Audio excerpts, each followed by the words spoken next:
we'll have our answers. Guess this'll be the end of your journey that your sister mentioned. What is she expecting you to find there? Snezhnaya still feels like a long way away. Hopefully, there'll be plenty of time to relax, eat some good food, and have fun before we arrive. But whenever Paimon gets thinking about how our destination is right around the corner, all these questions come flooding into Paimon's head. It makes her so nervous. Yeah. Anyway, enough about all that. We can't start the final leg of our journey with that kind of mindset. Just think.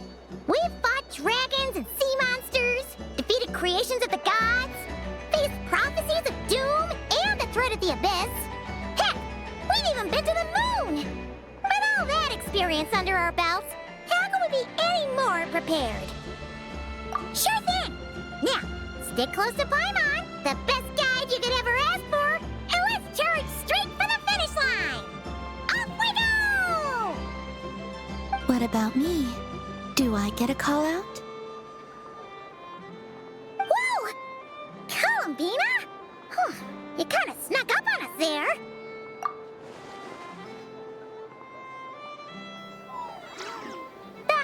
Don't look at Paimon! Paimon didn't sell you out this time. Oh, so it was you! Alright, guess there's no hiding it now. All your friends have gathered at the flagship to see you off. I invited Sandrone too, but she said she had to go back to Snezhnaya. She must be busy. She had some nasty things to say about you before leaving. Would you like to hear them? She hasn't changed a bit. Alright, let's hear it. If they're heading to Snezhnaya, I'll bet it's to cause trouble for Her Majesty the Tsaritsa. Attending a farewell party for people like that would not be a good look for me right now. Also, please tell them not to count on getting help from a Fatui Harbinger in Snezhnaya.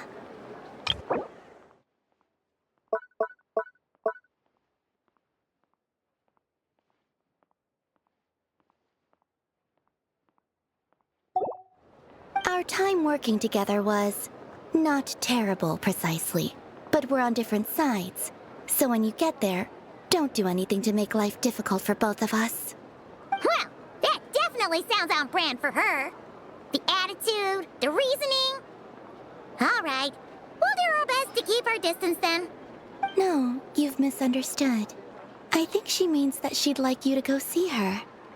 As long as you don't make things difficult for both of you, you'll be fine. Huh. You really have to read between the lines with Sandrone. Go on, get to the flagship. Everyone should be there by now. I told Lauma that you once treated me to a truly unforgettable meal. Today, I want to return the favor. It's my gift to you.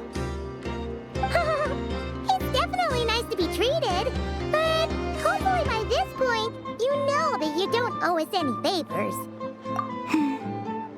The moon of Nodcry will always give you a warm welcome.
That's a sure sign that we're officially in Snezhnaya now.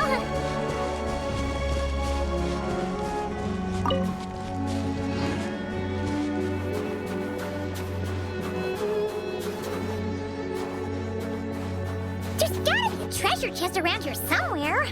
No adventure is complete without a chest or two. Ah!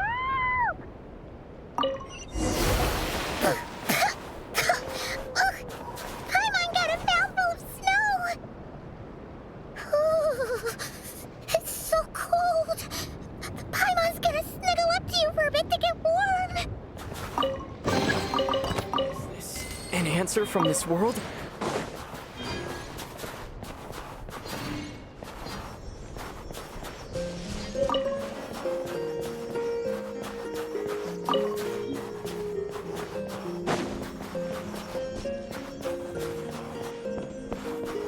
Hey, check it out! Those are bears, right? Oh, look how big and fluffy they are! So cute! Quick, take a picture before the moment passes. Right here. If we get any closer, we might scare them away.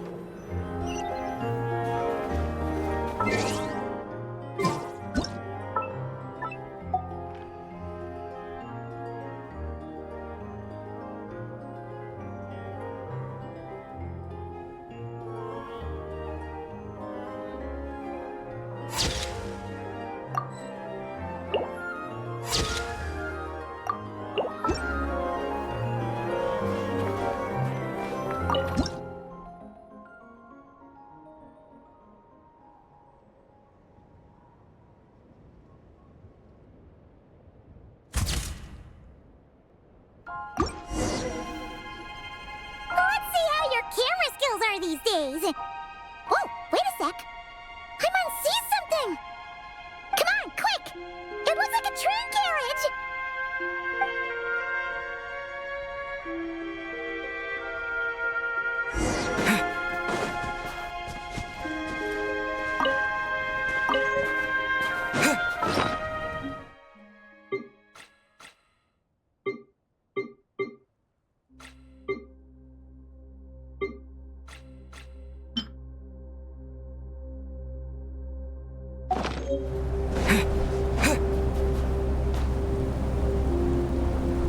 Paimon's heard that Snezhnaya has loads of railways and trains. This must be one of them.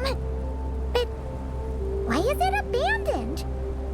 Oh, it's still so cold. Oh, I don't know. Maybe. Oh. Also, is it just Paimon or is the snow getting heavier? Yeah. So it can't just be because of the cold. It's hard to describe, but Paimon feels so weird. She's never felt like this before. Everything feels heavy. Getting kind of dizzy, too. Oh, no need. Paimon's just feeling a little low on energy. That's all. It's nothing serious. Not worth ruining our travel plans over. Yep, sure thing. Snezhnaya, here we come!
cabin over there. Phew. Let's get out of this storm.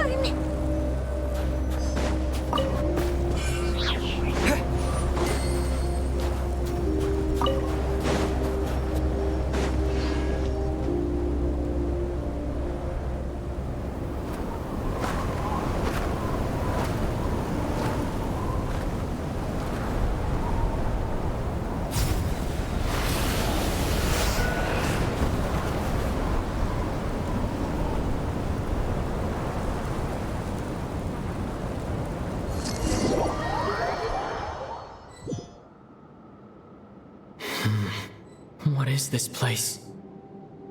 Where's Paimon? I need to find her fast.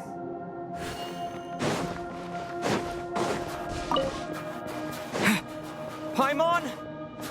Paimon!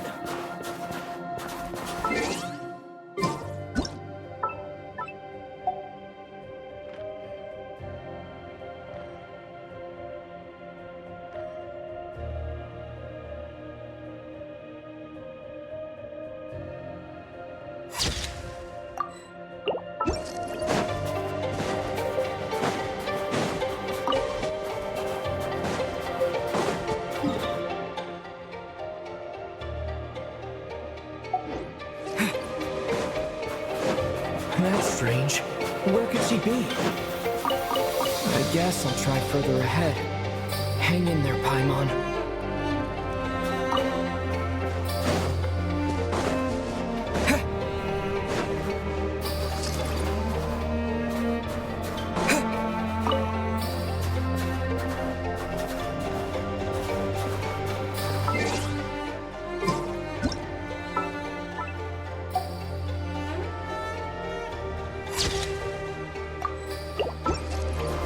Is that a train carriage? Maybe I can get up from the inside.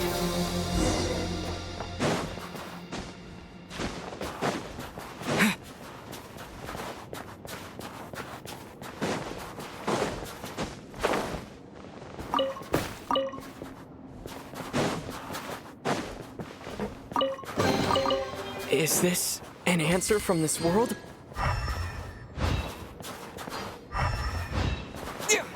Yeah!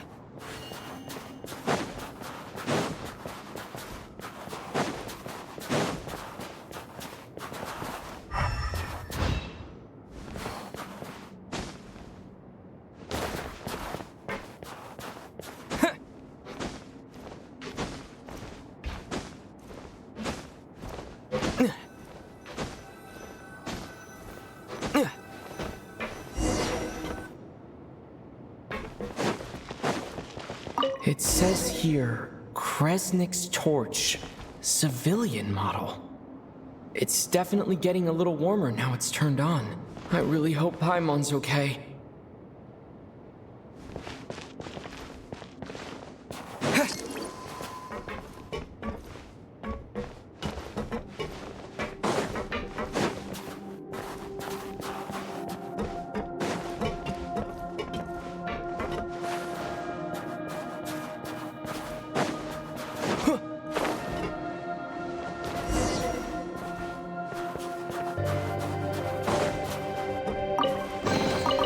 Is this an answer from this world? What was that strange sound? I can't tell if... Paimon? Paimon, is that you?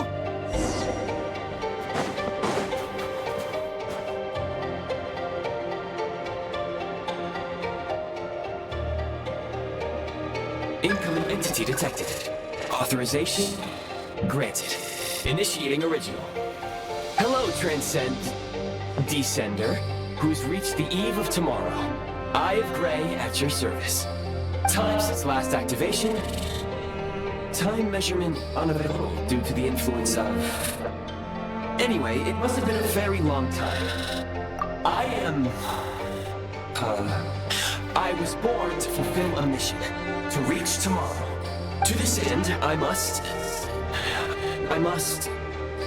Strange. What was it? Wait, my body? Huh? Why is my body like this? Apologies. After a long period of inactivity, it appears that a lot of data has been lost. Anyway, I was created so that humanity could reach tomorrow.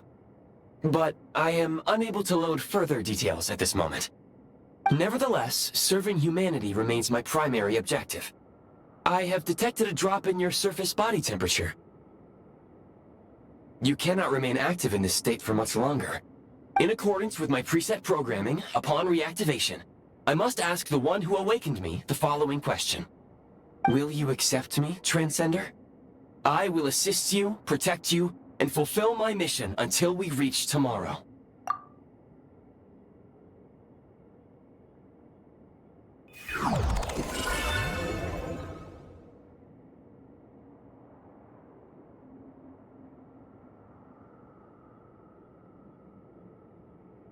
You have made a very wise decision. Now, I detected that you called out a name earlier. Presumably that of your missing companion? The name was Paimon. After helping you get out of here, I will search for a match in the nearby area and pinpoint their location. Merely the tip of the iceberg. Now that we have reached an accord, you will be my new user. May I ask your name? Very well. I will remember this name until the mission is complete. I need to recover my body, retrieve the power to unlock tomorrow, and help the suffering masses to reach the far shores where the empty Ark floats. I can sense my power scattered across this ice-covered land. I even have a vague sense of where it might be found. But right now, that is not essential. The key right now is you. You must survive and reunite with your companion.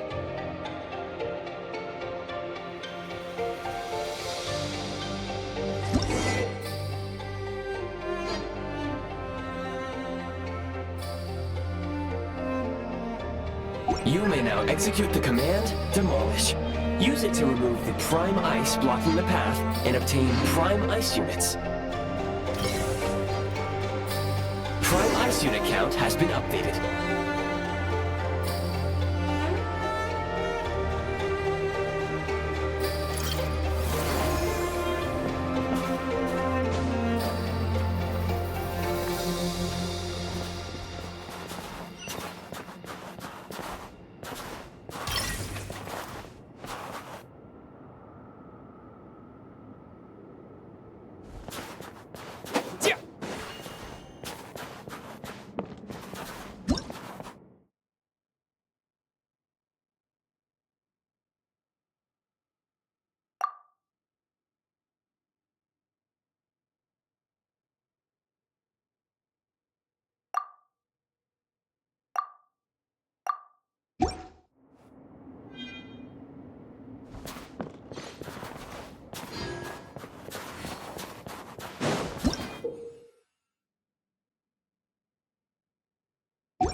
You may now execute the command, Build. Use it to create a prime ice construct to prop up the door.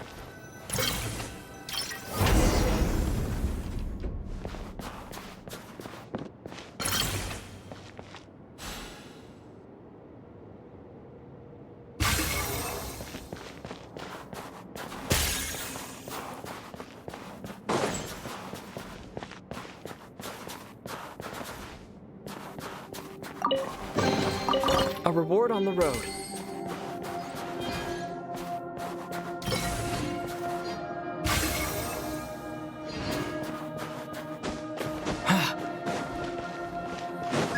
Scanning local environment. Exit has been sealed off with ice. That would not be an efficient approach. One moment. Usable construct blueprint detected nearby. You can use this to clear the solid ice ahead of you more quickly.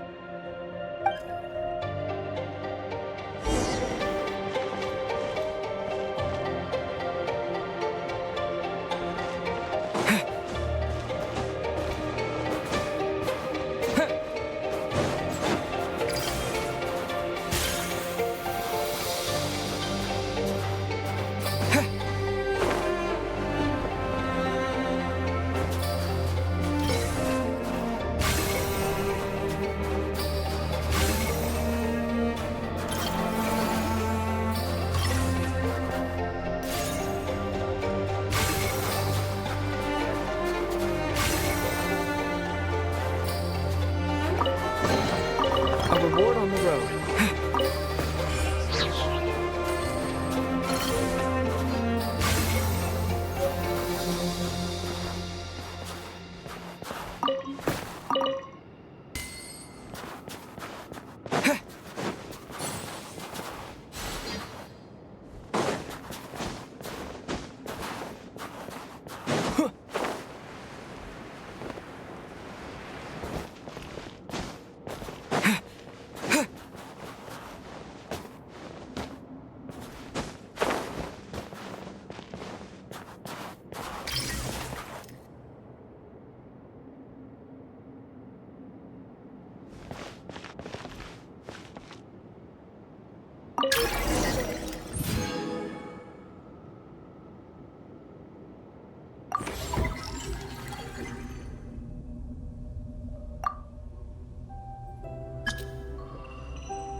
Construct blueprint added to records. You may now execute the command, build heat source. Generate a temporary heat source to rapidly melt the solid ice.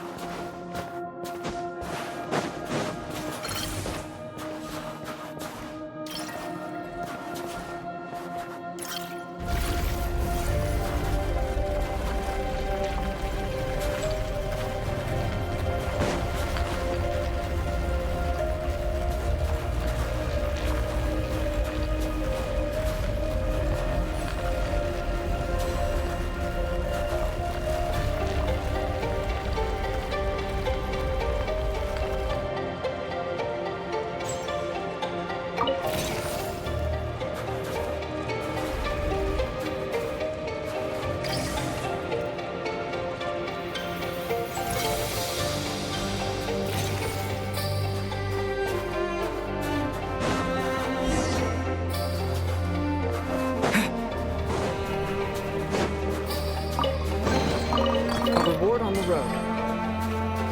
My scan indicates the path is straight ahead. I recommend we proceed.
Kresnik Crystal located.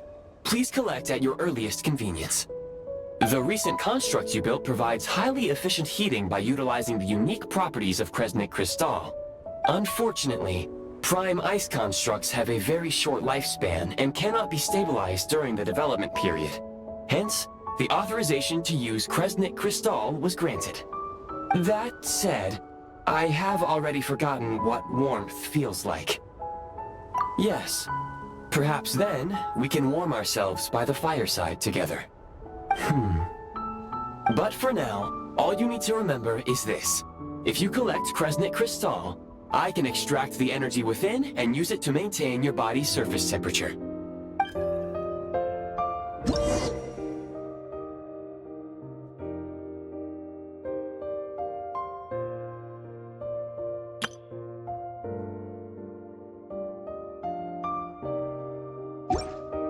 Low power. Please use Kresnik Crystal to replenish energy reserves.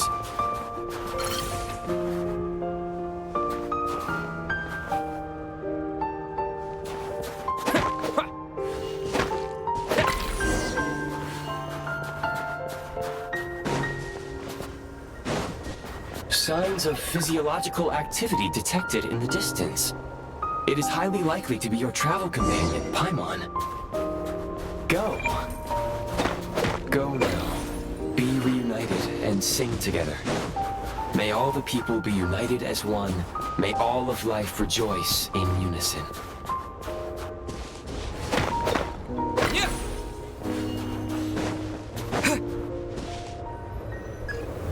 Approaching the target location.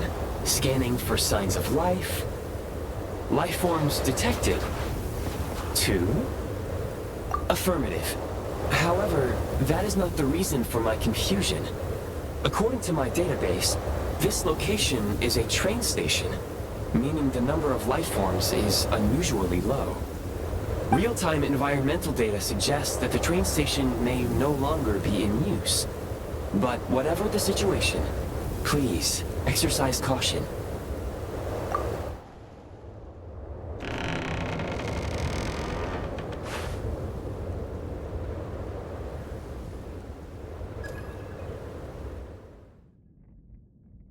Paimon!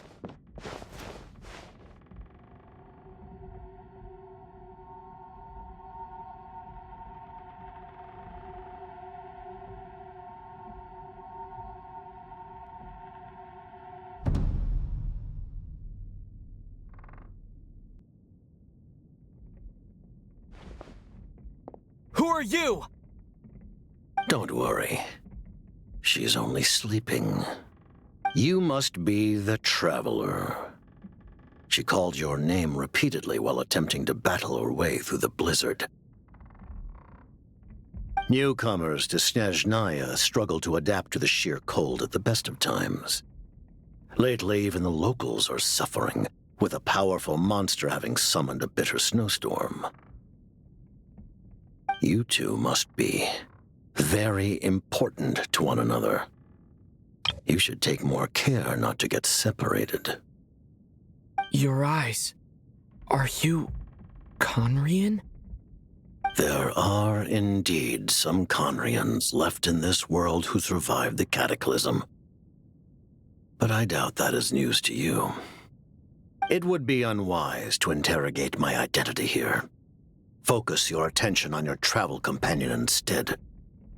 We will meet again very soon.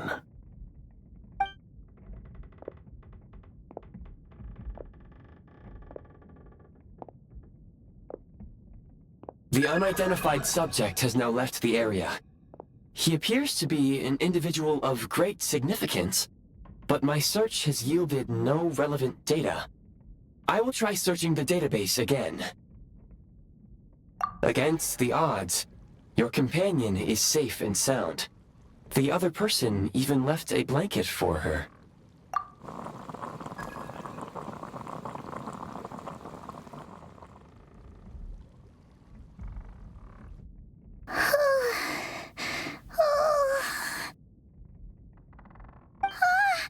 Traveler!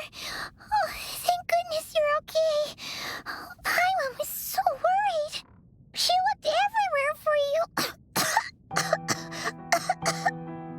It's okay. Take it easy. Are you feeling all right? Pretty much the same as when we first got to Snezhnaya.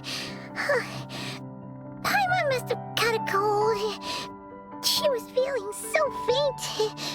She just couldn't keep going any longer. So she had to lie down and sleep it off. Wait, where did the jester go? Him? The director of the Fatui. The Jester Piero. So, you met him? The Jester must know everything about the Tsaritsa's plans. But there's no way he'd tell me just like that. We might well have ended up clashing. Well, he was right about one thing. Right now, the most important thing for me is to take care of Paimon while she's unwell. He had no intention of explaining his motives, and he left in something of a hurry. Hey! What the? Who is that? It looks like have a pair of goggles. How amazing! A self-aware, talking pair of goggles. Snezhnaya was once the land of the Fae. There are many ancient creations here that I'm sure would broaden your mind further still. Mind you, my database is also expanding as we speak. You must be a rare creature yourself. Oh, wow! Well, thank you so much. You've earned yourself some of Paimon's favorite candy. Oh, but by the looks of it, you probably can't eat that, can you?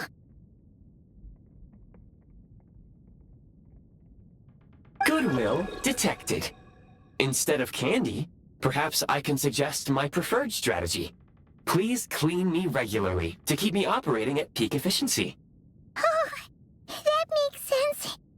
Every pair of goggles needs wiping clean once in a while.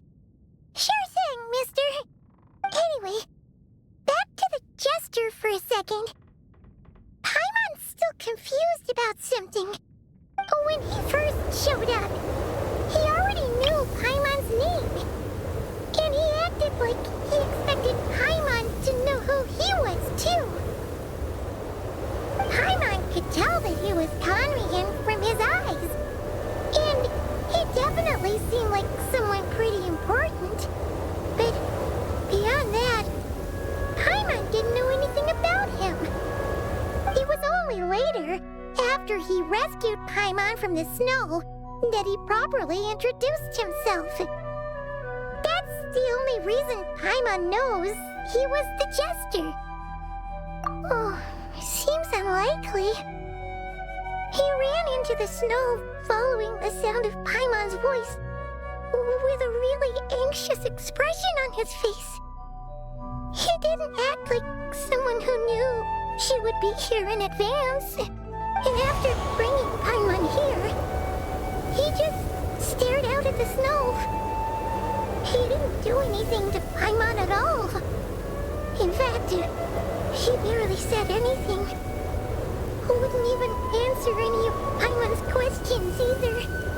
Paimon didn't feel unsafe around him, and he didn't seem to have any ulterior motives. For all we know, he might have just ignored Paimon's questions so she'd give up and go to sleep.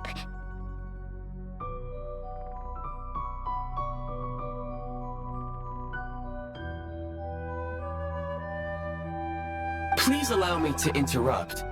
Fatui and director are unfamiliar terms. May I ask for clarification? Wait, you've seriously never heard of the Fatui? Oh, they're like the Tsaritsa's inner circle. Really powerful people. And the director is their boss. Understood. Since they hold elite positions and serve their god directly, it stands to reason that they would conduct themselves with due decorum. I am inclined to agree with your assessment, Miss Paimon. I did not detect any ill will from the gentleman in question. Sorry, I shouldn't have encouraged you to talk so much. Paimon, new plan. Let's get out of Snezhnaya for now. We can come back after the weather clears up and you're all better. The jester mentioned that the snowstorm, being the work of a monster, is worse than most. Even if we made it to Snezhnegrad, we'd still have to wait out the storm before we could do any exploring. Oh, well, it's really nice of you to look out for Paimon, but she doesn't want to hold you back. We were really psyched up for this journey when we first set off. Just think of all the burning questions we have. If we turn back now, who knows how long it'll take before we finally get answers. Further information is required regarding the monster situation. But objectively speaking, there is another, more pressing issue at hand. At this point, we have traveled a significant distance into the blizzard. Were we to turn back now, the road would be extremely treacherous, especially since we would need to travel on foot. If, however, we continue onward, there may be a better solution. Do you remember what I said as we neared this location? I told you that this is a train station. While it has evidently fallen into disuse for unknown reasons, the tracks remain intact. We can break through the blizzard and forge ahead by driving a train. That is the Snezhnayan way. There is a small town up ahead, which would be the perfect place for Miss Paimon to rest and recover. Paimon thinks Goggles here makes a great point. Let's do that. Oh, come on. Don't worry. Think of all the traveling we've done so far. When has Paimon ever gotten sick before? Practically never. 'Cause she's in great shape. Sure, she's a little tired right now, but it's sure to clear up on its own. Affirmative. Should you ever need my assistance during your future adventures, please call for the Eye of Grey whenever you wish.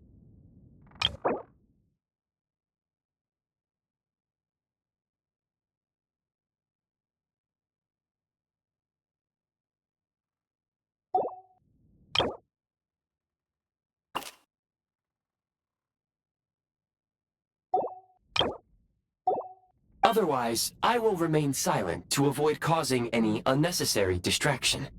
Now, please follow me to the train tracks.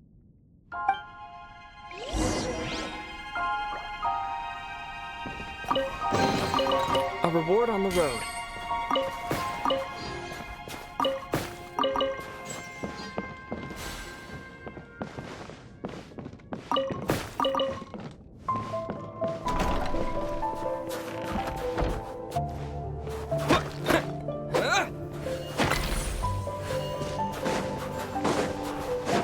Please confirm when you are ready to depart.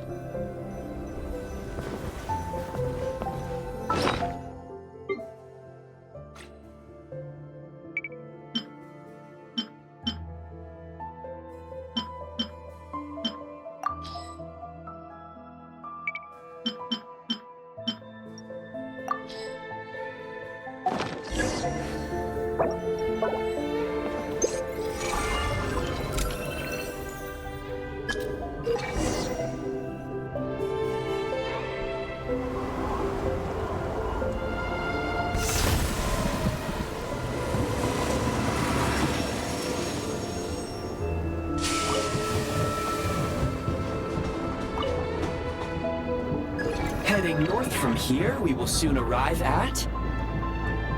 Wait, there's an error message. Could not detect clear tracks. What exactly does clear mean? Brace for impact, friends! Preparing to enter impromptu flight mode.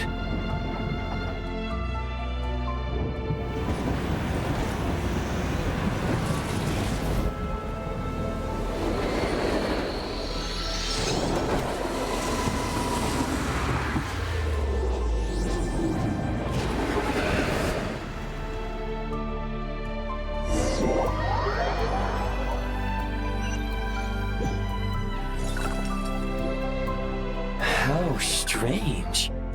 Not only was the station's status different from my records, but even the railroads and the terrain itself have changed substantially. Yeah. Thanks to your quick reflexes.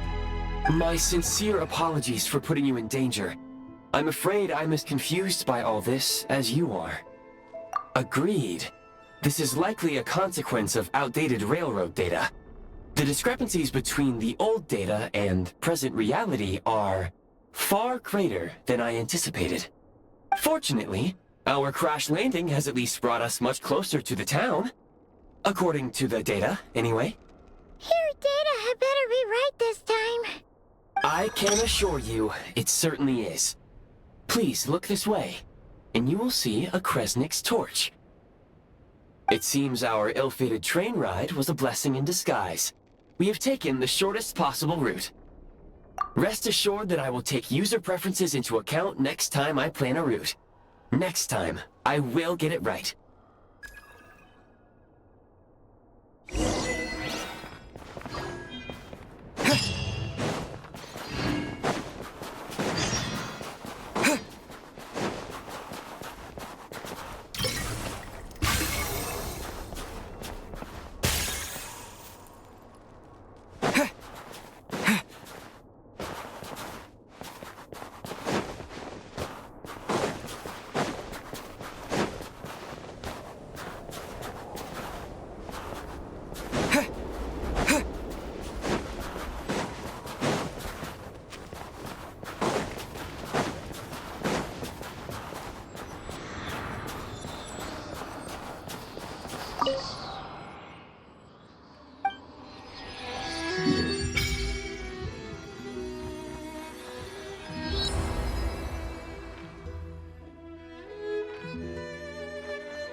Is there an inn nearby?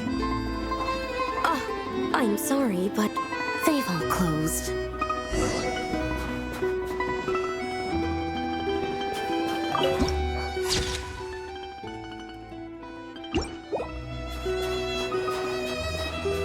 Sorry to interrupt. We're looking for a place to stay. I can't even afford to warm my own house, let alone run a business.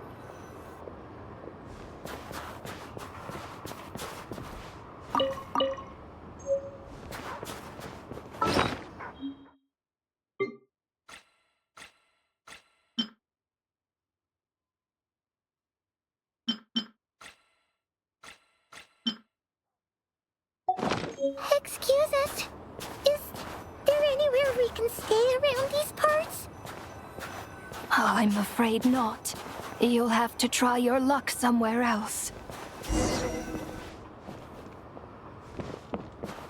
All we can do is wait for the next shipment of Kresnik Crystal to get here.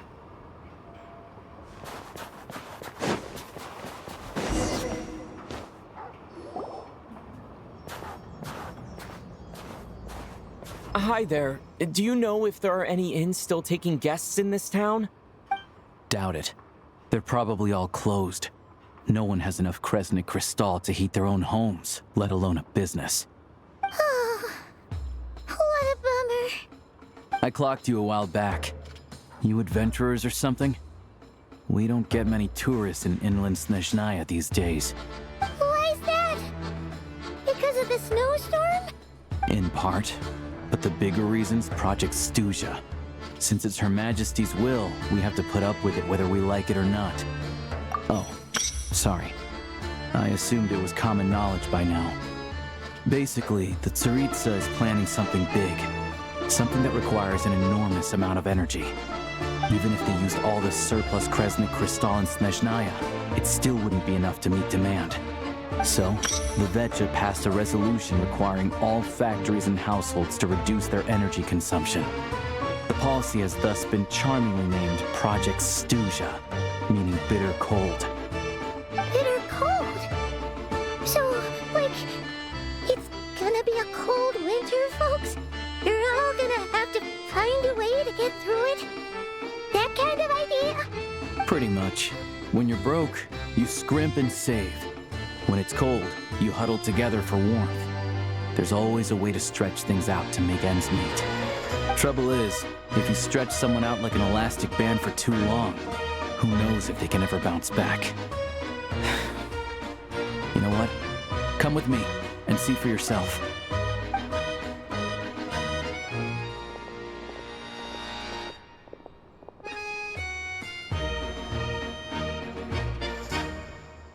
Can you please explain to me why the price of Kresnik Crystal has gone up by 1/3 again? Even as our purchase quota has gone down. You only come here twice a month. This won't even last us a week. The supply and pricing of Kresnik Crystal are based on current production volumes and price data. We VII are only responsible for delivery and security. I'm not in a position to explain to you how the figures are calculated, but I assure you, they are as fair and reasonable as possible. Oh, so our lives mean nothing to you? How can you expect anyone to survive a single night in this weather without heating? Since you insist on making me repeat myself every single visit, I will remind you again. There is no monopoly on the trade of Kresnik Crystal. You are free to purchase the shortfall from elsewhere on the market. What market? Nobody else is selling. And when they do, they charge 8 times the normal rate. It's robbery is what it is. Which is why the Snezhnograd VII passed a resolution to support border communities, without which you wouldn't even be able to buy Crystal from us to begin with. So if you're here just to argue, move aside and let the next person in line come forward. Everyone's feeling the cold here. You... All right, everyone, let's calm down for a second. A few words, if I may. We're all subjects of Her Majesty the Tsaritsa, and I'm sure every one of us is dedicated to her great cause. We all know how cold it is. And the more it snows, the harder life gets. Everyone's struggling already. Let's not make things even more difficult for each other. But Liaison Shishkin, there's clearly something wrong with this quota. I have a family in Marepasak who tell me they can buy at least double our Crystal allotment. Oh, believe you me, had the same reaction when I first saw the numbers. Couldn't believe what I was reading.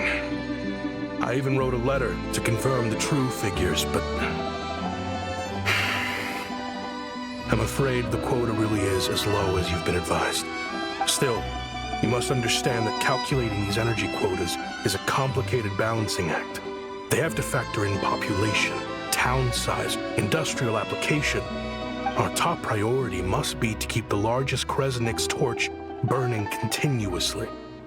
Only then can we sell the remaining crystal for household use, and in doing so, we must make sure that everyone is treated fairly.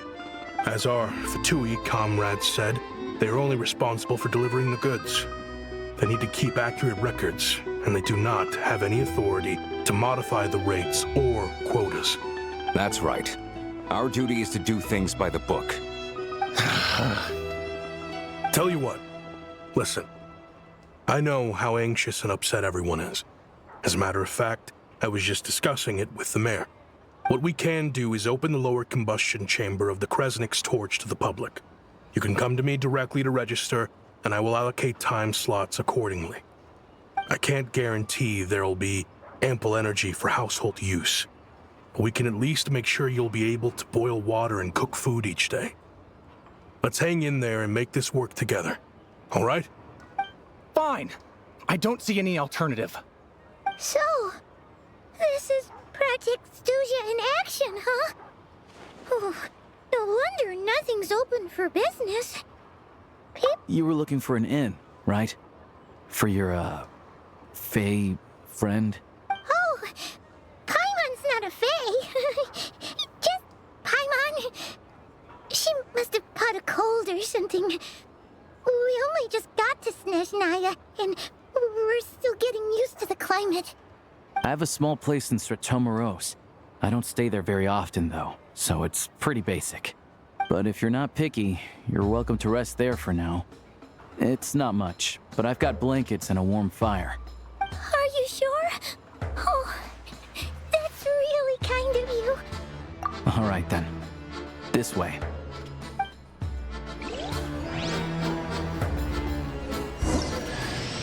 Hello, I'm Alosha. I'm a hunter. Though, if you've talked to any highwaymen, you might have heard a different side to my story. But anyway, let's keep that between us for now.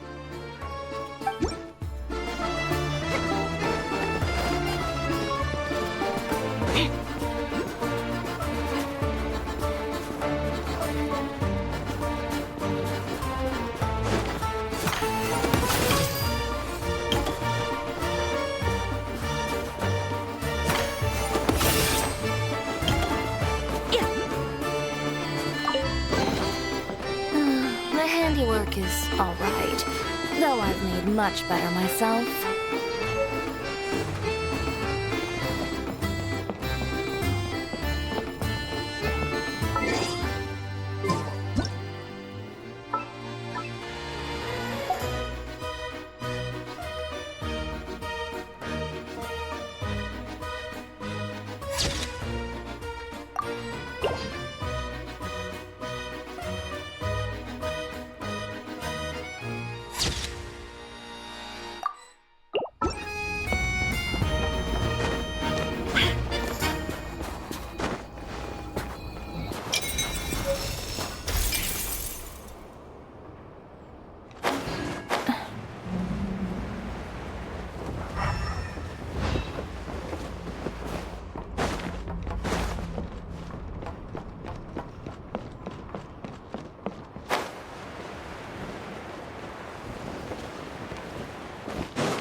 introduced herself so far, didn't she? This is Paimon's best friend, the Traveler. Good to meet you. I'm Alosha. Most travelers find the Snezhnayan climate to be a shock to the system at first. But as long as you keep yourself warm, you should be fine. Still, you should keep an eye on your condition. When people are too quick to dismiss a cold, it can easily end up turning into something more serious. Don't say that! Paimon's too young for chronic health issues. They aren't in town right now, and they won't be back anytime soon. The train station has been closed ever since these power shortages began. I do a lot of hunting, so I spend most of my time exposed to the elements. But even the animals wouldn't survive long in a storm like this, let alone a hunter. Nothing to do but sit tight in town until the weather improves. I get that you're in a hurry, but even if the station were open, that doesn't mean there'd be any trains. We could end up stuck here for a long time, I'm afraid. What? Your own train? Wait, hold on. That train? The one that suddenly fell out of the sky and crash-landed on the ice? Oh, we got lucky and found it in a cave. Oh, then our luck ran out and we had a little accident. Pretty crazy for a random find in the mountains. Well, as long as your train's good to roll, you might get to Snezhnagrad after all. I've been doing some digging recently. Turns out, the real reason for the current energy crisis in Stratomeros is that some of the supply is being seized for a private stockpile. But to expose what's going on, I need to catch them in the act. So, I'm heading off to catch a rabbit. Huh? Wait, a rabbit stole the crystal? It's a figure of speech. Real rabbits couldn't pull this off. They'd prefer carrots to Kresnik Crystal anyway. Shishkin, Mr. Positive Attitude, let's all get along now, shall we? Him? Really? Paimon never would have guessed. Huh? You're coming with? Huh. Oh, okay then. Just give Paimon a second to get ready. All right. Guess there's no point pushing myself. Paimon will stay here and hold the fort then. Be careful, you two. Oh yeah, there's one more introduction to do. Tagarin, get in here. Oh, a doggy. Oh, angry doggy. Oh, Tagarin doesn't like being petted then. He likes to think he's above that kind of thing. He's my hunting partner, so he'll be joining us when we head out. Carrots aside, we'll need to stay completely undetected. We can't risk spooking our rabbit, but there's no telling which burrow he'll scurry back into. First, we need to find a way into the train station and see if we can find any real freight data. Shishkin's figures can't be trusted. Then, we get to Garin to catch a scent and find out which way the crystal went. What are you eating? Check it out! When you're all out of carrots, try turkey! Good doggy! Good doggy! A fellow dog lover, huh? Yup! And rabbit lover! Carrots are great too, you know. Good to know. Eat up, Tagarin. We got a lot of work to do.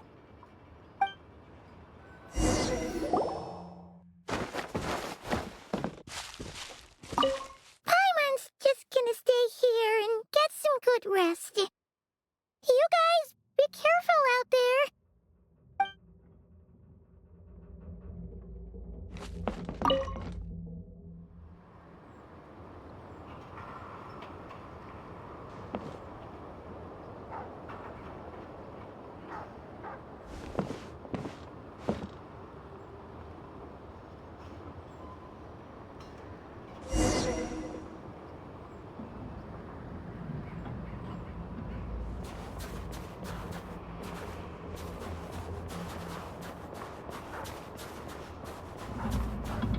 Wait.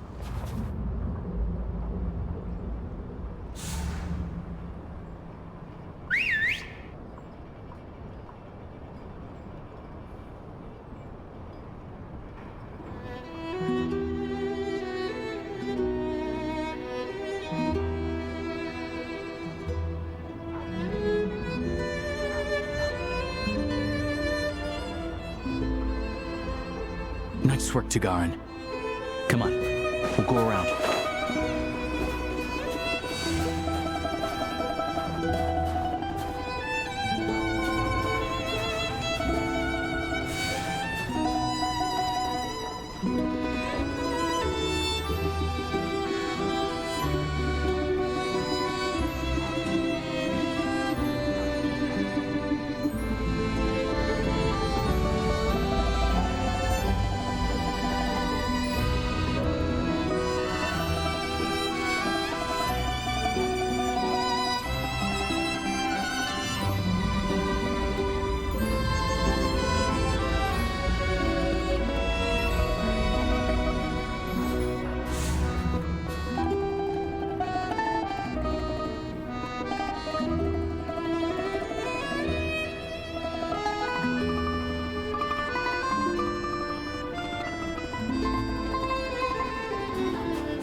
This way.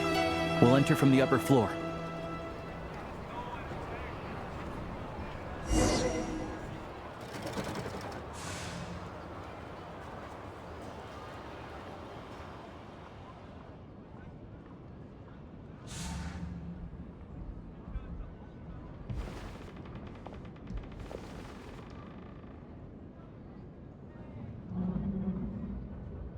There we go. A freight list. Straight from the VII, so Shishkin won't have had the chance to doctor the figures. Looks as new as the day it was printed. I guess no one bothers reading these unless they have ulterior motives. Yeah, this is all we need. Come on, let's get out of here, then go track down the Crystal. Tagarin's a keen hunter, and catching rabbits is his specialty.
Anywhere there's a stove, there will be the scent of Crystal. That's normal.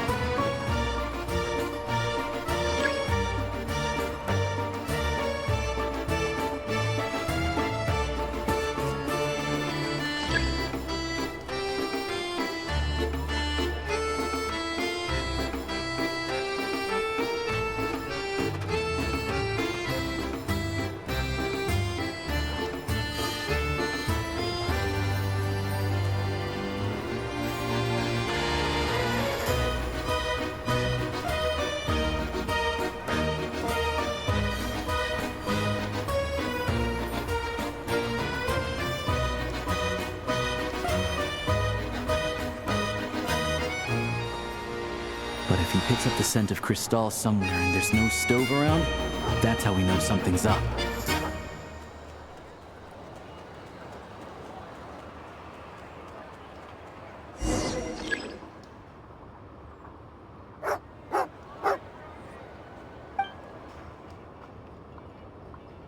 This must be the rabbit's warren. Good job, boy. Sure enough, there's a tunnel. You stay here and keep watch. I'm gonna take a look inside.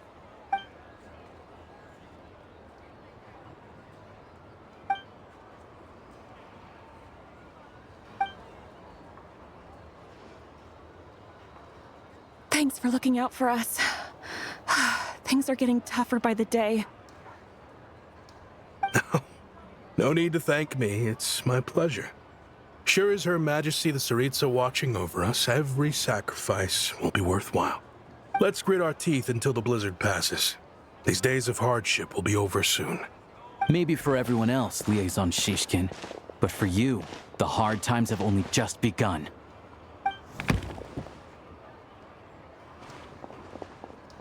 Huh? Who are you? What's the matter?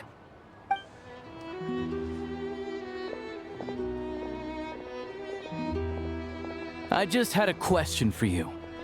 Why, when times are as tough as this, would someone hoard more Kresnik Crystal than they could ever use? All the crates here are from the most recent shipment, but they weren't brought here for sale. Instead, they were secretly stashed away. Would you be able to shed any light on the situation, Mr. Shishkin? Me? Why, I have no idea.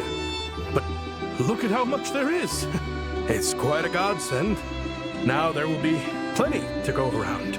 This godsend was found in a cellar adjacent to your residence following a tip from Mr. Alosha. And this is only a fraction of what we found down there. We're still taking a full inventory. The official figures will be finalized shortly.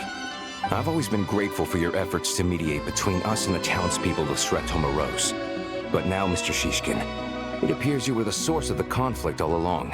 How could you do this to us? We trusted you to have our backs. You've been lying to us this whole time? Hey, I owe you all an apology. I'm sorry. I'm so very sorry. This isn't who I am. Please believe me, this was a one-time mistake that I will never repeat. We all know how difficult life has been since Project Stuja came into force. Energy is an increasingly scarce resource. People everywhere are getting desperate. But some places have been hit harder than others. I grew up in Alatir, a small village with no train station. Deliveries of Kresnik Crystal have ceased there entirely. If nothing is done, they're all going to freeze to death.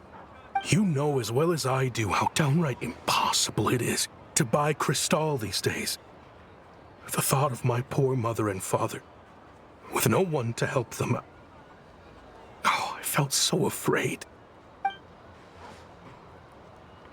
I watched as energy grew scarcer by the week, all the while knowing that their lives were at risk.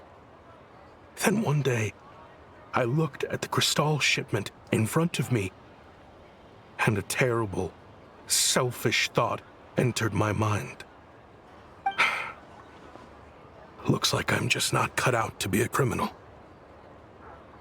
I'm so sorry. Once the Fatui have finished their count, you'll see that the numbers match their waybill.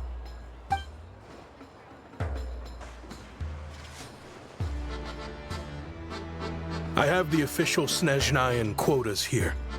Anyone who has already purchased energy, please make your way over here to correct your transactions. I'll make a batch purchase of Crystal worth 3 months' salary for you all to use free of charge. As for Alatir, I'll think of something else. You don't have to go that far. Yeah, owning up to your mistake is enough for me. You've done plenty of good for the community in the past. I'm not looking for a handout. Drop the act. You claim this was a one-time mistake, but the real reason there's only one shipment's worth of stolen Crystal in your basement is that you have an accomplice. Reporting in, sir. We've conducted a full search of the mayor's house. As expected, we found many crates full of Crystal, half of which were still in their original shipping containers. This wasn't your first time at all. You've been colluding with the mayor of Sretomaros for a long time now. The train station's currently out of service, but it does open for a short window every time there's an energy delivery. And every time a train pulls in, you're there on site to take inventory and oversee the workers unloading the cargo. The mayor handpicks said workers. Per his instructions, they transport the Crystal by tunnel at night to the mayor's house, and he sells it out of town. But since he can't get the goods out of town by train, he had to arrange an alternative method of transportation. This meant slower sales, which gave me plenty of opportunity to catch him in the act. Wait, the mayor's involved in this too? Preposterous. What proof do you have of any of this? Basic math. I've spent a lot of time lately counting carriages as the snowstorm rages. Counting carriages? What? The energy consumed by a train depends on its total weight. And since energy is a limited resource right now, it's fair to assume that every carriage is packed full. So, if we take the energy required for the Kresnik's torch, add the sales figures you provided, then compare that figure to the train's theoretical cargo capacity, guess what? The numbers never match. It's always off by 1 or 2 carriages worth. This time, you set a new record. 3 carriages missing.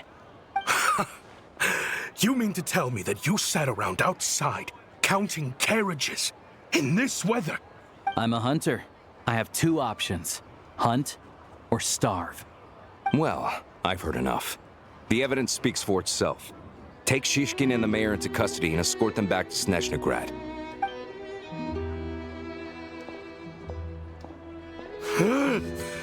You cocky little brat! Ruining my business! Just you wait!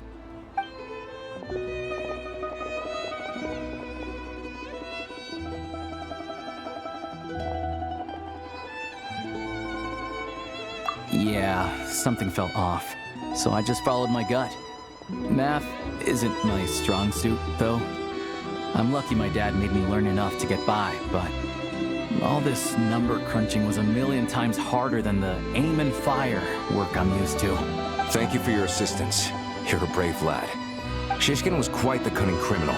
As I'm sure you can tell, he did all of this right under our noses, and we never suspected a thing. A wolf in sheep's clothing. He had everyone fooled. Even with that sob story he fed us. He was probably trying to keep the mayor out of it, not just mask his own motives. Without the compelling case you put together, even I might have fallen for it. Alosha, was it? Tell me, are you really a hunter? We can go find some wild animals if you want. I'll fire off a couple of shots, and you'll see whether I'm the real deal. I didn't mean to cast suspicion on your identity. It's just, well, I'm sure you've heard of the Rokot. Recently, they've been recruiting people with your kind of talent. They hide in plain sight under false identities, working against Project Stuzha, sometimes directly opposing the Tsaritsa herself. They aren't a violent organization, and their goal is to improve the lives of the common folk. But still, as a member of the Fatui, I wouldn't be doing my job if I didn't keep tabs on them. First I've heard of this. I don't really keep up with what goes on in the city. All I know is, people who don't mind their own business in the city end up paranoid about everything. As for me, I just couldn't stand Shishkin. I'm from Alatir myself, and I can tell you, nobody's lived there in years. Why would an abandoned village need Crystal? Of course, no one really cares about the fate of that place. I'm guessing today is the first you've heard of it. I see. It does sound quite tragic. Really. Well, thanks again for your assistance, and your friend here too. I will report this incident to Snezhnograd. The Fatui will take over energy distribution until new officials are appointed. We'll also... Looks like it's my turn to brush up on math now. I never liked it as a kid either.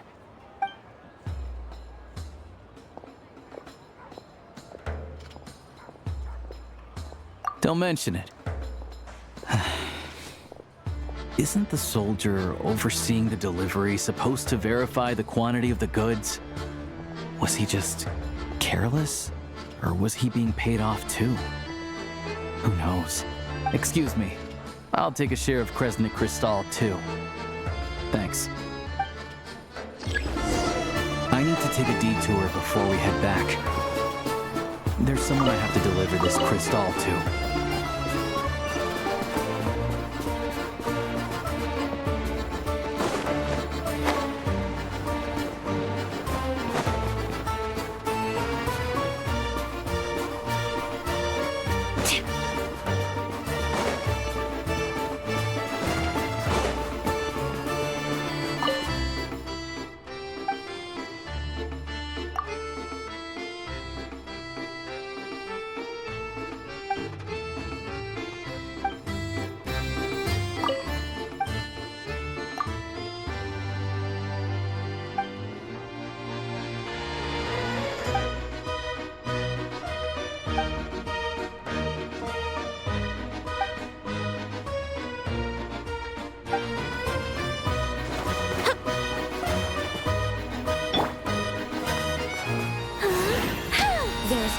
There's a way.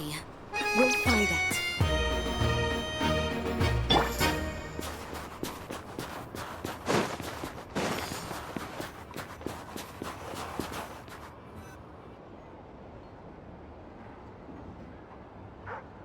Hang tight for a moment. This old lady, she doesn't really know who's who anymore.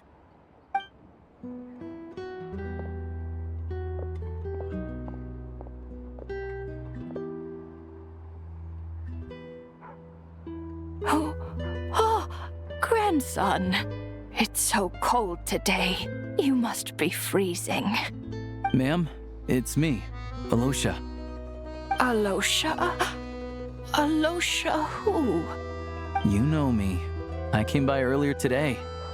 Cleaned the ashes out of your stove, gave you some warmer bedding, and washed your back. I'm sorry, I don't remember. Now, how often do I get to see my grandson? Come on, take a seat and relax while I fix you something to eat. It's okay. You just rest. I'm fine. Oh, you. It's nice to come and visit your old granny once in a while, isn't it? Sretomoros, a good town. All sorts of things to do and people to meet. And the local officials are good to us. Sit down. Come on, take a seat. I still have some fruit left. Let me get it for you. Please, don't get up on my account. You need to rest. Where's the fruit? Right under the basket by the door.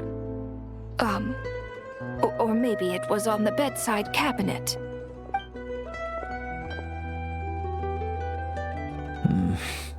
Well, grandson dear, do you like it?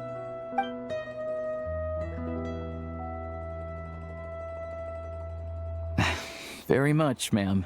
It's delicious. Good, good. Wonderful. You don't need to save any more for me next time, all right? Fresh fruit is hard to come by at the moment. You should eat it as soon as you get it. Oh, I don't need it. I'm fine. But if you like it, come back for some more soon.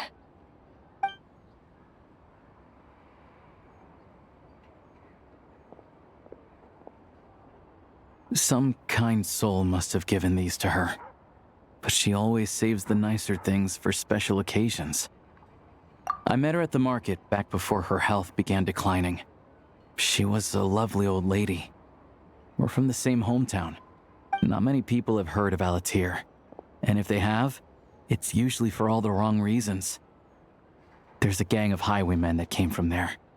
Now that it's an abandoned village, it's rare to find anyone who shares fond memories of our hometown. So after we got talking and realized we were from the same place, we decided to keep in touch by letter. I first learned of Sretomoros' energy supply problems from a passing comment in one of her letters. Then, after her health went downhill, I started visiting more often to check in on her. The town's been in decline for a while now, but because of her memory problems, she thinks of it as the bustling, prosperous Sretomoros still in its heyday. That said, I kind of appreciate her optimism. There's not much of it going around in this world of ice and snow. It's fine. Everyone grows old. In Snezhnaya, some people believe that in your final moments, you'll sense a familiar presence by your side. You turn to look at them, but their face is blurry. So you focus hard, trying to make out who it is. And when you finally see their face, the Grim Reaper reaches out and takes your life. She still calls me grandson, though. So at least I'm not a blurry face in her world just yet. Come on, let's get back and see how Paimon's doing.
Paimon, we're back.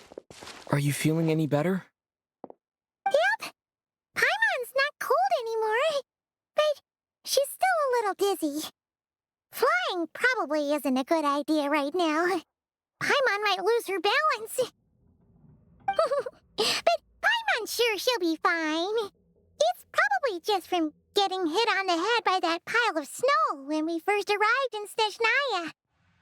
Her complexion's looking much better. Let's keep an eye on her. Sure. But enough about that. How did everything go on your end? Are you all set? Did you have any trouble? I'll explain. It's a bit of a long story.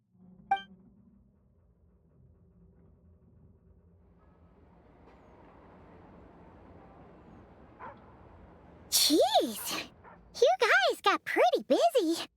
Sounds like the liaison officer and the mayor were running quite an operation. Good riddance to both of them. It's a good thing you managed to catch them. So, you said the train station will open again soon, right? And everyone has enough crystal now? Yeah. Well, enough to survive at least. Project Stuja isn't going away anytime soon. People will still have to scrimp and save to make ends meet. Don't know. The goal of Project Stuja is to gather energy for the Tsaritsa, but no one knows where that energy's going. It's never been made public. The thing is, we were told that the project would only last for 6 months, but time and time again, they keep extending it. Extending it? Does that mean the Tsaritsa's plan isn't going very smoothly? That's what everyone suspects. In principle, any proposed extension needs to pass by majority vote in the Snezhnegrad Veche. But even though opposition has been growing, any detractors end up caving in to political pressure from the rooster, Pulcinella. He's the chair of the Snezhnegrad Veche and a key figure in the voting process. He has the backing of many powerful and influential people. How come the Fatui are picking on ordinary people even here in Snezhnaya? I don't see it like that. Fundamentally, the Fatui will always think and act in the Tsaritsa's interests. But that doesn't mean they don't care about the plight of the common folk. The only reason Sratomro still receives crystal shipments is because of a relief proposal put forward by the rooster himself. Then there's the Fatui soldiers providing support in every corner of the nation. Even the Northland Bank provided some mora for disaster relief, and they're as conservative and indifferent as they come. It's just that the rich and powerful in their fancy palaces live in a completely different world from us. There's always going to be some conflict when those worlds collide. Yeah, well, even though we all believe in Her Majesty the Tsaritsa, there are still many differences of opinion on how best to tackle the big issues of the day. Regular folk don't have an easy way of getting their voices heard in Snezhnegrad, while the rich and powerful are either unwilling or afraid to speak out for all sorts of complicated reasons. The Rokad provides the disaffected with false identities and an outlet to vent their frustrations.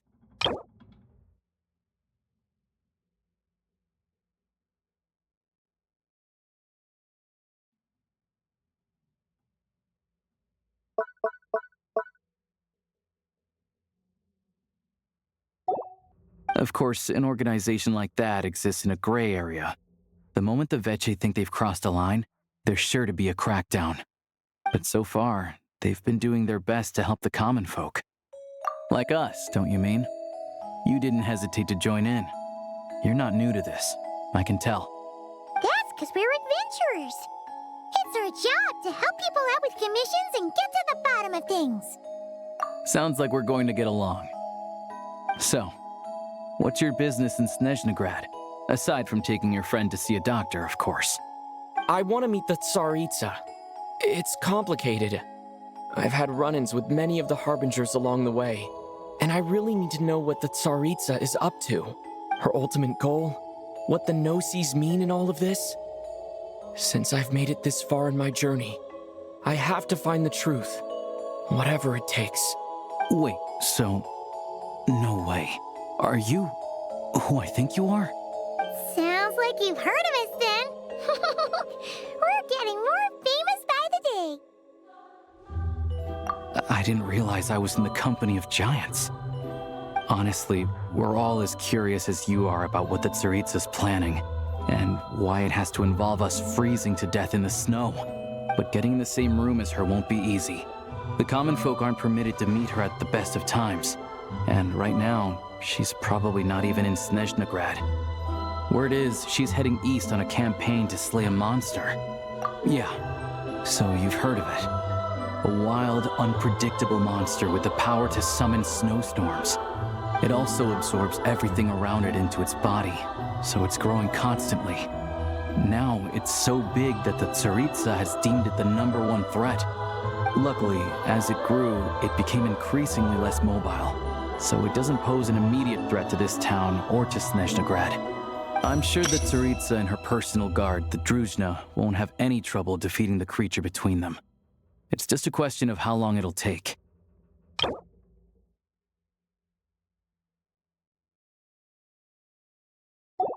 Suffice to say, you won't be seeing her anytime soon. You'll have to wait until she gets back.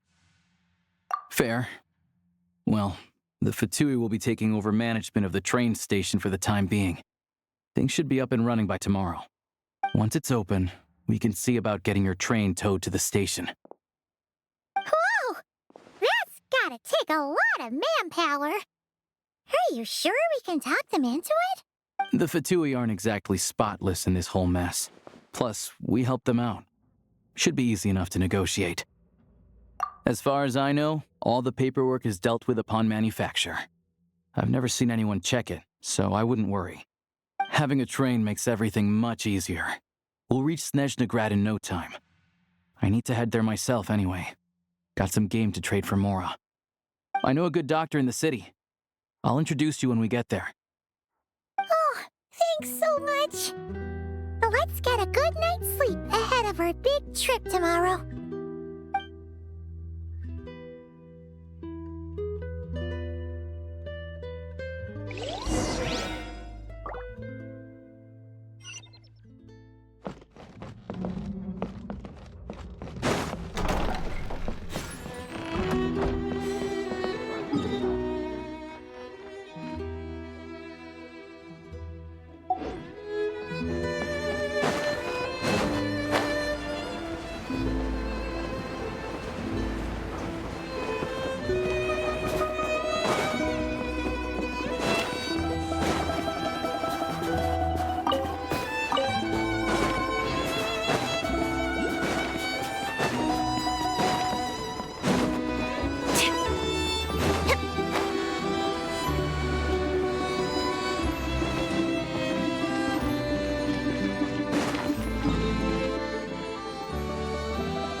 Drive carefully, all right? You don't want to end up in this situation again. Also, I don't think I've seen a train like this before. Is it a new model or something? Not a fan of small talk, are you? Anyway, take this. It's an up-to-date map of the Snezhnayan rail network. All the track switching is automated. So, as long as the train's moving, you don't need to worry about collisions or anything. We'll leave you to examine the train's conditions yourselves. Fingers crossed nothing's broken. I doubt Sir Tomoros has any engineers with experience working on this model. Shouldn't be a problem. Thanks for everything. All right then. Have a safe journey. And make sure to check everything's working before you set off. Not to worry.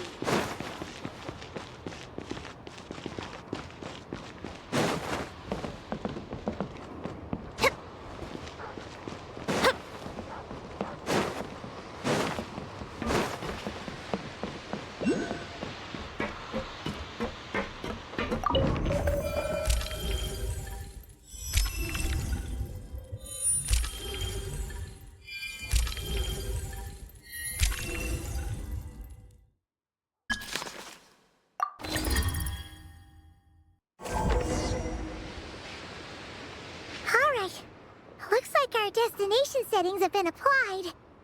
Let's give this thing a final once-over and then head out. Goggles, your time to shine. Affirmative. Running vehicle diagnostics. What's this? Engine, green. Wheels, green. Frame, minor damage, but no impact on function. Diagnostics complete. All systems nominal. Neat! Paimon still can't get over the fact that you just found this tech lying around in a random cave. I've lived in Snezhnaya my whole life, and I've never heard of an interactive, talking train autopilot. Strictly speaking, I wasn't designed purely to drive trains, though I doubt you have any interest in navigating the practically unreadable operator's manual yourself. All configurations are complete. Should you require any further assistance, please call for the Eye of Grey. Oh, nope. Paimon's gonna find a warmer seat.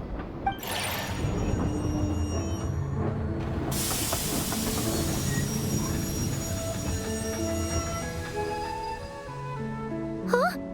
What's going on?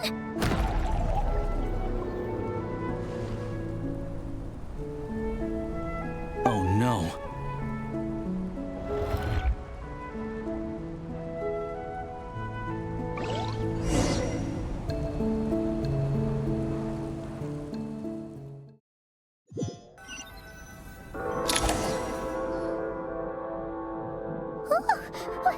What is this place? Traveler, are you okay? Paimon's still airborne, but it feels like swimming through thick, gloopy water. It's horrible. Just our luck. Of all the things that could have gone wrong. Halosha, you're Snezhnayan, right? Any idea what the heck this place is? It's called the Shadow Realm. A place where no wind blows, no light shines, and no elemental energy flows. Even time itself doesn't exist here. It's a world where everything seems to come to a standstill.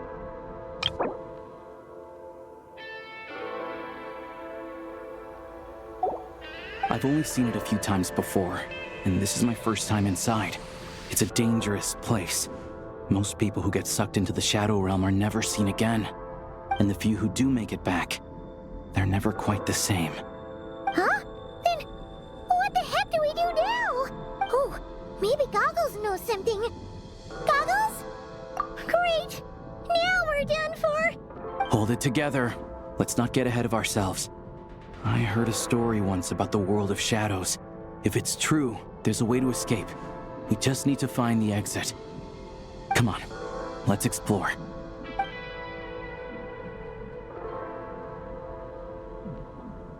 Look at these Fatui! It's like they've lost their minds! Their shadows have been devoured. They're no longer amongst the living.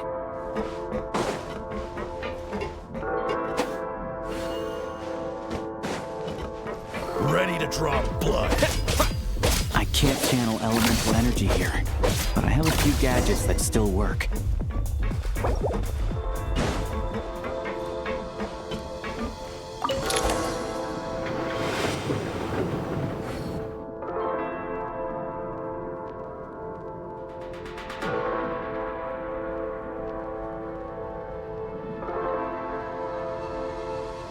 Wait! What's that blue thing? Is that... Goggles? Guess we'd better find a way over.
am glad to see the three of you safe and sound.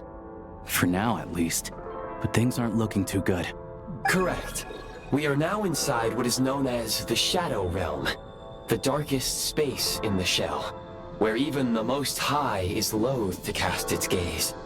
Time and space hold no meaning here. It intersects with the world of the Light Realm only rarely, like an air bubble that rises to the water's surface. We must leave this place before it sinks back down into the depths once more. Sounds like you have a plan. Yes. In fact, the very purpose of my creation was likely to... from the Shadow Realm. It appears that key data is currently inaccessible. But now is not the time to resolve that problem. I have marked the exit to the Shadow Realm for your convenience. In addition, I have prepared some equipment to aid you as you traverse the Shadow Realm, Traveler. It may well be one of my core functions. Scan complete. Construction in progress. Activation code? We once peered into the past from the ruins of the shadows. This is what remains of the Golden City, Hyperborea.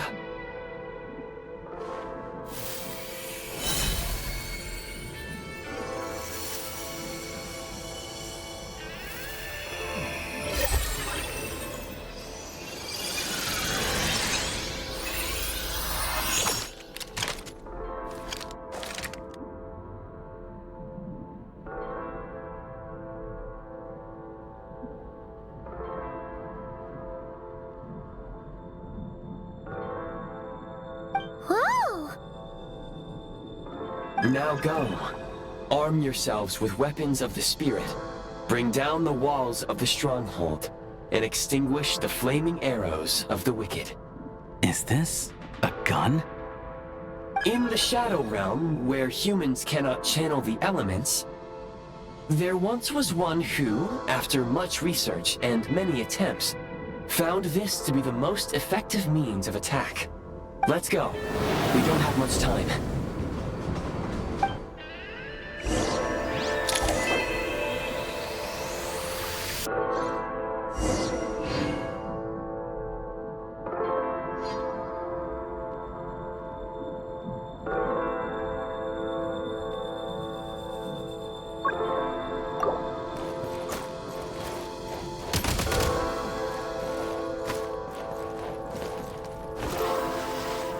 When you encounter small obstacles, you can simply clamber over them.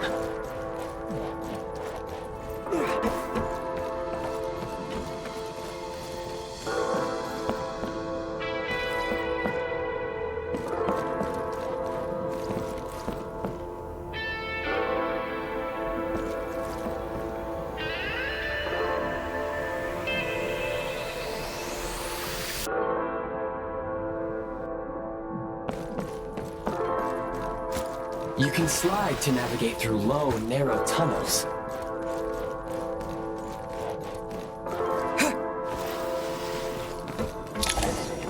Obstruction ahead. You may be able to use the explosives nearby.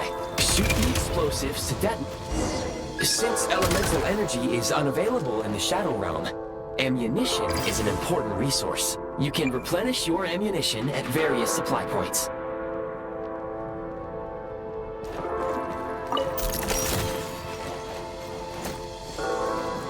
For long-range targets, try using the scope to line up your shot.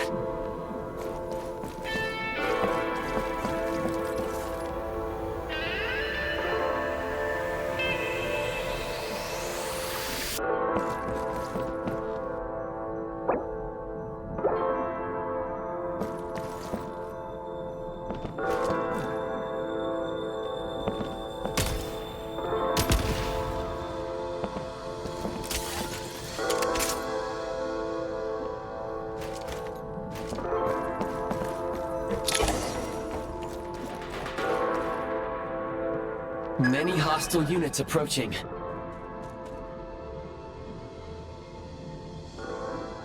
I suggest a new strategy. Take cover, and pick them off one by one.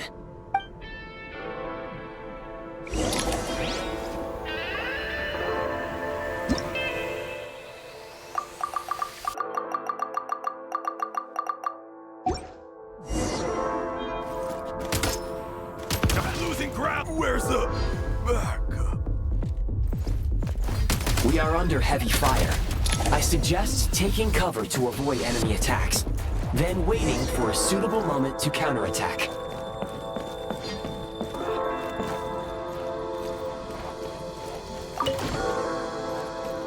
More enemies detected. Try attacking with the newly unlocked Assault function.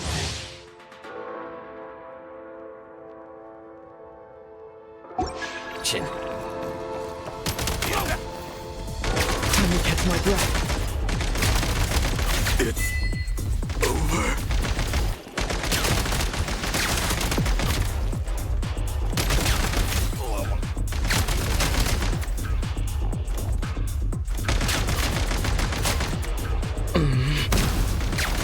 Nice.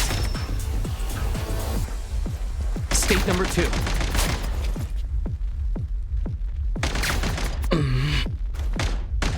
Light him up!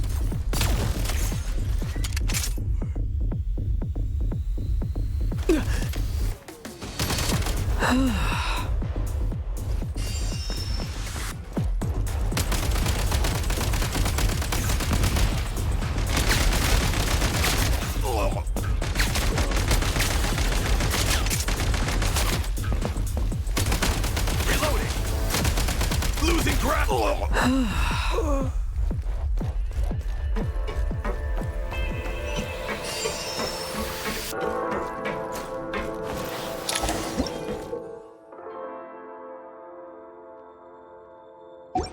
Aim at the freeze mark and pull the trigger to move using the rope.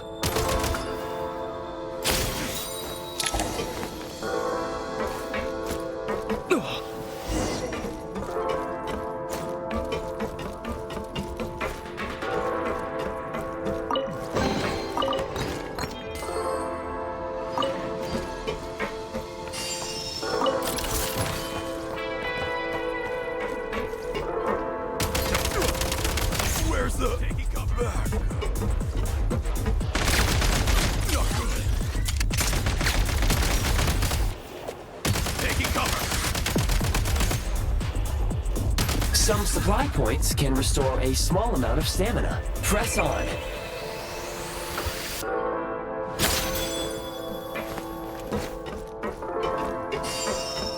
Charge! Fall back.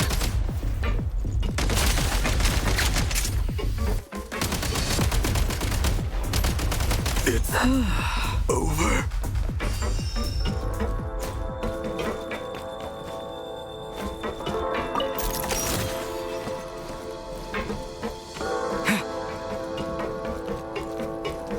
You should be able to use the prime ice construct left here to cover long distances.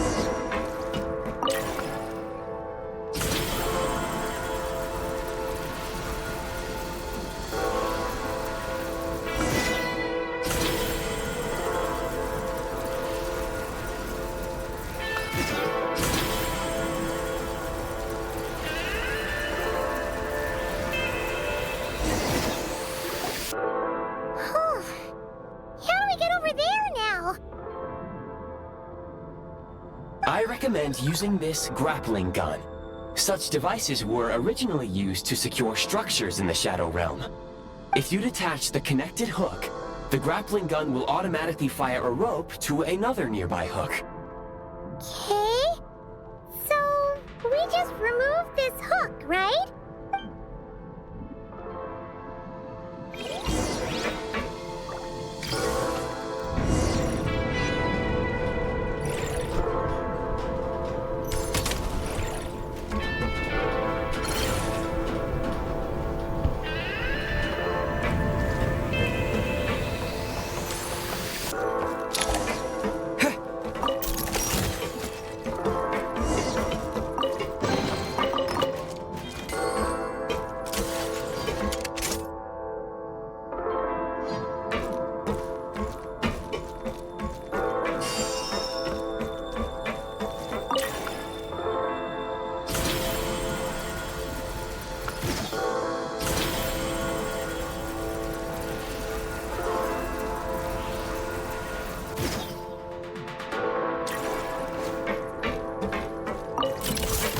Back in business.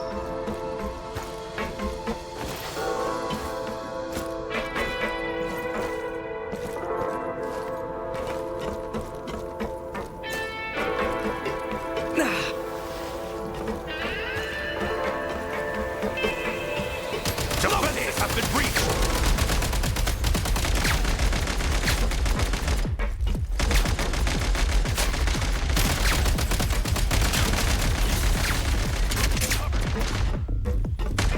Out of ammo! Reloading!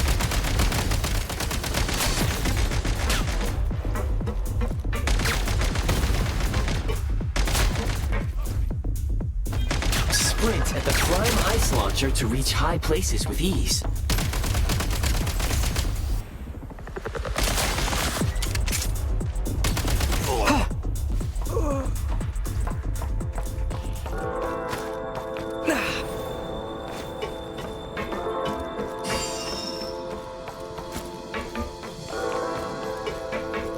Change of tactics.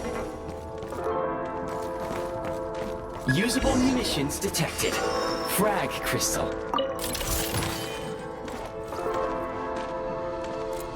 Change of tactics.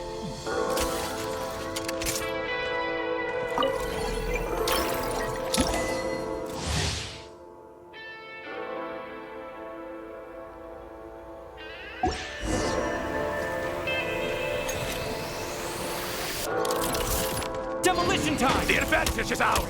Charge! Fall back! Can't take much more! Where's the...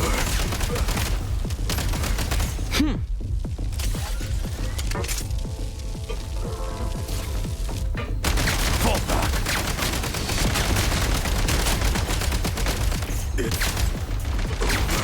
Gotta recharge!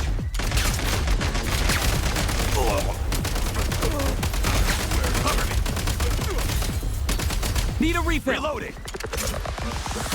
Not good. Losing track. Where's the... back?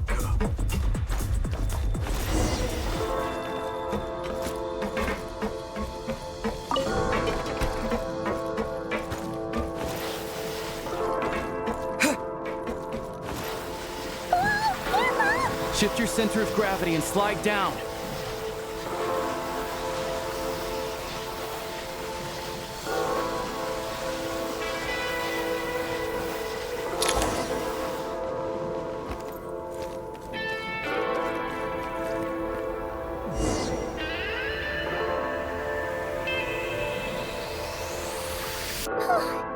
How much longer is this gonna take? The exit is right ahead.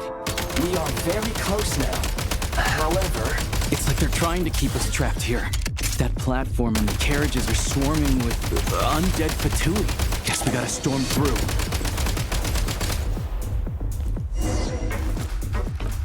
Nice.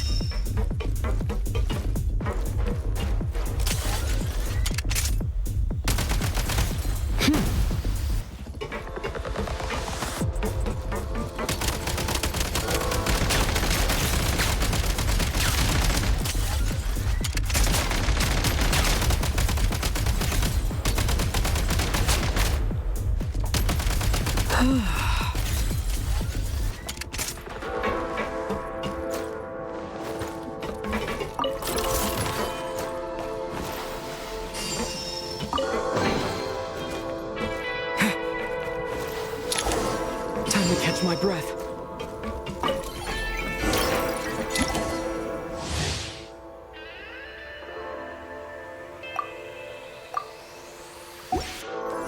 You may find switching to assault mode makes your attacks more effective.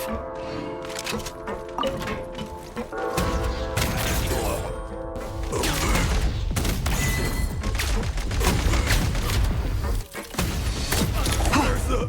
back?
Looks like the Shadow Realm is about to sink back down into the depths.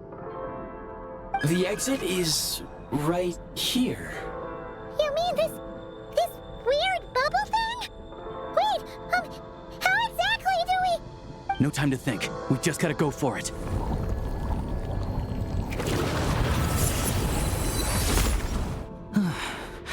Looks like I was right.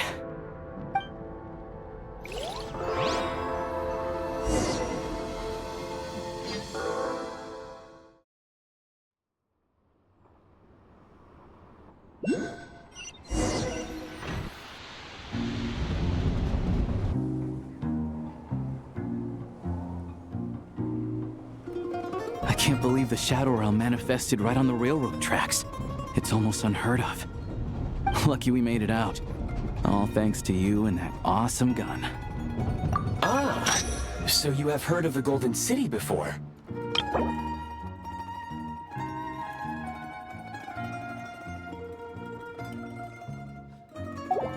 Yeah, it came up a whole bunch in Nokrai.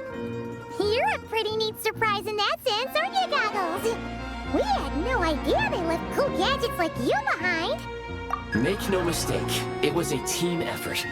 For a first-time firearm user, your performance was quite outstanding, far beyond my expectations.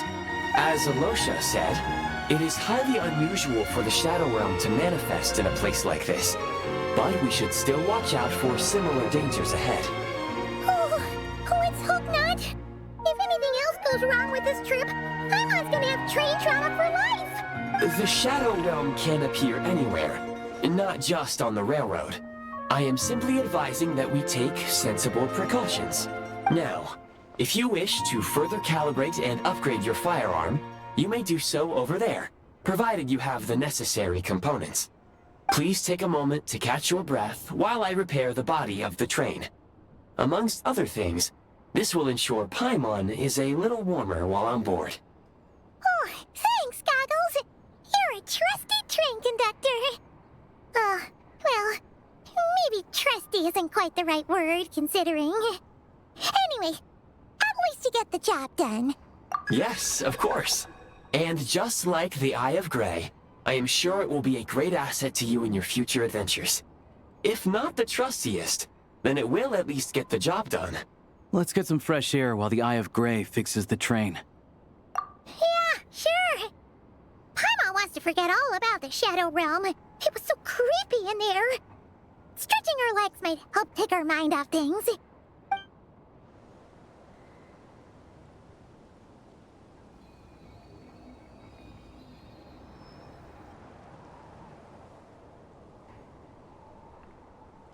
It's so quiet here for a train station. Not a person in sight. Just abandoned houses.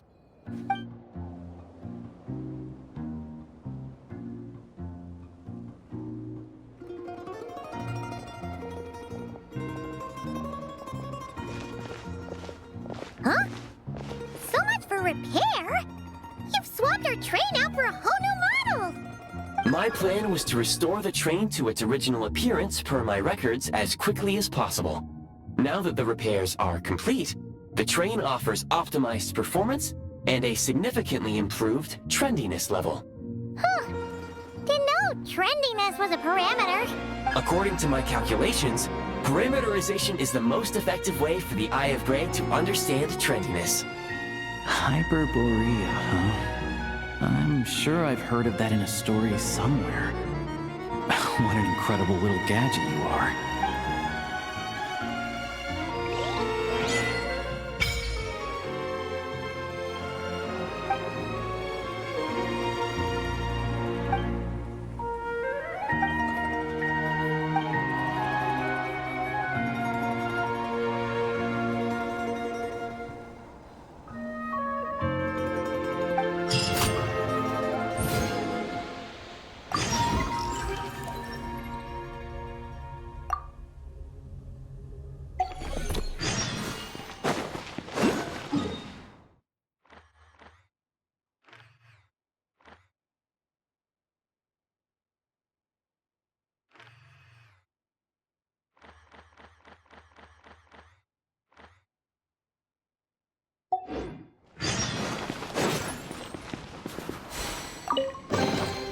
Oh, so this is what you like?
Oh, so this is what you like?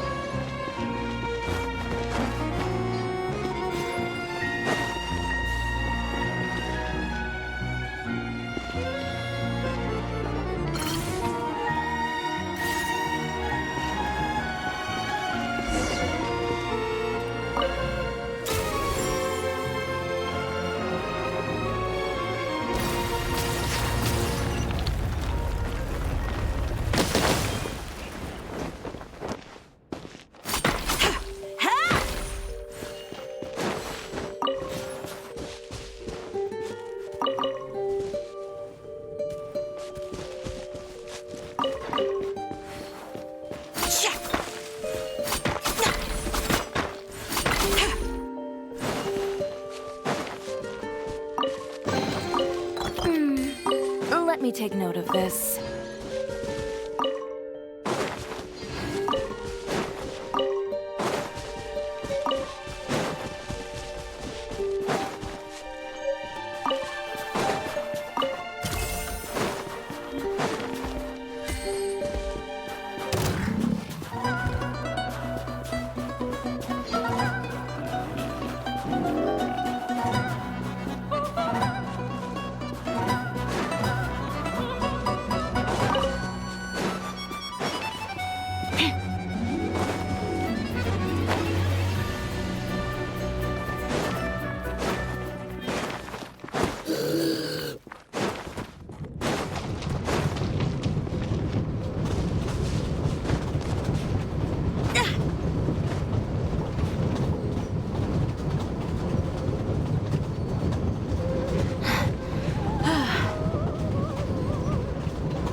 avoid looking down if you're afraid of heights. No, it's not that. Paimon's just praying that we don't have yet another accident.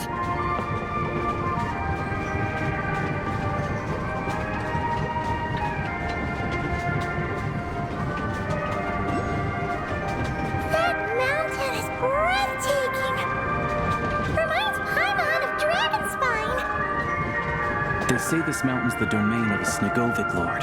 A lot of the Snegovik retreated there to live in seclusion, so it's a pretty mysterious place. You hear all kinds of stories. Even the residents of the nearby town of Svietla-Lidovka steer clear of the summit, and they make a living off of harvesting prime ice.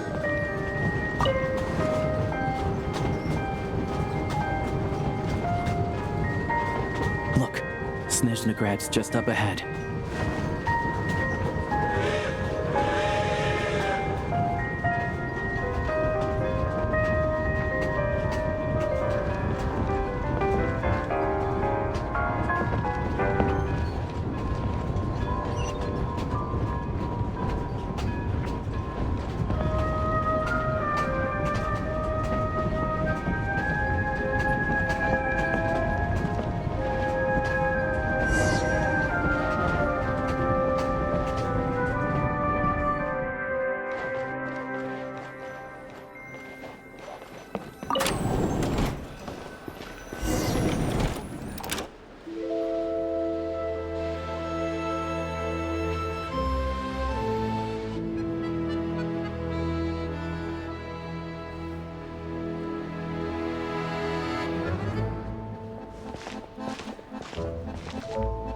Here we are. Welcome to Snezhnograd train station, the biggest transport hub in the nation. Wow! It's so majestic! Just flying from one side to the other would probably leave Paimon out of breath! It's built for maximum efficiency, but yes, transferring trains here can be a little tiring. In the future, you can use this train station to travel anywhere you want in Snezhnaya. For now, though, come with me. Let's get Paimon checked out. This way. There's a lift car that goes straight to Sapoliarny.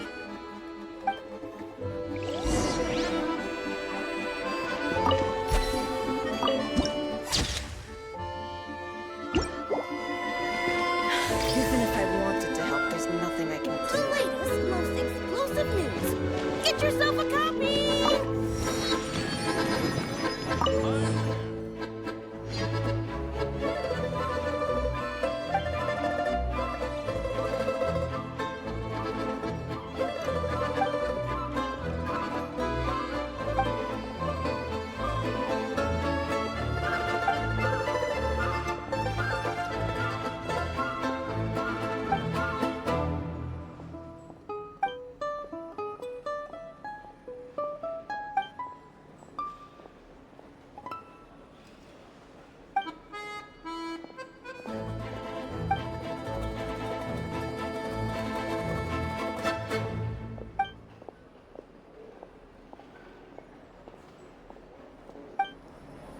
Please, mind the gap between the platform and the train.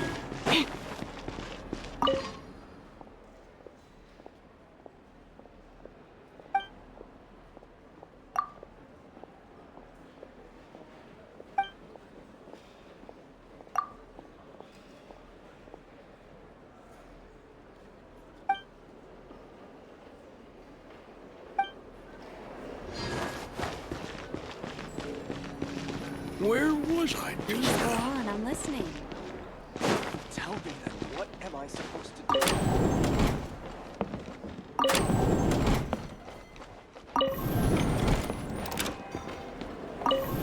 Passengers, please step back. Let others off before boarding and mind the gap.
complete coincidence. Hey! Long time no see.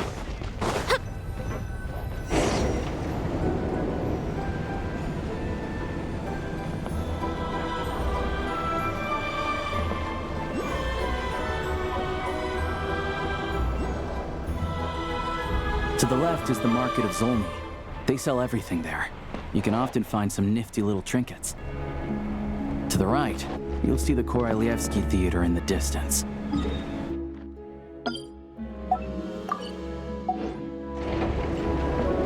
at that! Incredible! From on high makes you want to reach out for it. But the moment it lands on your hand, its beauty dissipates. I suppose there are more similarities between snowflakes and fashion than I thought. Of course! Should I really come with you?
Wow!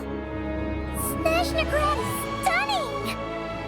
Seeing it with our own eyes makes all the trouble we went through to get here worth it! I found it pretty stunning when I first came here too. But I soon found out that stunningly beautiful means stunningly expensive. The prices here are crazy. I'm just a small-time hunter, so Zolny is where I spend most of my time.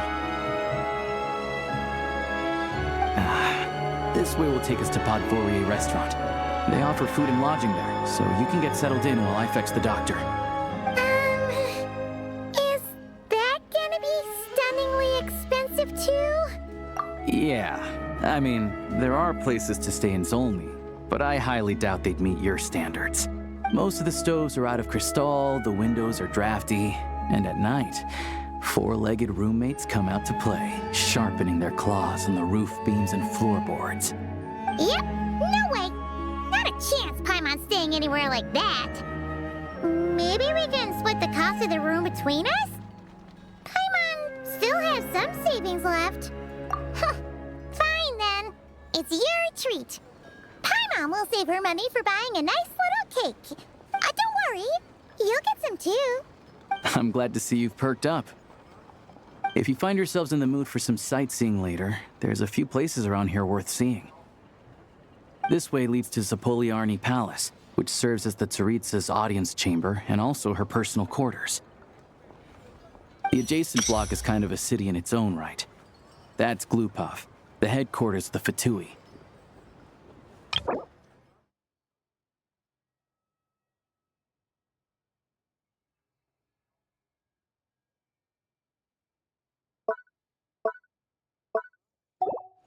Inside, there's a munitions factory known as the Armory Palace, producing a constant supply of all kinds of equipment for the Fatui.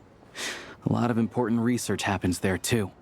And over there is the Snezhnograd Vecha, where all the big shots meet regularly to make policy decisions. These places are best admired from a distance. I'm sure I don't need to explain why. Yeah, they probably have super strict security. We're not looking for trouble right now. The downtown area is near the center of Zapoliarny. That's where you'll find the restaurants, bookstores, and gift shops. Another place of interest is the Northland Bank, which is over this way.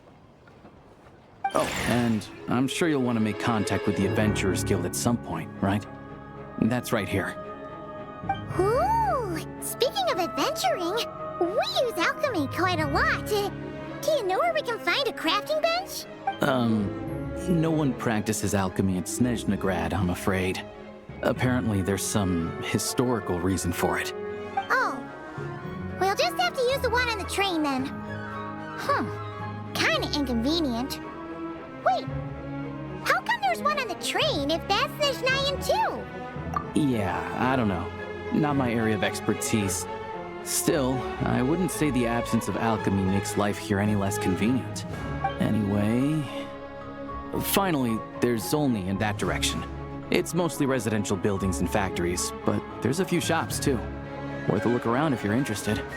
That's about it. You guys go ahead and get checked in while I track down my doctor friend. Sounds good. Thanks for all the recommendations. It'll be good to get out of the cold wind. Paimon's starting to feel another headache coming on. Podvorye restaurant is right this way.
Oh, no.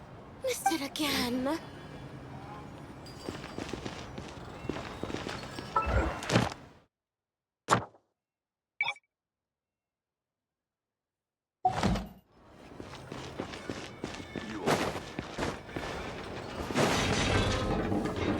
Get the temperature wrong, then the details suffer. Get the details wrong, the flaws start to follow.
That fellow told me himself.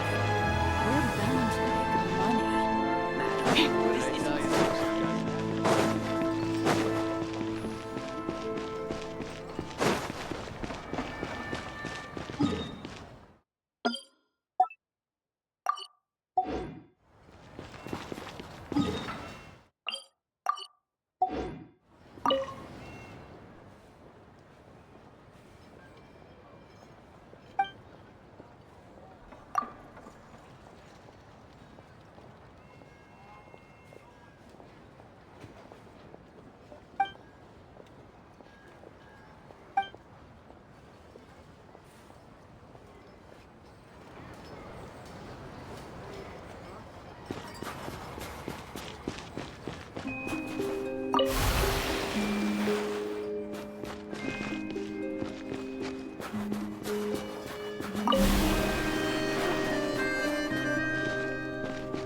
Buried deep inside is the witch's grand prize.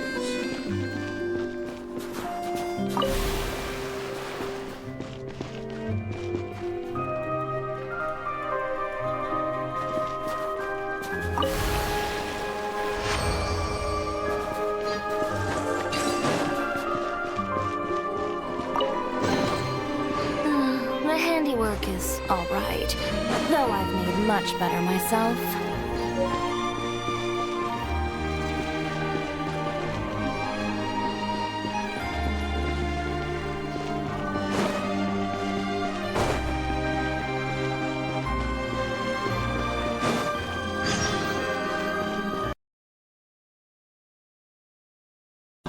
That wind of freedom.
Looks like you get what you pay for, huh?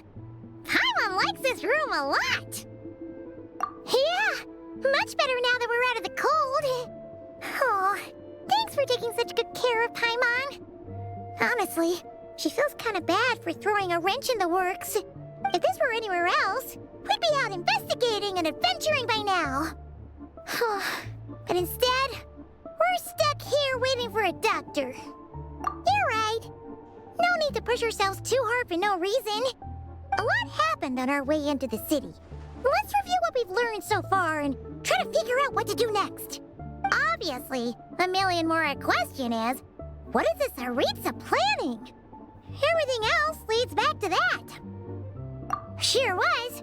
And so far, we've learned that in addition to the 7 Gnosis, her plan also requires a ton of energy. But we won't get to see her anytime soon. Aloysius said that she went east to fight that big monster. It must be a pretty powerful one if it can blanket the whole of Snezhnaya in a snowstorm this awful. To be honest, what we're really lacking right now is information. The kind of information that only the higher-ups in the government would know, not word-on-the-street type of info. Paimon can think of a few people who might be able to help us. But... right! And when we left Nokrai, Sandrone specifically left a message reminding us which side we're on. So, us anything confidential about the Tsaritsa's grand plan. Yeah, fair point. Besides, that Gloop-Off place is right nearby. We've got nothing to lose, so it'd be a waste not to go. There's gotta be someone there willing to talk to us, right? Maybe Arlecchino or Sandrone? Or possibly Tartaglia. But it's unlikely we could sweet-talk Arlecchino, let alone Sandrone. She basically told us to stay in her lane already. Yeah, the last time was all the way back in Fontaine, right? Too bad we missed him in Nodcry. Apparently, he came to help out. Hello. Is there a traveler in Paimon in there? That's Alosha! Come in! Hello, I'm Dr. Luneva. Alosha mentioned that one of you is feeling a little under the weather. I see. So you're my patient today, yes? And you're, Faye, I presume? Good question. Paimon's not too sure either, but she's definitely not the same kind of Faye as the ones we saw at the train station. Is that gonna be an issue? Not exactly. It's just, I'm used to treating human patients. Fae tend to be far more resilient than even the healthiest and most long-lived of humans. But don't worry, I do have some experience treating Fae. I've even diagnosed plenty of cats and dogs in my time. Safe to say, I have a fairly eclectic range of expertise. It'll be fine. Paimon's basically the same as a human, right? We're no different when it comes down to it, are we? That's just because Paimon knows how to eat. Now, please take a seat.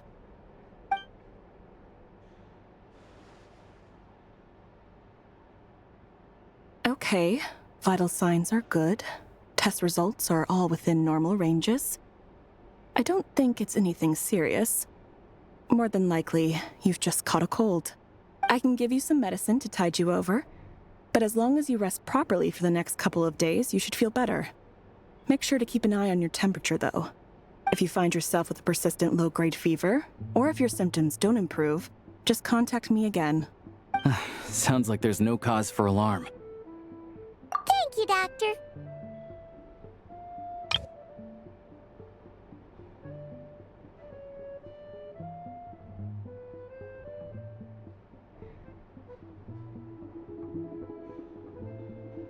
You're very welcome. Just doing my job. I'll leave you in peace now. Time to visit my next patients.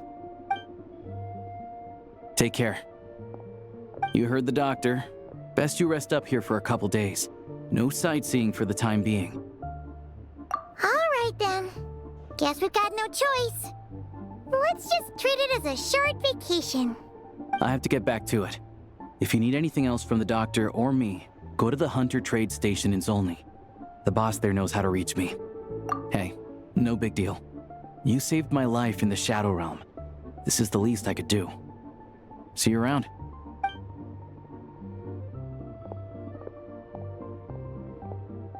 All right, time to find Child and see what he can tell me.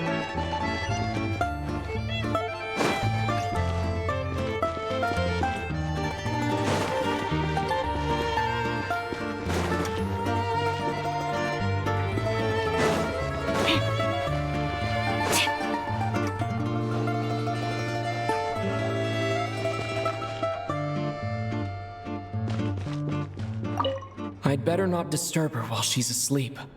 With any luck, I'll be back before she knows I was gone.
there's anything you need, please let me know.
handiwork is all right, though I've made much better myself.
Hold on.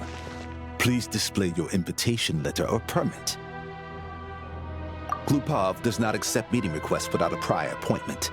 You'll have to apply per the advertised booking process and wait until your invitation letter is issued. Might I ask who you're hoping to visit? Another one who thinks the rules don't apply to them. I don't understand why people think they can just talk their way in here. You don't just show up and land a meeting with the Harbinger. But I have to go through the motions for protocol's sake. Honestly, it's such a waste of time asking when I already know what the answer's gonna be. Wait a moment. I'll pass on your message. If Child is unavailable, you'll have to go through the proper procedure.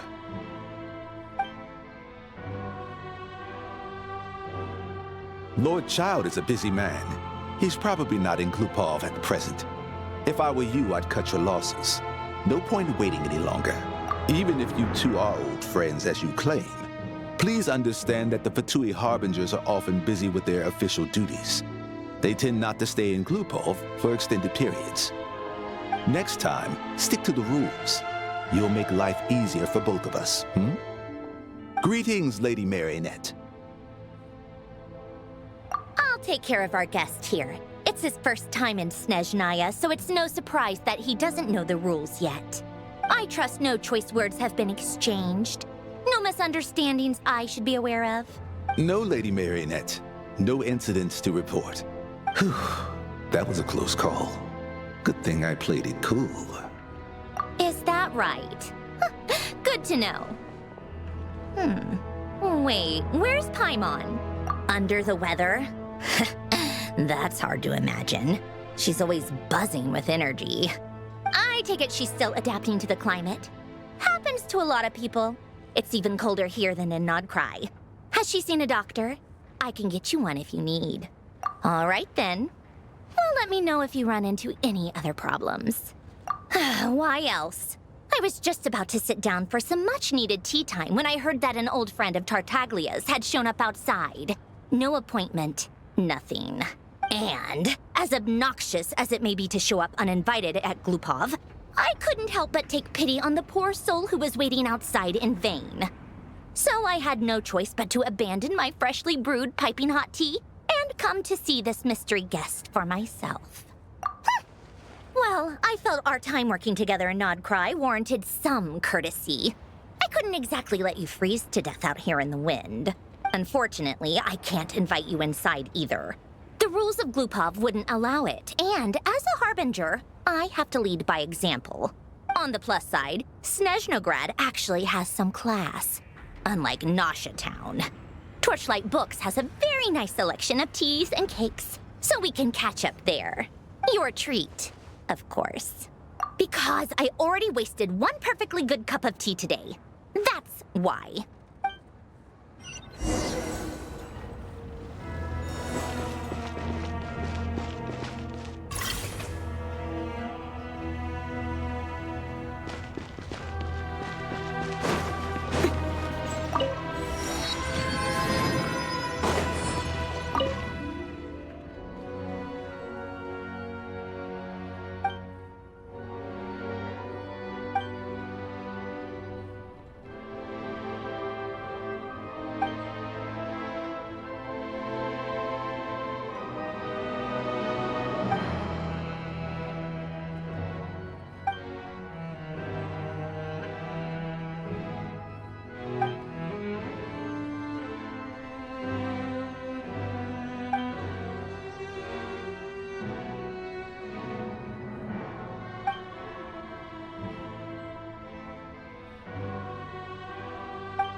I've ordered for the both of us. No objections, I assume.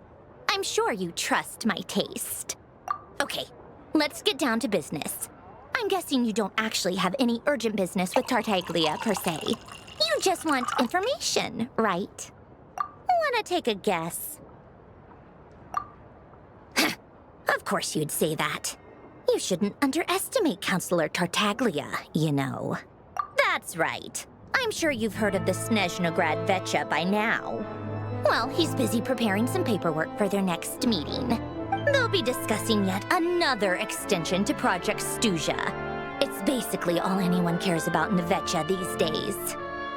Yeah, he's more of the shoot first, ask questions later sort, isn't he? It all started with a very detailed letter that Capitano left for the jester, Piero, before leaving for Natlan. In that letter, he detailed the future arrangements for his subordinates. All of his key people were reassigned to Tartaglia. I guess he'd already prepared to leave us for good all the way back then. But Piero didn't reveal the contents of the letter until the events in Natlan had concluded. That was his reaction, too. Why me? With a bewildered look on his face. He'd always assumed Capitano looked down on him. He was a man who kept his thoughts to himself and barely spoke to him the whole time they'd known each other. But he occasionally brought Tartaglia along to my tea parties back in the day. So to the rest of us, it was clear that Capitano had quite a lot of respect for his young comrade. By the rest of us, I mean my tea party regulars. Arlecchino, Rosaline, and... actually, not Columbina. She was probably oblivious to it. Anyway, then the Liues situation happened. Normally, it took a lot to get under Capitano's skin, but that time he was furious. It's not really my place to talk about it, though. You can ask Tartaglia about it sometime.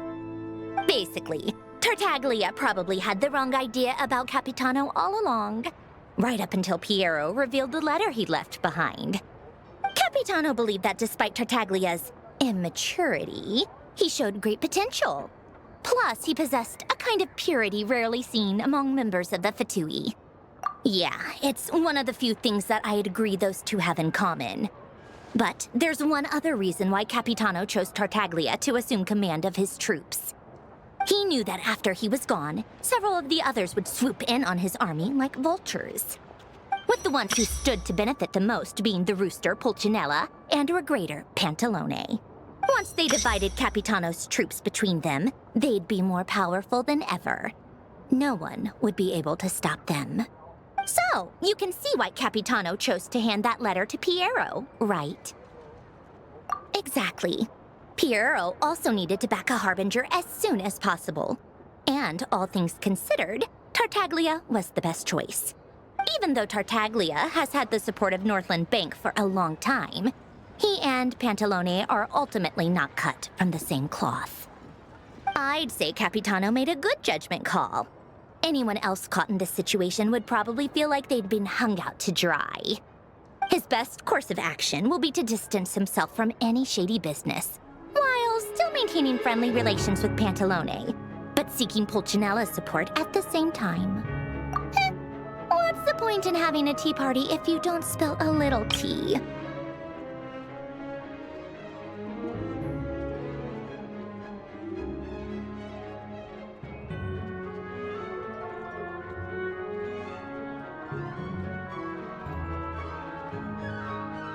Besides, none of this is confidential anyway. Ask any journalist out there. They'll give you all the lurid details.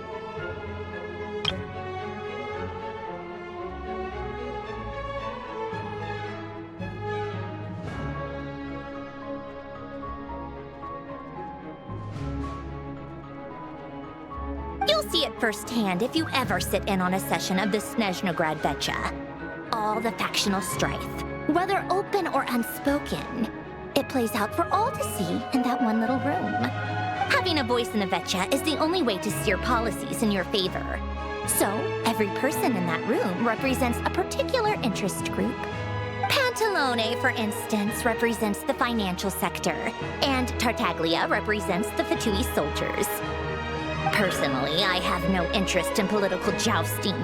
But since I have a number of engineers and researchers under my command, I have to make their voices heard. Then there's Pulcinella, the linchpin of the VII. He represents politics itself. Everything involves him, so nothing can bypass him. Any issue that comes up, he knows how to mediate. That's what the Tsaritsa values most about him. I'm starting to see why everyone is so frustrated with the way things are, but also powerless to change it.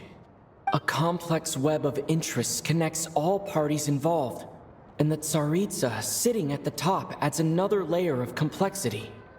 It must be nearly impossible to come up with a perfect solution. All right, I'm done carrying this conversation.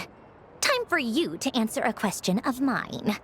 You must have known that you can get the info you needed from me. So why was Tartaglia the first person you asked to see and not me? Huh? Jealous? As if. Wait. Oh, I think I know what it is. Columbina passed on my message to you before you left Notcry, right? I only meant you should be mindful of which side you're on. Is that actually why you didn't ask for me? Because you took that to heart? You... fair enough. It's not your fault. I blame all these politicians I've been hanging around with lately. Always beating about the bush when they talk. I guess it must have rubbed off on me. Anyway, just ask for my help next time, okay? Little things like this are no problem. Lady Marionette. What now? Can't you see I'm on my break? Whatever it is, just leave it on my desk. I'll look at it later. Sorry to disturb you during your break, ma'am, but I'm afraid it's an emergency. Isn't it always? I've told you before. Fixing the tracks and transporting ice blocks does not constitute an emergency. The equipment in Svietlolaidovka is in urgent need of maintenance. With how the weather's been recently, we suspect that the cause is a buildup of snow, exceeding the maximum weight limit. The supports on one of the machines broke and fell, awakening a dormant beast and leaving many of the ice miners trapped in a nearby ice cave. Luckily, Odette's team was nearby and launched a rescue operation, but we're still facing a severe manpower shortage for both the rescue and engineering teams. I guess that's it then. Our tea party will have to end here. I'm the only engineer you'll need. Do you actually want to come with, or are you just saying that? Nice of you to return the favor. I'll have a couple of people look after Paimon. They can let her know that you had to step out for a while. Given how urgent this is, I'm sure she'll understand. And honestly, I'd rather have your help than anyone else's. Between your skills and experience, you would be reliable help. Then let's go. You, take 2 people to Pavoye restaurant. Find his room and watch it like a hawk until we get back. If anything happens to Paimon, you'll be answering to me. Yes, Lady Marionette.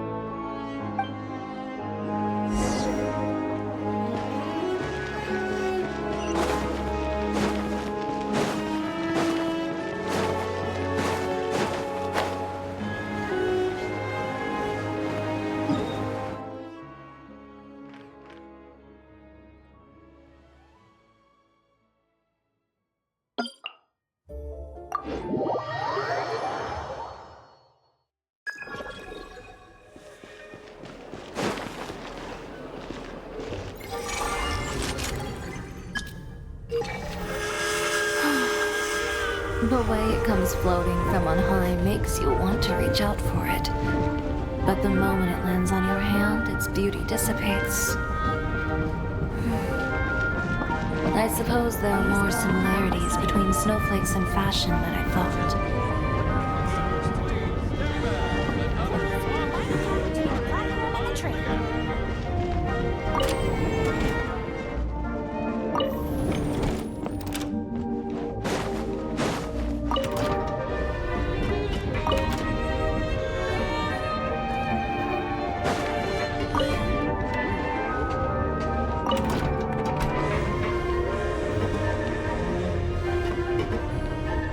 Let's take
been still like this. What a fool.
Let me take note of this.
They weren't exaggerating. This is really dangerous. It's a good thing only one of them broke. From what I've been told, most of the trapped miners are over in that direction. Yeah, you do that while I check the rest of the equipment. I'll evacuate the people around here as I go. Meet me back here as soon as you're done.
I have to be getting close. Don't go any further.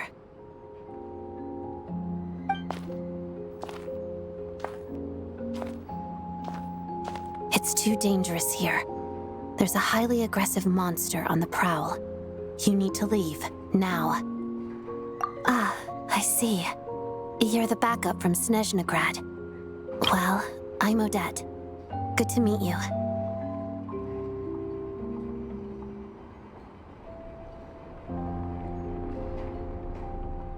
Ah, so this is Odette. She was the first member of the Fatui on the scene. There are 5 people trapped in the cave. Monster type is unknown, and so is its location. Let's go. Every second counts.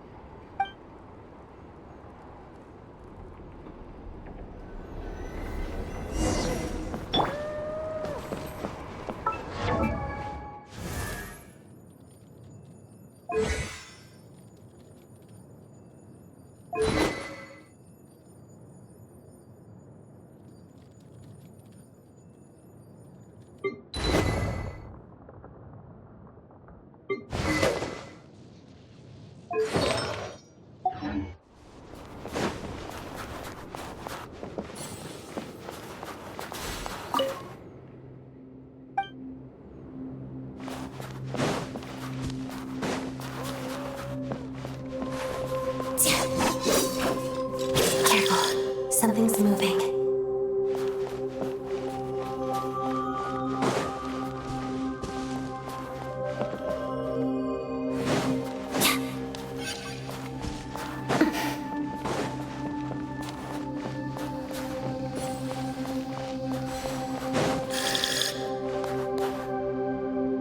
This must be the monster's shadow. Looks like a tough opponent.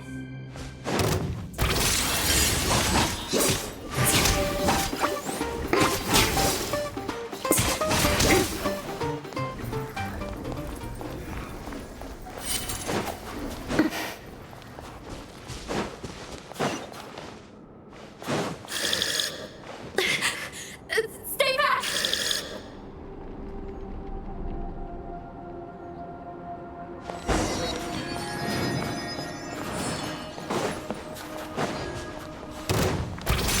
Witness the snow swan's grace.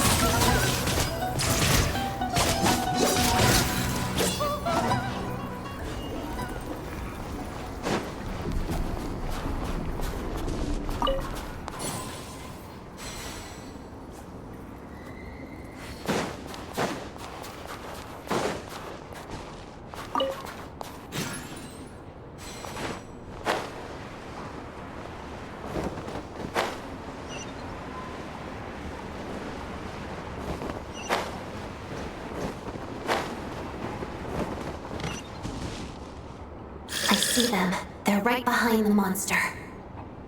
The monster seems very agitated. It could attack at any moment. Let's make the first move. Lightning flash! Thunderclap! Shadow move.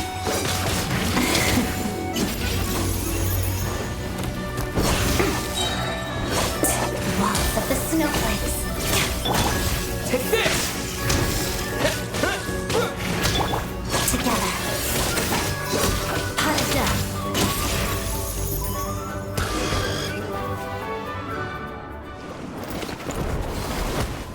Oh, thank you for saving us. We'd have been monster fodder otherwise. Thank you. Thank you. You're welcome. You should be safe now. Follow this route out. He and I will stay behind to watch the rear. Thank you. Come on, let's go. This way.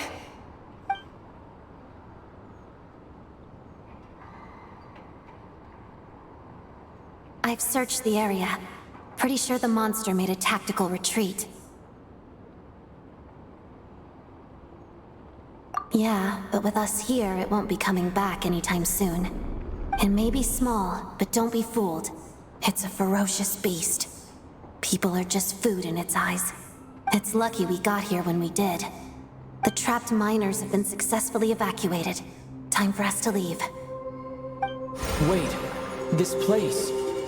There's something unusual about it.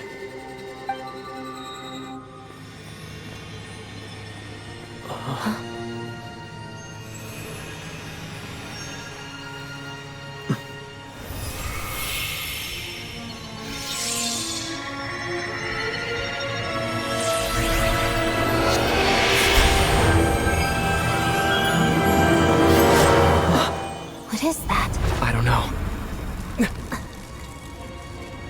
It's back? Guess it has family.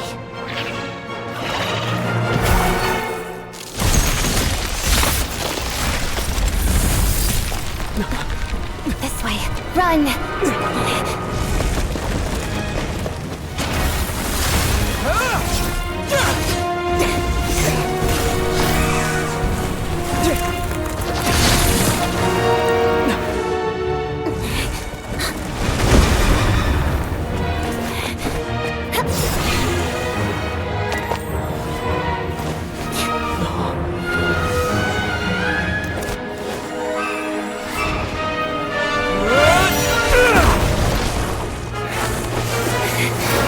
Thanks. Let's get out of here.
Everyone's accounted for. We managed to rescue them all. We also placed a sign at the entrance to the cave, warning people to stay away. You really held your own today. I still don't know your name. Don't think I've seen you before. I'll remember the name. All right then. See you around. Hello, Lady Marionette. I hear the rescue operation was a great success. I knew I could count on you. What brings you here, Odette? Here for a performance? No, a Fatui mission. I happened to be nearby and heard the crash. She hasn't introduced herself then. Odette is the prima ballerina of Snezhnograd. She's quite the celebrity. If you ever hear people mention the two crowning jewels of the Korailievsky troupe, they're talking about Odette and the prima donna, Vodianitsa. On top of that, Odette's also a rising Fatui star. It's looking likely she'll inherit the title of the Fair Lady. She learned all her combat skills from Rosaline herself. Used to be one of her most valued subordinates, too. You flatter me, Lady Marionette. If she's Rosaline's protege, that makes me... Never mind. There's no need to bring it up. No point making things awkward. How's progress on your end, Lady Marionette? Equally successful. I finished reinforcing all the equipment. Took me a little longer without Polonia's help. But the outcome is the same, of course. Even if the heavy snowfall summoned by that monster lasts for another 3 months straight, this equipment won't give way. All right, now that we're done here, it's time to get out of this blizzard. Sure, but Snezhnograd will send someone to investigate and draw up a relief plan. And I guess I'll have to write the incident report myself this time, since it involves a mechanical malfunction.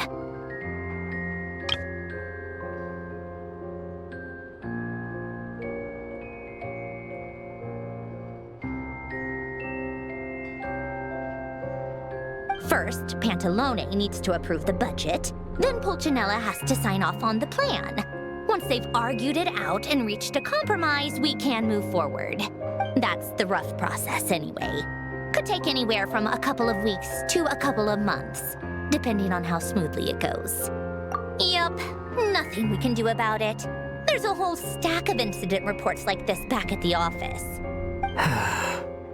The snow has eased a little for now, but there's no telling when that will change with that monster still at large. Fuel for heating is in short supply, and relief is weeks away. There's no immediate threat to life, but still, it just feels like there should be a better way. Hey, quit daydreaming. Let's get back to Snezhnograd. When did you get a new sword? I found it in a cave. It handles pretty nicely. You have a strange affinity for secondhand swords. Oh, this is how it's always been done. Everyone's gotten by like this for years.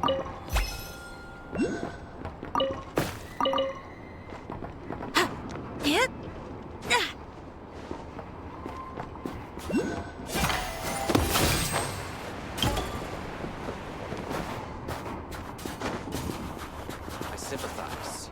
Rules are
it isn't Counselor Tartaglia, Mr. Big Shot himself. Go easy on me, all right? I'm still recovering from the interrogation the real Big Shots put me through. Hey, comrade, it's been too long. I heard you came looking for me earlier. Nicest surprise I've had in a while. Good to see you too, Odette. I'm guessing you guys just got back from Sviatlo-Lajdovka. How'd it go? Crisis averted? It went fine. How about you? Any new developments? Not really. Same as ever. Growing opposition to Project Stuja, and the usual rebuttals are starting to ring hollow. The results of the mock vote were pretty dire. Pulcinella was fuming. I've never seen the old man so angry. That's not good news. It takes a lot to rattle him. Yeah, obviously if push comes to shove, there are ways to crack down on dissent. But... Sorry, I have to ask something. This is going to sound blunt, but may I? Huh? Of course, fire away. It sounds to me like everyone's tearing their hair out trying to figure out how to deal with opposition to Project Stuja. But what exactly is this project's purpose? And how can it be so important that even people like you two refuse to stand up for the ordinary people of Snezhnaya?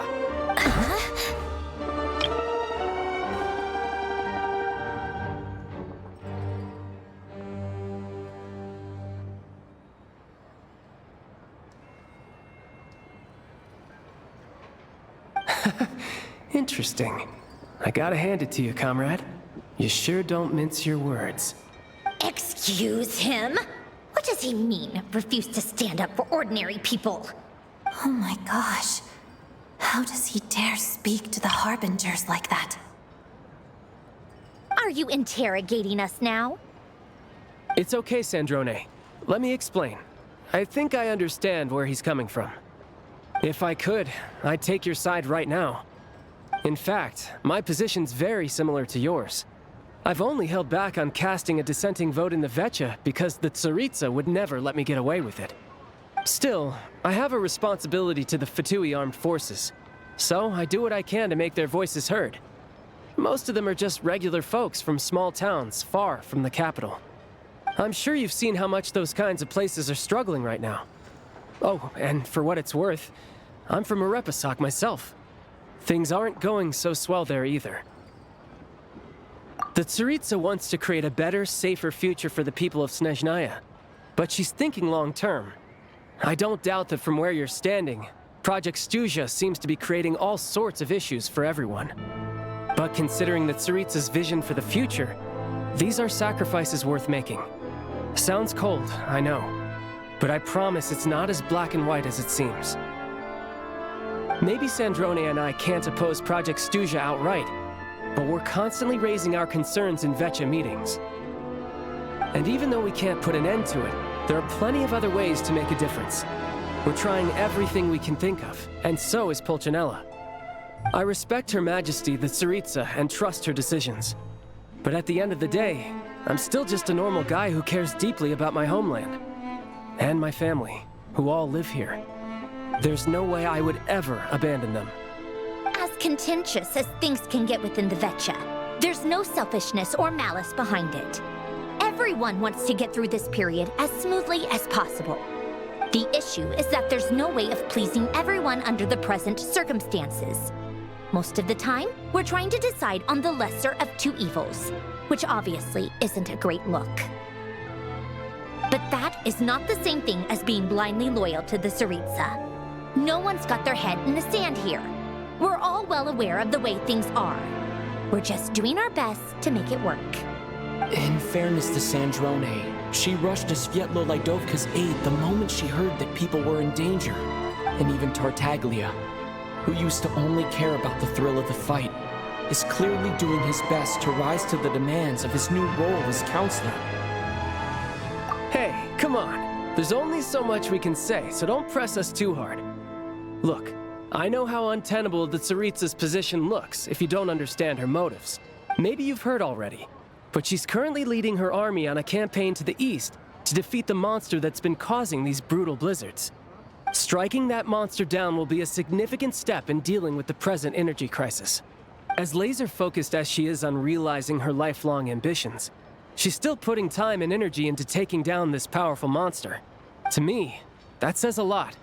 If she thought Snezhnaya and its people didn't matter in the grand scheme of things, why would she waste her time on something like this? Thanks.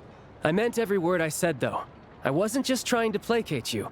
I've already done more than enough diplomacy for one day.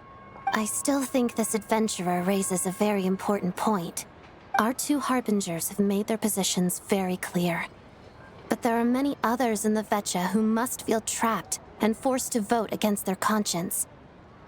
I think it's a very valuable quality to be willing to speak one's mind, despite the risk of offending powerful figures.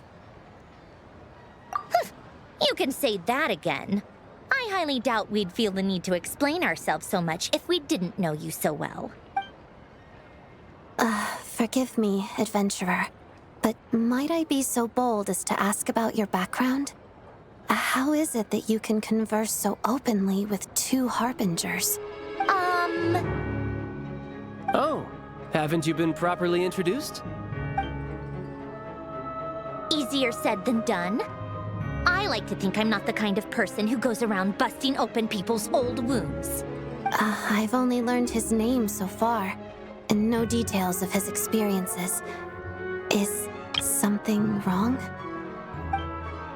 Uh-oh. Is there no avoiding the subject of Rosaline? No, it's just... all right. I guess there's no getting around it.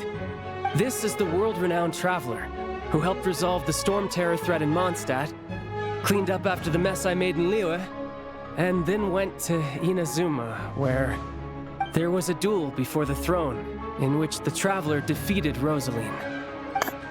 Oh. I'm sorry. I didn't think you two would be seeing much of each other, so I figured it wasn't worth bringing up. It's fine. It was a long time ago. It's fine. Sorry. I just remembered that we have a rehearsal coming up. Please excuse me. I should get going.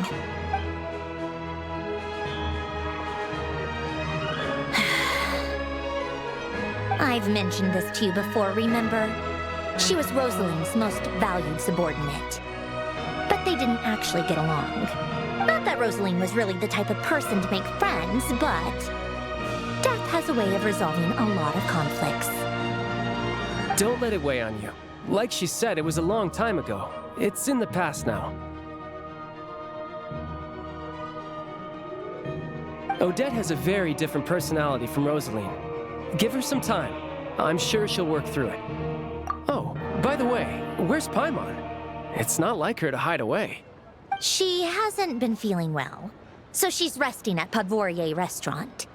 I got a couple of my people to look after her while we were gone. Oh, right. Sorry to hear that. Poor thing. Reminds me of when Tonya was little. She really felt the cold back then. Used to get ill all the time. I felt so bad for her seeing her lying in bed, coughing. She was so mature for her age, though. Whenever someone came to visit her, she'd greet them with a smile and would never complain. I'm sure Paimon's a good kid, too. You're a little short on manpower, right? Let me have a couple of my people take over for yours. I'll send my most capable and reliable. They'll make sure Paimon can recover in peace. Well, that would be great. Your people are more qualified. Hey, don't mention it. I'm sure you have things to do. Hopefully this takes a load off your mind. So no more accusing me of not being on your side, all right? Already? That was quick. I'm afraid I can't help you there. Our director's recent movements are confidential. Even we're not in the loop. If you hadn't told me, I never would have known he'd gone south.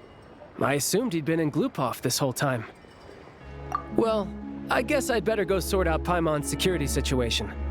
I have some other work to catch up on at Glupov anyway. Me too. I have an incident report to write up. Let's leave it there for now. I guess everyone's in a difficult position. But Tartaglia's right. I have things to do. Things I want to do. And things I ought to do. To start with, I should ask Alosha if he knows any way to help Svietlolaidovka.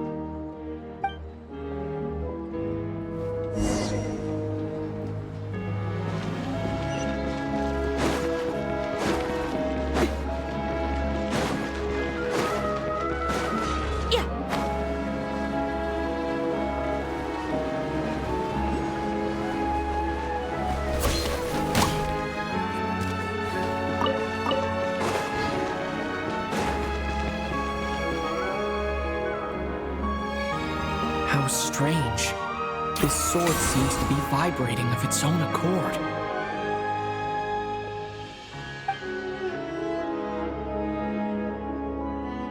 It's a very faint vibration, but it's getting stronger as I get closer to the statue of the Seven.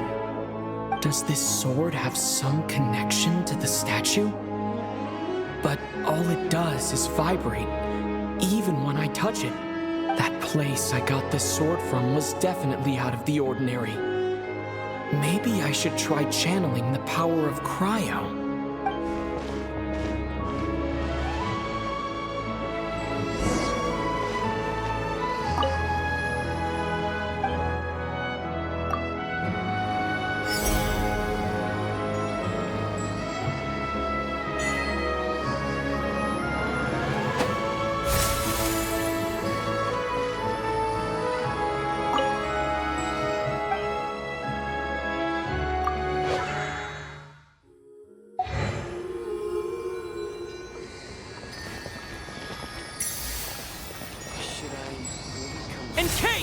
It worked.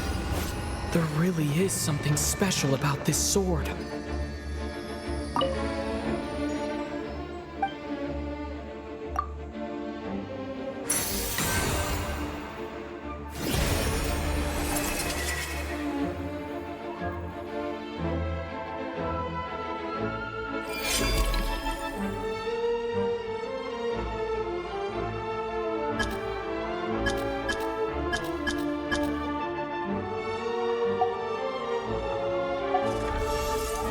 I don't really understand what just happened, but I'm pretty sure this sword just got a little more powerful. I'll have to try the same thing again when I come across another statue of the Seven. In the meantime, I'd better go find Alosha.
The way it comes floating from on high makes you want to reach out for it. But the moment it lands on your hand, its beauty dissipates. I suppose there are more similarities between snowflakes and fashion than I thought.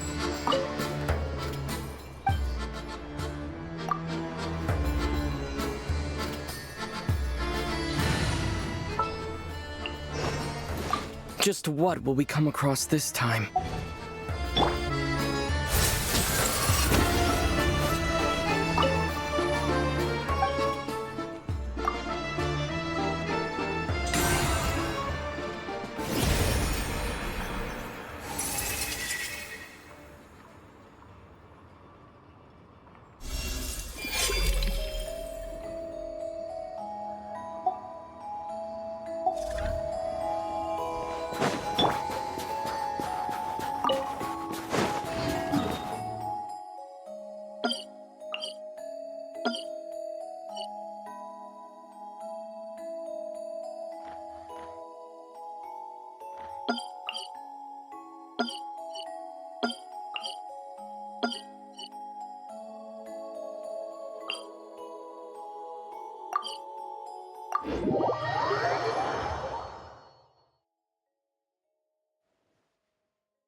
I still want to get a higher score.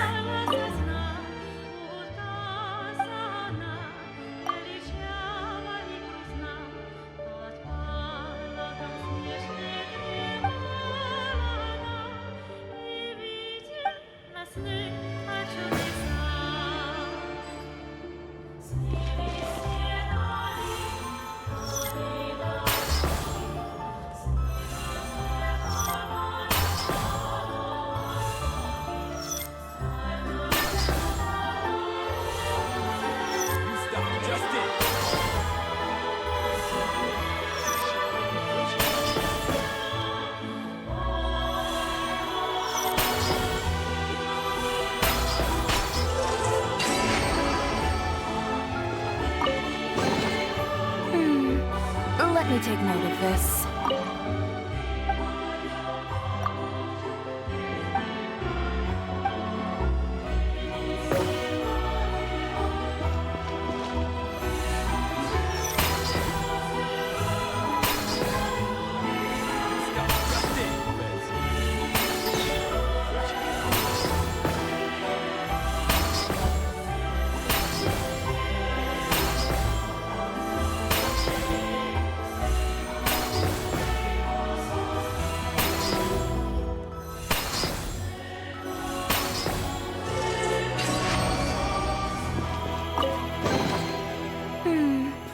Let me take note of this.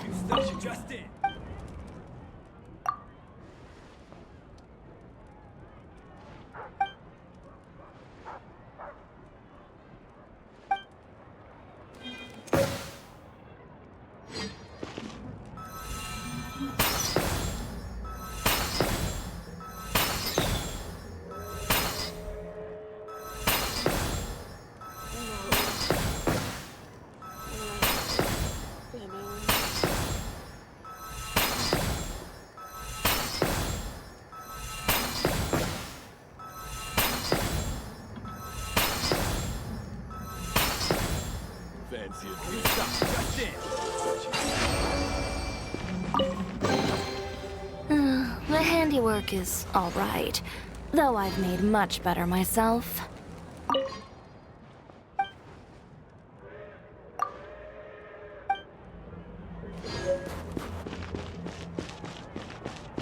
Oh, my head's spinning.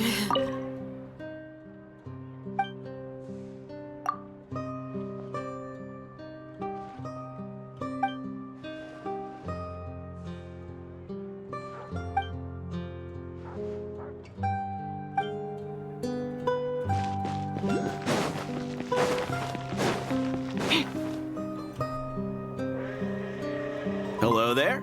How can I help? Ah, sure thing. Give me a second. I'll go fetch them for you.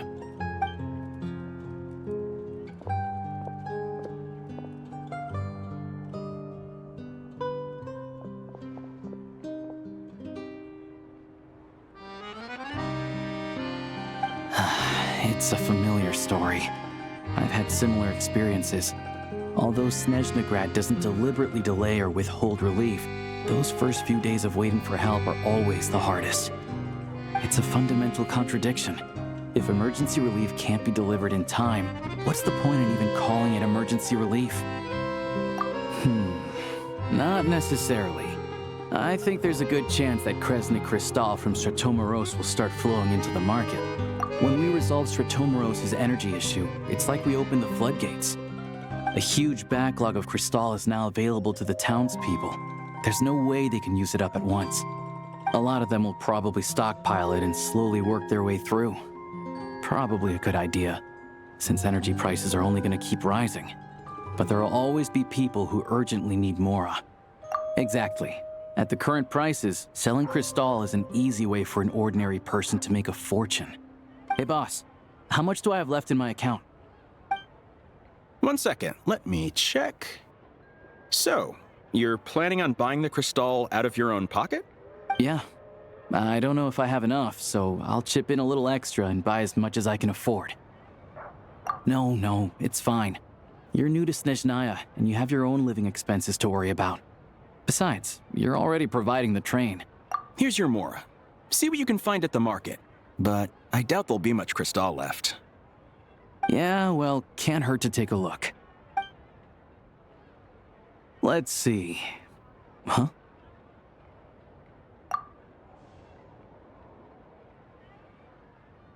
Oh, Alosha, and... Hello? I didn't realize you two knew each other. Yeah, I take on some odd jobs in the city to supplement my hunting income. Sometimes I work as a cleaner or prop hand at the theater where Odette is one of the big stars, so I've met her a few times. When the weather's as bad as this, it's better for a hunter to adapt than to keep looking for game. Yes, and we sometimes need extra help.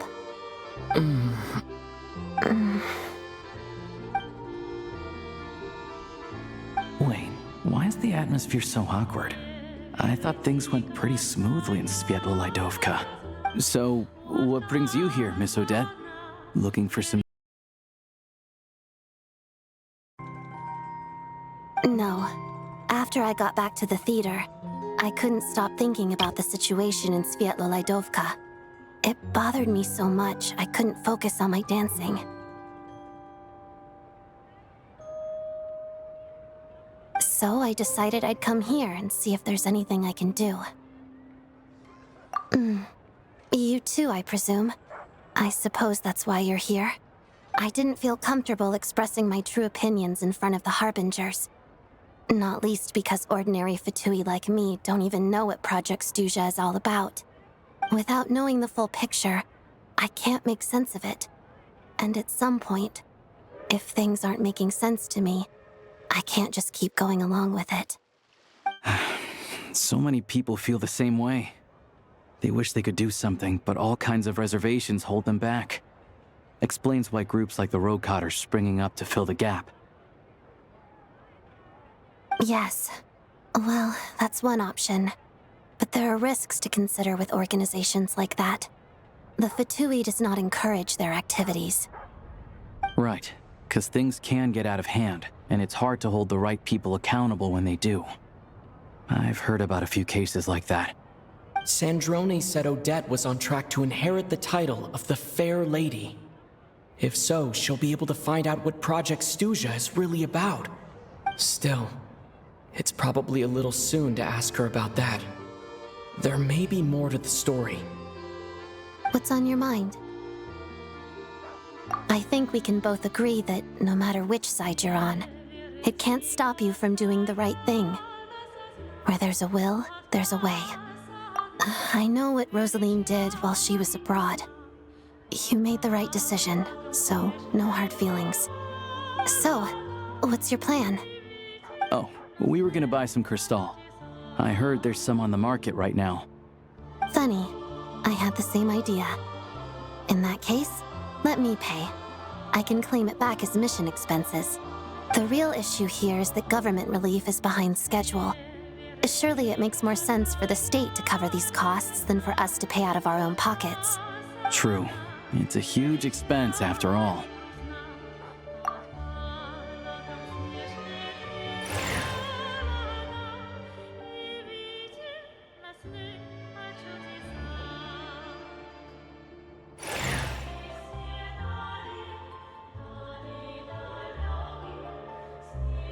Let me see. I'll take it all, please. And I'll be needing a receipt. Right. Choose mission budget under the expense category, but be sure to specify emergency rescue operation in the description. Otherwise, the normal reimbursement limit will apply. Let's book this train. Regulations say that if we need to transport Kresnik Crystal during Project Stuja, extra carriages can be added 1 hour before departure.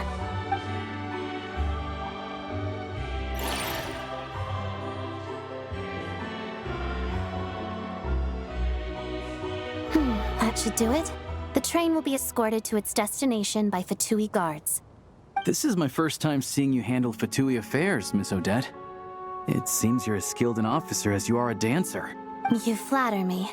It's only because I've been doing both my whole life.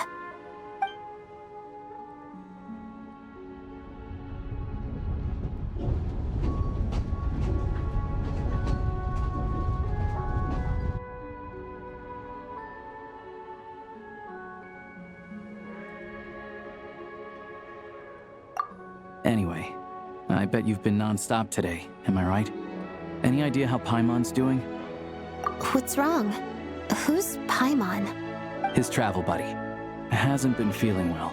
She caught a cold right after they got to Snezhnaya. Sounds like she's important to you. I can't believe you've been dealing with this on top of everything you've been doing to help the people of Snezhnaya. I've got nothing going on right now, so I'll join you. I want to see how she's doing. May I come too? I have some candy that someone gave me back in Svietlolaidovka. Plus, I know a little bit about relieving cold symptoms. All right then, let's go.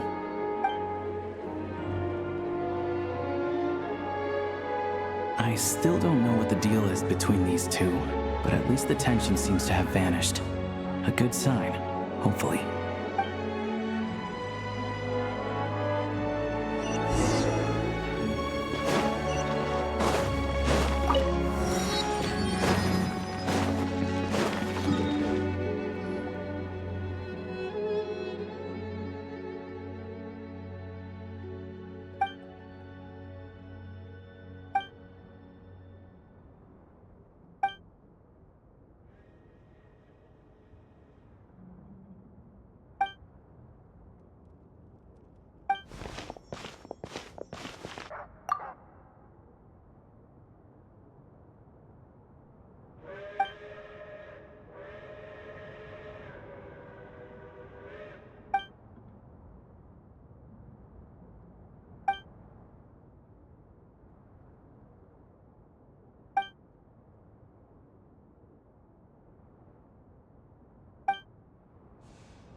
Hello. Sorry, but there's a sick person recovering in this room. Can I help you? What happened? Oh, please, excuse me. Are you the Traveler? Could I take a quick look at your Adventurer Handbook? Master Child said I should verify your identity.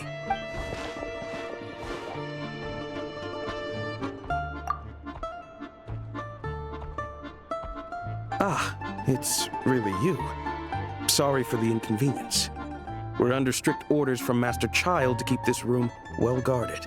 At the same time, we can't interfere with Podvoye Restaurant's business. That would only seem all the more suspicious and draw unwanted attention to this room. Besides myself, a few of my colleagues are stationed in and around the restaurant, in plain clothes, of course. Rest assured, you're in safe hands. I didn't expect such a high standard of protection. Well, Master Child handpicked us for this special assignment. We're not about to let anything go wrong. Anyway, I won't keep you any longer. Please, head inside.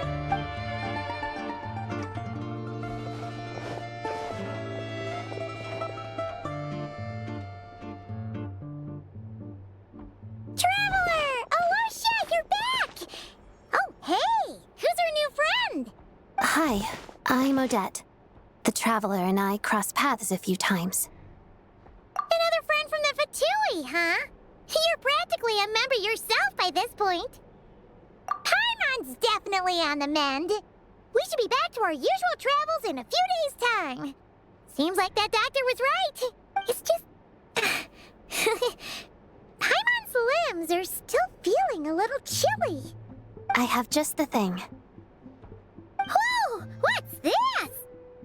Is that a flame inside an ice cube? Wait, is this real ice? How's it not melting? And how does the fire keep on burning?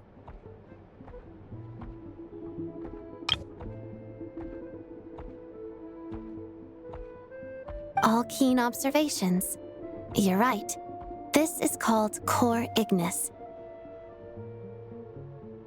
Whenever I've caught a cold in the past, I found I recover much more quickly if I place this by my bed. You're welcome to borrow it. Awesome! Wow! It's so nice and warm! Oh, it's like magic. Your name was Odette, right? How did you two meet again? Looks like she's in pretty good spirits. That's a relief. Any progress with your investigation yet? No surprises there, I'm sure. They're not likely to let anything slip. The Rokad, huh? Let me think. Members of the Rokad keep their true identities hidden, but I think there might be someone I can introduce you to. Leave it with me. Meet me at the Korolyevsky Troop tomorrow, and I'll tell you how it goes. Would anyone like a drink? I'm gonna head to the bar. Paimon will have... maybe some hot milk? Yeah. Paimon's in the mood for something warm. Enough with the secret chat, you two. Let's catch up properly in a minute. Paimon wants to know everything that's happened today. It'll be kinda like Tabletop Troop. No reason why listening to a story can't be an adventure.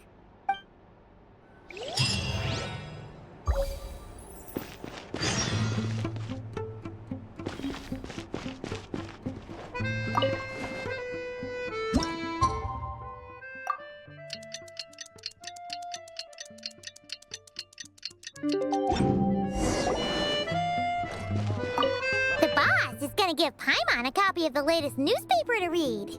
That should keep Paimon entertained.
The way it comes floating from on high makes you want to reach out for it. But the moment it lands on your hand, its beauty dissipates. I suppose there are more similarities between snowflakes and fashion than I thought.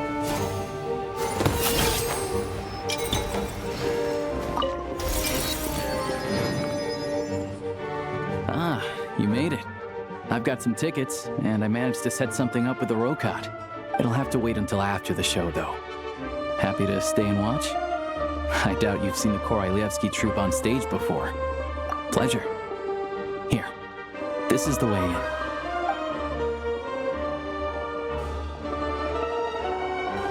Please present yourself for a routine inspection in accordance with theater regulations. Thank you.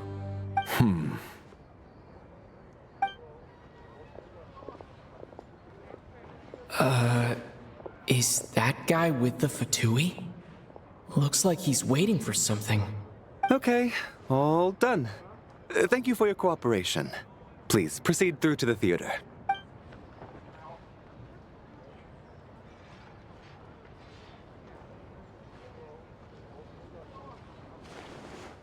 What's up? Everything okay?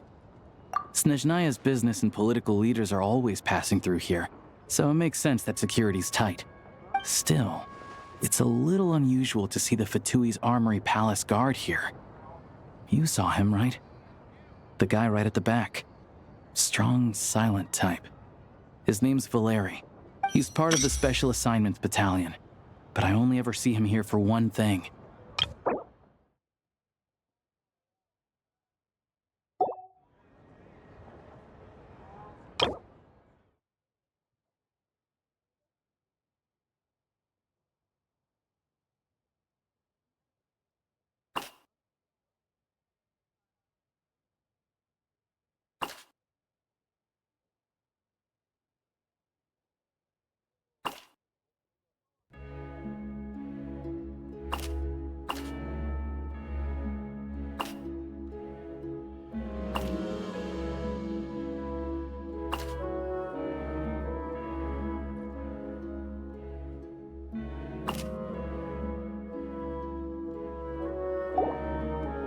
Supposedly a researcher, though he never seems to put much time in at the office. The theater is one of his favorite places to hang out when he's playing hooky from work. But that's not for us to worry about. Let's go. The show's about to start.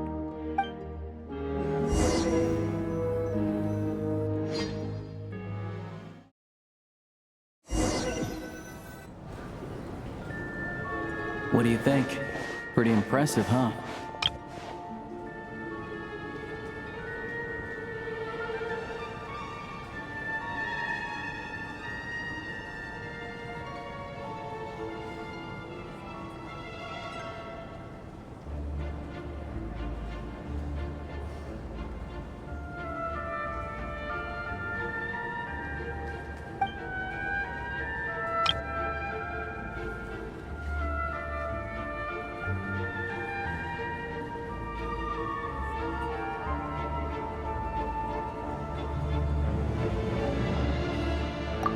The one in Fontaine?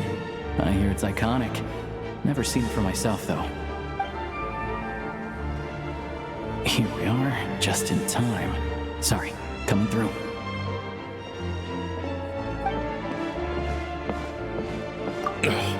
If you're gonna show up late, keep your mouth shut. What's his problem? Whatever. No point arguing with people like that. Look, there she is.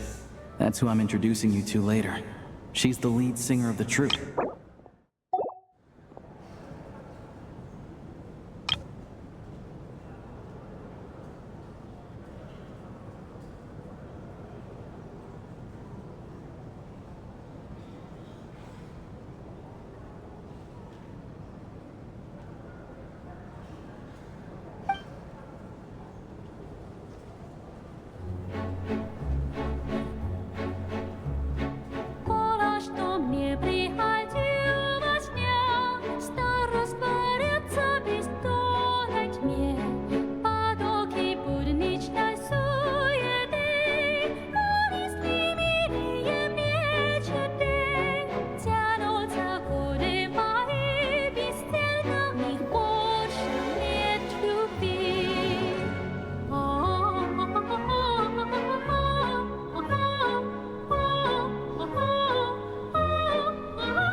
This leads directly to the green room.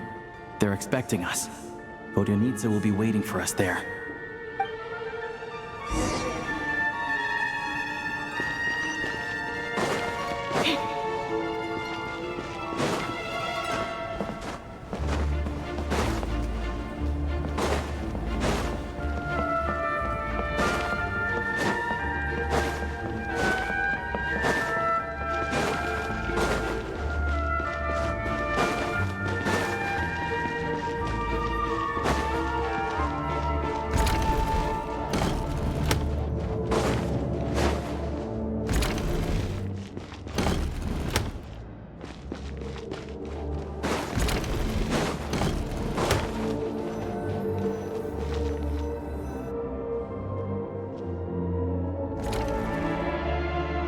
Hey there.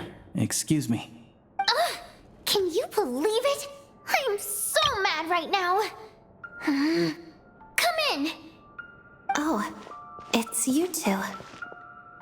Huh? You know each other? Oh, wait. Is this who you were telling me about? The one you met yesterday and couldn't stop thinking about? I never said that. Yes, you did. Why are you denying it? It was right before I went on that rant about the moody factory owner. Oh, I remember it so clearly. Might I ask what brings you two here? Oh, I just brought him here to see the show. And when it finished, he was full of praise for Vodionitsa's performance. So I thought I'd try my luck, see if we could get the chance to chat for a bit. Maybe get an autograph? You work here.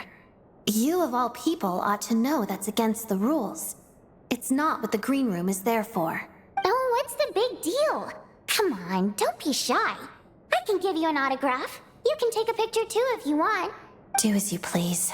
I finished all my shows for the day. I'll leave you to chat.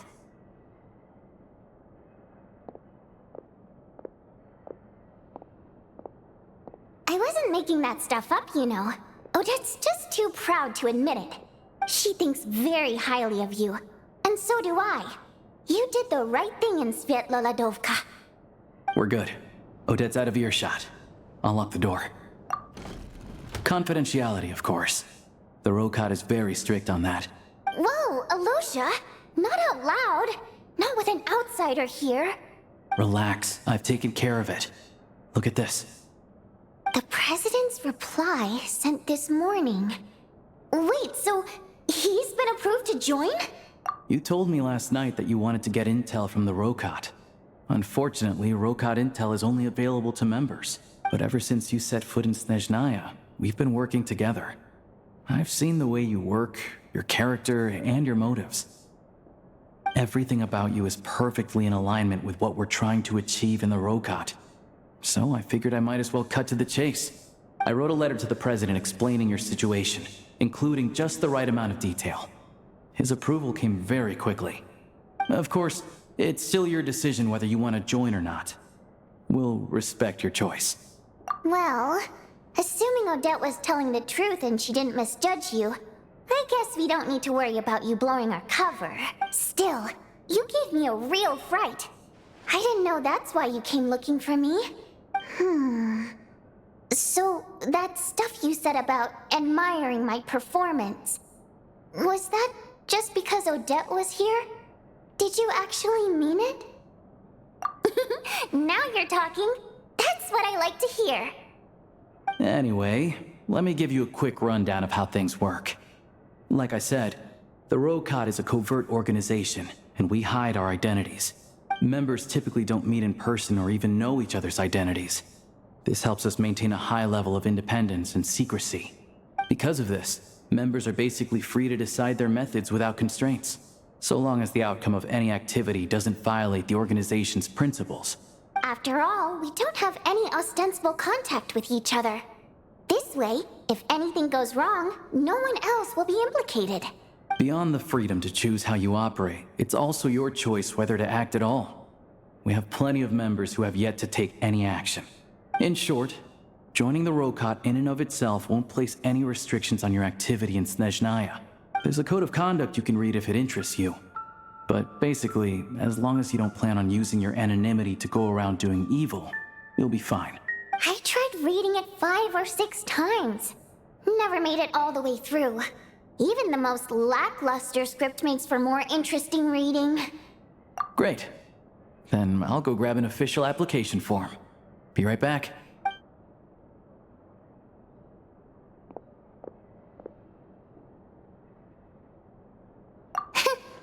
Well, Alosha has this pet dog, you see. His name's Tagarin, and this one time, Alosha brought him backstage. Tagarin took quite a liking to me, so I played with him for a little bit and fed him some treats. Then, the Rokot was out on a mission one day, and even though we were all in disguise, Tagarin recognized me right away. Just a coincidence, really. We didn't report it to the higher-ups, though, to avoid dealing with the fallout. Like my job at the theater, for instance. I really need it to make ends meet. By the way, what were you complaining about just before we came in? Did everything go okay with Chuganov? Everything did not go okay. That's why I was so mad. I tried to make some small talk with him before I went on stage to fish for intel about the Iskra manufacturing plant. But he wouldn't take the bait. No matter what I said, he kept dodging the question. And then he started complaining. He said he didn't appreciate his second-rate seat in the stalls because he usually gets a private box. I mean, what did he expect? Everyone knows that if you want a box seat, you buy a ticket well in advance. But instead, he sends me a letter the day before the show when we're practically sold out. I had to juggle things around just to get him a half-decent seat, hoping he would appreciate the gesture enough to share some information. But nope, he didn't give me anything. Yeah, meeting Chuganov in person has definitely been a disappointing experience. Oh, you probably don't know who we're talking about, do you? Chuganov was that older guy you were sitting next to today. I'm sure he didn't make a great first impression on you either. To the citizenry, he's a family man and a kind boss. But our interactions with him tell a very different story. It's one thing to ask for a favor, but he acts like it's his right. He always expects special treatment. Take the ticket situation, for instance. I've actually gotten him a private box in the past. But not only was he not even grateful, now he's acting like I've sold him short this time.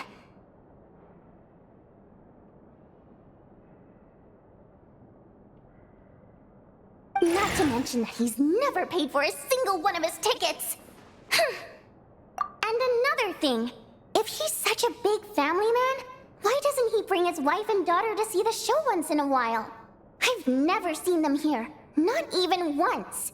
Calm down, Vodyanitsa. If you won't do it the easy way, we'll have to try the hard way. But first things first. Here's your application form. Go ahead and fill it out.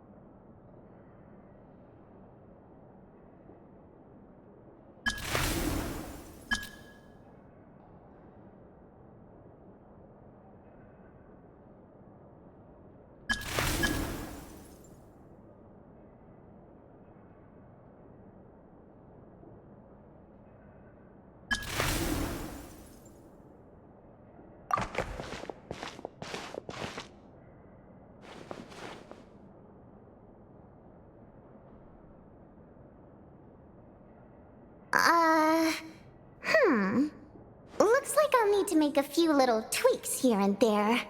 But other than that, you're good to go. We'll hold on to this for you. All right. Now that we're officially Rokot comrades, I can tell you. Chukhanov is the target of our current operation. Recently, we've done some recon work at the Iskra manufacturing plant, which pretty much confirmed that their energy consumption is way beyond the legal limit. All we need now is some direct evidence to present to the VII, so we can demand that they shut the plant down. That way, the Kresnik Crystal can be allocated to where it's needed most. I was hoping he might let slip during one of our chats, but he's too tight-lipped. We'll have to find another way. I'm meeting another regular theater goer tonight, Mitya. But Valeri's here too, and he's probably looking for Mitya, so he may end up being a no-show. Don't you worry. He must know how to dodge Valeri, or he wouldn't be showing up on time for every performance. Mitya is a renowned energy expert.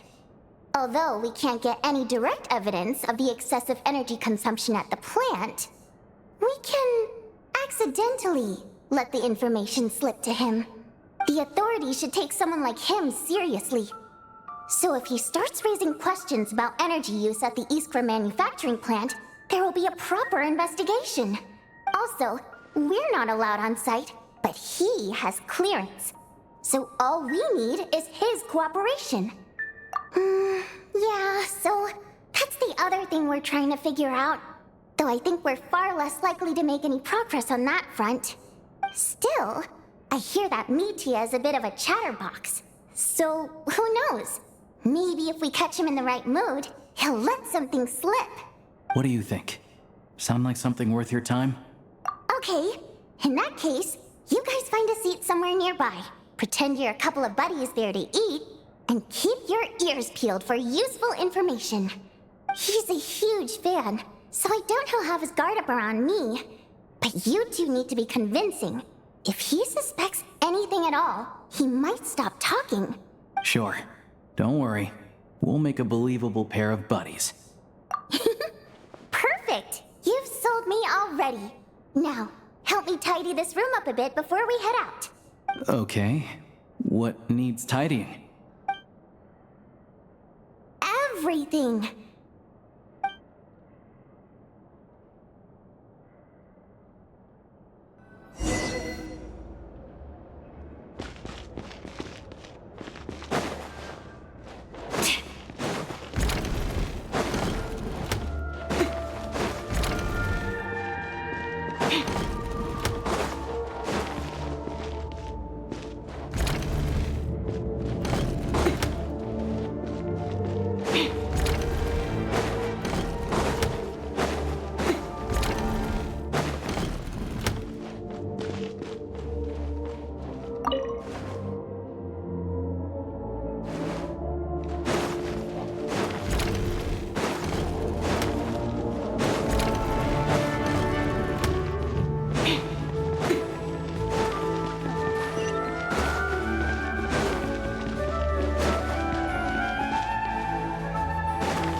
just don't get what's so great about it.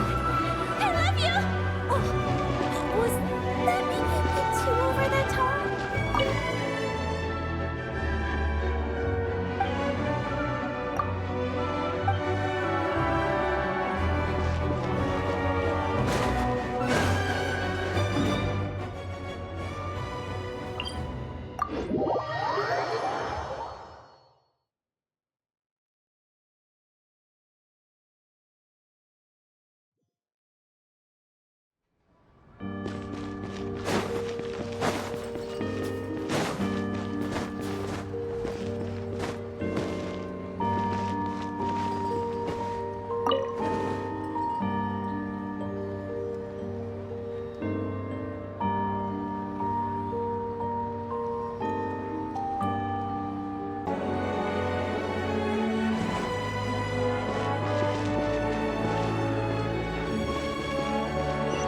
Can I get you anything?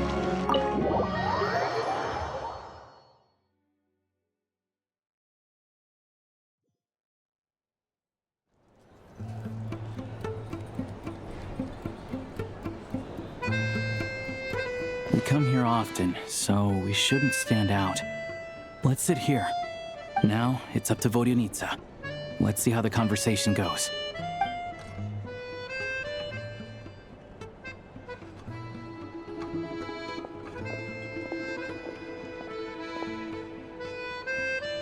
Mr. Mitya! Over here! Over here! Oh, sorry. I got a little held up on my way here. Now we have even less time than we planned. Go ahead and order some snacks and drinks, whatever you like. Let me see. According to my schedule, we still have 25 minutes left. You're really pressed for time today, huh? I was imagining this would be a leisurely chat. If you'd prefer, we can always reschedule for another afternoon when you have more time. No need. Getting to meet the lead singer is a very precious opportunity for me. I'm not about to pass it up. I've already had to decline your invitation several times because our schedules rarely align. If I don't grab this chance while it's here, who knows when the next one will come around? Well, it's very kind of you to make time just for me. I'm not too sure, to be honest.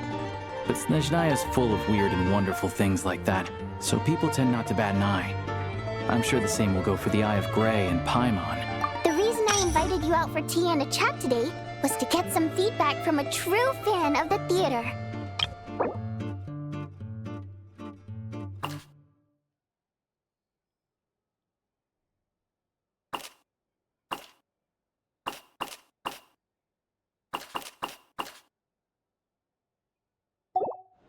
Well, I genuinely have nothing bad to say. No matter how many times I hear you sing, it never gets old. It always seems fresh and new somehow. Maybe it's because the more times I listen, the more details I notice. Or maybe you simply improve with every performance, delivering it better each time. Thank you! I'm delighted to hear that. Could you give me any specific examples? Oh, yeah. The piece you sang today, for example. Beneath the Frozen River? Hey, what's with you? I'm just praising a good performance. I always used to find that such a bleak and lonely song.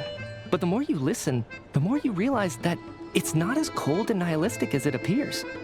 When you really dig down into it, there's a certain level where you're surprised by the emergence of hope. Wow, I'm impressed. I didn't expect you to pick up on that. Actually, I only tried out that angle after talking with a composer.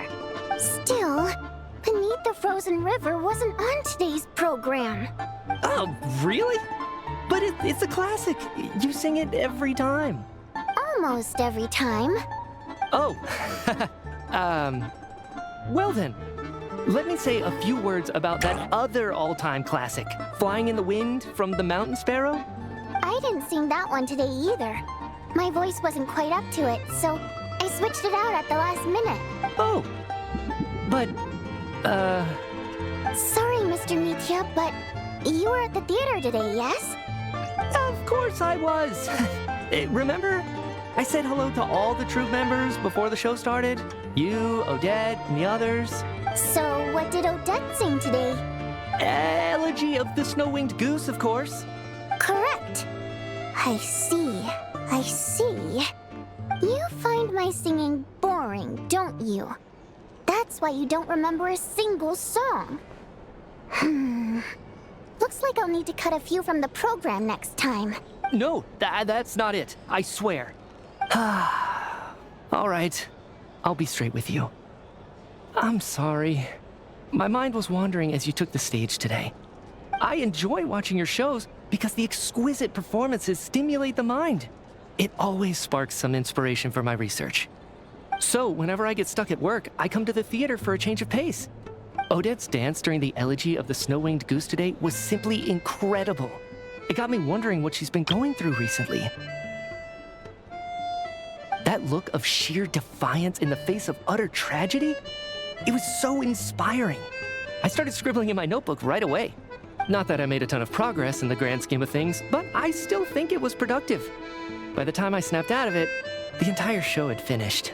So what you're saying is, you didn't listen to my singing at all? Unfortunately not. I'm sorry. I don't know which is more disrespectful. The fact that I don't always come for the show itself, or the fact that I missed your performance. Seems like things are getting a little awkward. Nitia just stepped into a conversational minefield. If there's one thing Vodyanitsa doesn't like, it's people who show disrespect for her performance. This meeting was so hard to set up. Don't tell me it's already falling apart. It's fine. I suppose this is affirming in its own way. At least, it shows that our performance really touches people's hearts, right? Don't let it bother you. It certainly doesn't bother me. She's showing a lot of restraint. Well, I'll be sure to let Odette know how much you adored her performance. Please don't say that. I always love your performances too. It's just that inspiration struck at the wrong time today. I'm usually all ears. I know, I can tell.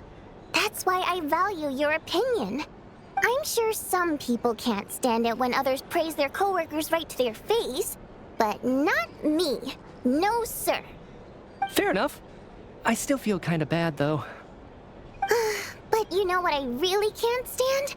People who only show up to the theater to pretend that they're cultured. Makes me sick to my stomach. Oh, yeah, 100%. There are too many of those people around. By the time they're walking out the door, they've forgotten all about the show. What's wrong? You look furious. I don't know if you've heard about the boss of the Eastborough manufacturing plant. He isn't even a theater investor, but he always demands the same privileges as actual investors. Box tickets only, premium drinks, even the right to request specific songs. Well played, Vodyanitsa. Seems like she's harnessing her rage to steer the conversation back on track. Now that you mention it, I've interacted with that guy before. I gotta say, everyone holds him up as an example of a benevolent businessman, but I don't know. I don't see it. Yeah, he couldn't care less about what's happening on stage. He's just there to flaunt his social status. I hate that I have to prepare programs for guys like that. What's the big deal with that factory he runs anyway? I asked around a bit and heard some pretty shocking stories. Sounds like he's just another greedy capitalist.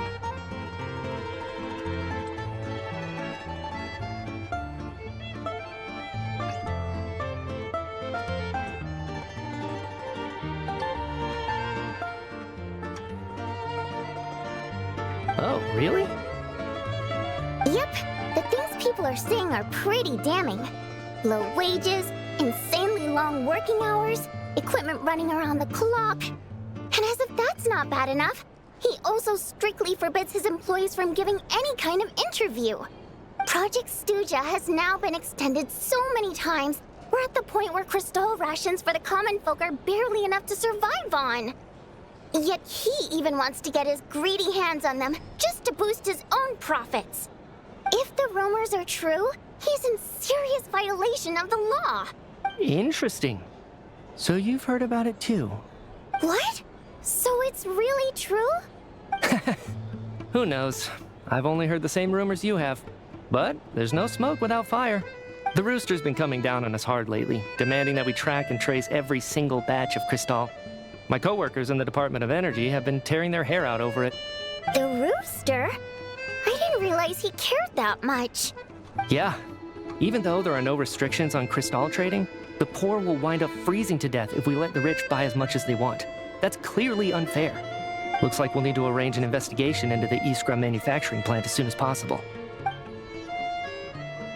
I never knew you kept up with current affairs beyond the theater, Miss Vodyanitsa. You really have a heart for the common person. Most Fae in your position have long been indifferent to the plight of humans. Well, those of us who choose to live in human cities are naturally going to pay attention to any significant upheaval. Isn't the rooster a Fae himself? I'm just surprised to learn that even someone with as much experience as him is getting so stressed out over Project Stuja. What is the end goal of this project anyway? This is it. We're finally going there. I'm sure Mitya can sense on some level that she's fishing for information. But since their conversation is so relaxed, he might just let something slip. It's stressing me out too. If I'd only made better progress with my research, things wouldn't have dragged on this long. Oh, so your work is related to Project Stuja? That's right. The Armory Palace needs a brand new energy source. Not the power of the Light Realm and not elemental energy. Right now, the only thing that meets the requirements is the power contained within stellar linchpins. But harnessing that power is costly. Each step of the process requires enormous amounts of Kresnik crystal, from extraction to quantification to attempts at conversion. Progress has been painfully slow, and the team is getting burned out as time goes by.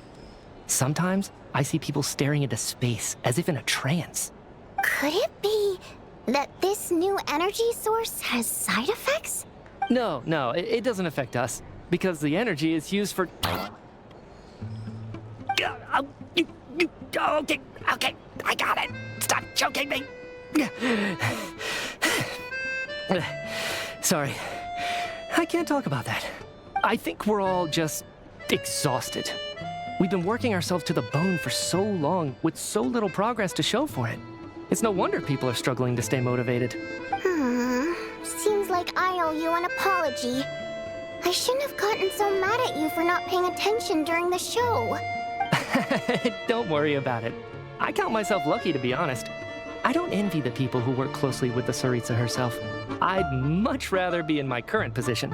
At least I don't have to shoulder any major responsibilities. So they're trying to develop a completely new kind of energy. Yeah, censored by a scarf. Who would have thought? Oh, dear. It looks like my time is up. I'm afraid I have to leave. I'm so sorry. We ended up barely talking about the theater. That's okay. It was a pleasure chatting with you, really. Let's make up for it next time. Yeah, hopefully once the work pressure eases up a little, I'll be able to focus more on the performance, and then we'll have more to discuss. We touched on some confidential issues today. I'd be grateful if you could keep it between us. That could have gone worse. Nice job. Why was Mitya in such a hurry to leave, though? Sorry, routine inspection.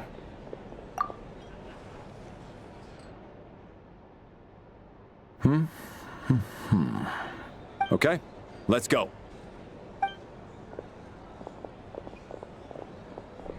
So he wasn't rushing to get back to work. He must have calculated that Valeri would find him here in exactly 25 minutes. That's frighteningly accurate. One of the main duties of the Special Assignments Battalion is to ensure that important figures stick to their schedules. All right, time for us to get going too. Excuse me, check please. We'll settle our check too, then. Oh, hello there. Mr. Mitya paid the check before leaving. He also asked me to pass on a message. He said it was an honor to share his tea break with Miss Vodyanitsa and her two friends. Wait. So he knew we were here all along? This raises a lot of questions. Did he deliberately mention the new energy source so that we'd overhear it? Maybe his work isn't confidential after all. Maybe the key here is the purpose of this new energy. I guess that's the next thing to look into.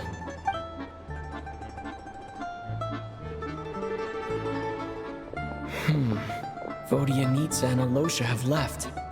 Time to head back and call it a day.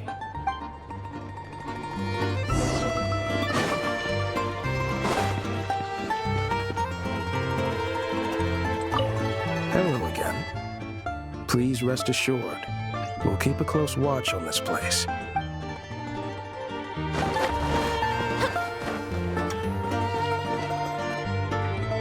You're back!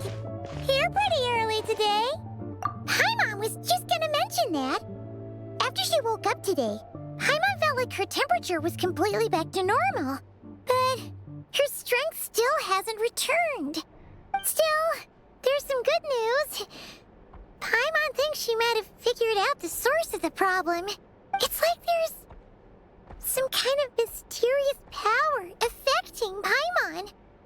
Paimon's never felt this way before during any of her travels. She only started feeling this way since we arrived in Snezhnaya. That's right. The Armory Palace needs a brand new energy source. Could that have something to do with this? What is it? You're making that face again.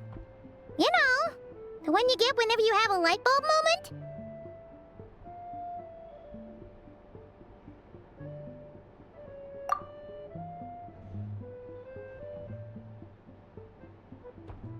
So, they're trying to develop a new energy source here? And you think that might be why Paimon's feeling unwell?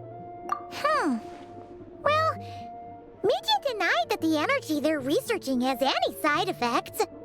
Although, he did say that people working on the project have been having issues with their concentration and short-term memory. But even so, those are completely different symptoms from Paimon's. It's pretty faint, so it's kind of hard to tell. But if anything, it seems like it's coming from roughly the same direction as the Armory Palace. Sure, Paimon's with you there. But how, though? The Rokat only has a limited amount of intel. Oh, great point! They argue about Project Stuja every day. If we could sit in on one of their sessions, we might pick up some new leads. Good idea! Oh yeah, while you were out, Paimon tried all the yummiest looking desserts in the Potvoria restaurant. This one seemed right up your alley. So, Paimon saved some for you.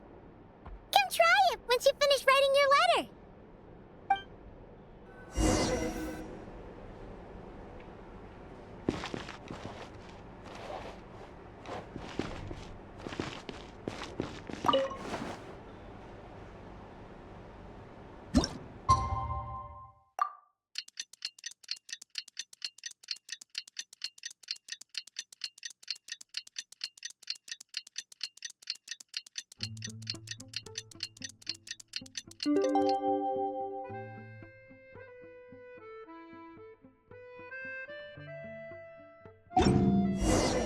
Alosha replied.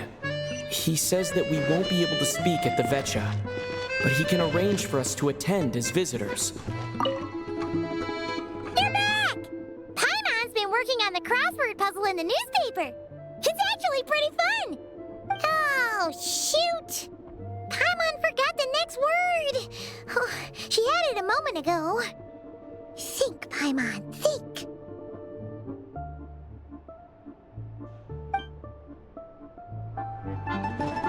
Time to get...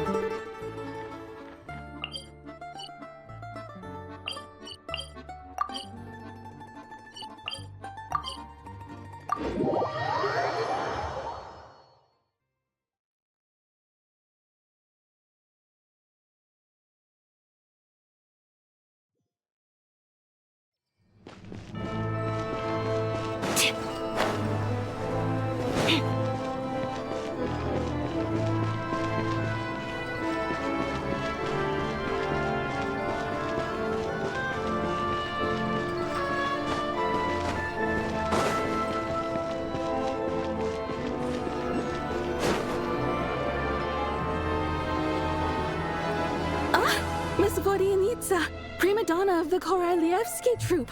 What a surprise meeting you here. Will you be sitting in on a session of the VII? Sorry, I'm not taking interviews today. Oh good, you're here. The session's about to begin. Let's get inside. Please wait, Miss Vodianitsa. Could you introduce me to your new friend?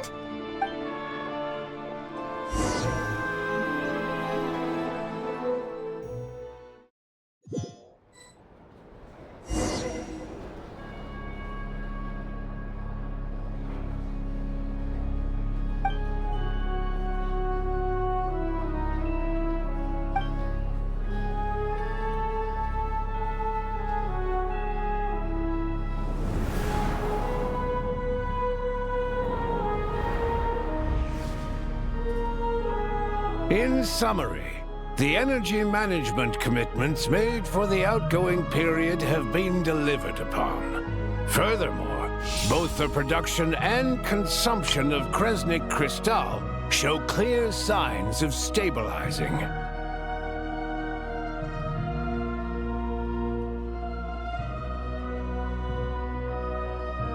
The relevant agencies have assessed the present circumstances and determined that the status quo can be sustained until the next period. For detailed statistics, I would refer you to the industry reports that have been distributed to all persons present. It should also be noted that while the recent blizzards have led to a significant increase in people's energy expenses, this is strictly a short-term phenomenon associated with a remotely located monster. Her Majesty the Tsaritsa is giving her full attention to this matter. We should have every confidence that it will be dealt with swiftly and conclusively. A financial report on disaster relief is also present in this report, courtesy of Pantalone. They cover the same old ground every single time. The rooster never seems to mind, but everyone else is getting tired of it. There's a general lack of trust. People aren't seeing any tangible benefits that affect them directly. Of course, none of that will be reflected in any of the reports on the table. Yeah, if it weren't for these hard copy documents, I could have at least made something up. Oh, don't mind me. I'm just out here trying to hit my interview quotas. Bring out the kvass. Ever read it? Best-selling newspaper in town. If I remember correctly, you guys don't even have a sales permit. You have to sell from stalls on the street. Okay then, best-selling street stall newspaper in town. Still counts.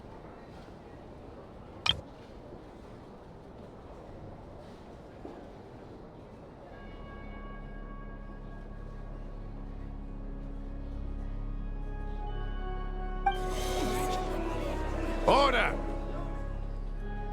We will now open the floor to the representatives. If there are no further substantive issues to discuss, we will then proceed to a vote on this motion. Snezhnaya has a long tradition of treating members of the Fatui armed forces and their dependents favorably. But recent surveys shows that Fatui families in remote areas have access to 15% less crystal than the average civilian family in Snezhnograd. It's been said many times before, but it bears repeating now. There needs to be a clear and consistent rationale behind how crystal is allocated, or we will soon face immense public backlash. Perhaps you wouldn't need to keep repeating yourself if you would hear me out for once. I say again, true consistency exists only in principle. In the real world, fairness is relative. You appear to treat resource allocation as a simple function of production and population. So what about when the equipment used in production breaks down? Have you factored that into your equation? And do you even know how long it's been since Snezhnaya last conducted a census? If I knew the answers to questions like that, I'm sure I'd be a very wealthy man. And I doubt I'd be going by child. I'd like to bring the focus back to the specific issue I raised. Or do you wish to deny that favorable treatment for Fatui dependents is our long-standing policy? It's easy to be a critic when there's no accountability. That seems to be a running theme in the anti-Project Stuzha cohort. Defeat the ringleader and all other problems will magically resolve themselves. That's what they seem to think. But in case you aren't aware, not one jot in my report would change whether Project Stuja continues or not. So you have no intention whatsoever of finding a solution to this problem? On the contrary, I'm the only one here who ever brings solutions. Child opened by speaking up for the armed forces. Regrator struck back with style and a war of words ensued. Our reporter was live on the scene to get the audience's reaction as it all unfolded. Who do you support? The people have spoken! Child received raucous applause from the crowd as he pushed Regrator onto his back foot with a relentless barrage of questions. It had to be seen to be believed. Now you see why they don't have a sales permit. However this reporter wants to spin things, I haven't forgotten that Tartaglia was representing the Northland Bank when we first met in Liyue. So surely, their relationship can't always have been this strained. You two are getting off topic. Let's focus on what the data is saying. Mr. Pantalone, may I speak on your behalf? Oh, please do. I'm more than happy to save my breath. Crystal distribution policy undergoes modifications with each new period. The ultimate goal being to find the most reasonable method of allocation, which I believe is what Mr. Tartaglia also seeks. But I fear many may have been misled on this topic by extremist activists. To clarify, Project Stuja is not the root cause of the problem. It is merely a framework for resource distribution. The most recent reports all point to Snezhnaya's resilience and adaptability during this period of fine-tuning, and give clear indications that a distribution framework is improving with each iteration. To make drastic adjustments without first considering the risks would likely do more harm than good. It would be a waste of the hard-won experience we've gained to date. Renowned scholar of finance, Arapov spoke up to clarify the fiscal logic, clearly alluding to social organizations like the Rokot in his words. With the notorious Lelek still active to this day, should the Rokot be held responsible? No, there is someone else to blame. She's just rephrasing what Mr. Pantalone said. The Rokot are the critics he accuses of taking no responsibility for their actions. As for Lelek, you won't have heard of him yet. He's currently the most famous member of the Rokot. Well, more like infamous. Ending Project Stuja has become an obsession for him. Unlike the more decent ones among us, he believes that votes in the Vetcha are all that matter. So whether it's threats, coercion, or bribery, he'll use whatever means necessary to get people to change their vote. And since we're already on the subject, what do you think of Lelek's methods? Are you for or against? Despite a handful of detractors among the audience, the people overwhelmingly support Lelek. We stand with Lelek! At least someone here wants to take this discussion seriously. I've been considering that issue myself. What you really need is more precise regional data, right? I think it would be easiest to let the Fatui handle it, since they're already in charge of Crystal shipments anyway. We may as well get them to collect some data while they're at it. Whatever you need, you can ask the Fatui to look into it for you. In terms of supervision, I think the Druzhna would be a good fit. I had hoped to discuss this with Miss Vesna, but sadly, she's not present. I will be happy to take a note of your suggestions and present them to Commander Vesna for a decision upon her return. The Commander has always taken a keen interest in Project Stuja. However, given the Druzhna's demanding workload, I'm afraid it may prove difficult for them to provide any practical support. Let us refrain from jumping to conclusions until a concrete and actionable plan is in place. My apologies, Lord Rooster. There are numerous issues to address here, including manpower, time sensitivity, and reporting lines. Nevertheless, I support drafting a proposal. Follow the usual procedure, and it can be raised as a new motion for all parties to evaluate at the appropriate time. In that case, I'd like to share one thought before the proposal is drafted. The issue of time sensitivity was raised just now, which I presume relates to the official reports. In fact, the Energy Commission already collects regular statistics on each urban center and its surrounding area. Would these be of any use? That's a good idea. I read every issue of Sviet Lolaidovka's report, And although my focus is mostly on the section about equipment operation, the energy consumption statistics also yield a lot of insights. Be that as it may, does no one see an issue with using local data to determine crystal quotas? In the long term, it seems like a very risky solution. Not if they are used purely for reference. So long as we have the report from the Northland Bank's headquarters to corroborate it, no one will be able to fool me. Very well then. It appears that this arrangement is acceptable to all parties. Yeah, sounds good to me. The members reached a provisional consensus on the issue of improving treatment for Fatui soldiers.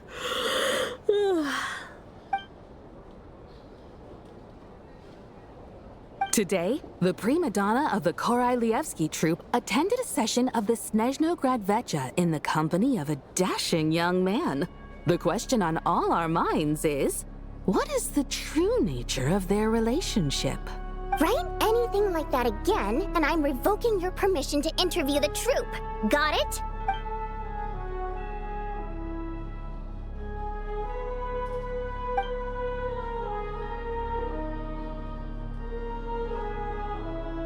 Now then, if there are no further contributions from those present, we shall proceed to the final vote. Hey, check it out! What made him vote against? Why now?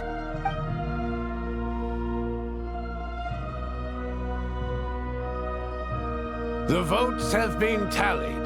Those in favor of continuing Project Stuja total 61%, securing a clear majority. That was too close. The margin has shrunk yet again. Chuganov was a huge loss. I'll bet Lelek is behind this. I wonder how Pulcinella will respond this time. Chuganov. I see. Lelek strikes again. Yes, go Lelek. Once Project Stuja is defeated, our unwavering support at Bring Out the Kvass will finally pay off when we make our comeback. I can taste our victory already!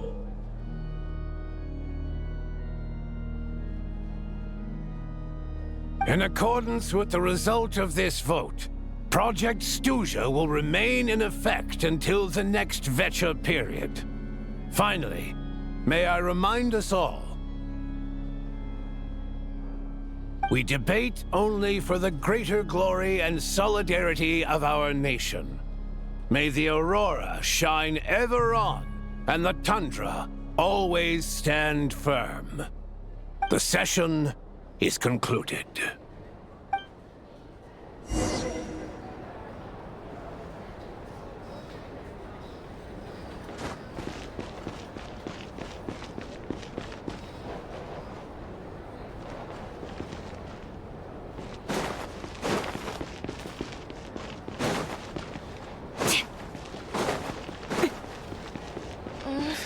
Only I had been born in a romantic time like that.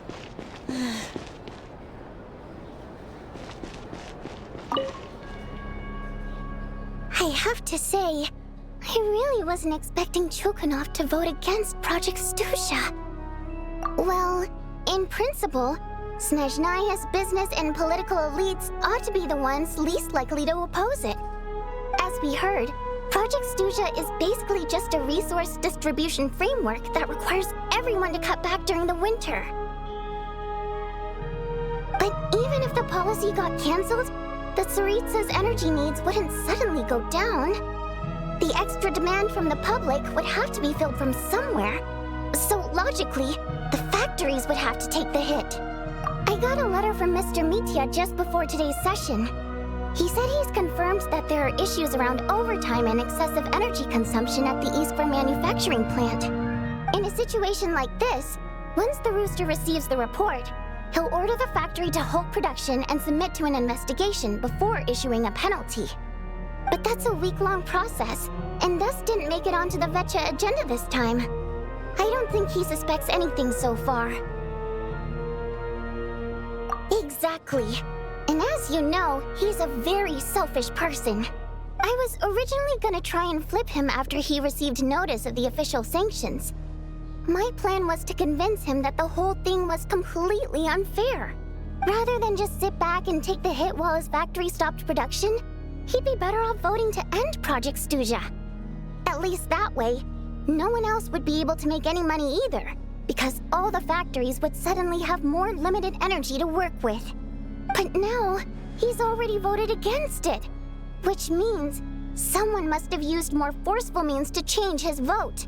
Just like with everyone else who flipped. Yeah, no one knows why Lilac is so obsessed with ending Project Stuja, but by the looks of it, he's inching closer and closer to success. Lilac must have strong motivations, given how he'll stop at nothing to achieve his goal. Maybe he knows the full truth of Project Stuja. Maybe my next step should be to focus on him. All right. What are your plans for the rest of the day? Shall we head out? Hey, comrade. I noticed you were here during the debate. I didn't take you for a political enthusiast. Greetings, Harbingers. I just happened to have some free time today, and my new friend here thought it might be fun to check out the Vetcha. Ah, Odette must have introduced you. Looks like you two are getting along pretty well. I'll leave you to catch up. I should head back to the troop. Sure. Break a leg and all that. Thought it might be fun to check out the Vetcha, did you? Things are never that simple with you, Traveler. There's no way you're here for kicks and giggles. Tell me I'm wrong. Oh, yeah. To some, he's a captivating enigma. To others, he's the bane of their existence. No one ever thought that some anonymous nobody from the Rokot could cause such a stir. Huh? You want to look into Lelik? Then I'm sure his days of anonymity are numbered. What do you think, Sandrone? Fine by me, I guess. If the Traveler actually manages to expose Lelik, it'll be doing Pulcinella a favor. In return, it seems fair to let him in on what we've learned so far. My thoughts exactly. Sharing is caring, after all. Head back to Glupov and grab the files on Lelik. It's easier to just pull the records than go through the rigmarole of getting the Traveler a visitor's permit. As you command, child, sir. In that case, since we're going to be waiting anyway, I'll have someone brew a pot of black tea.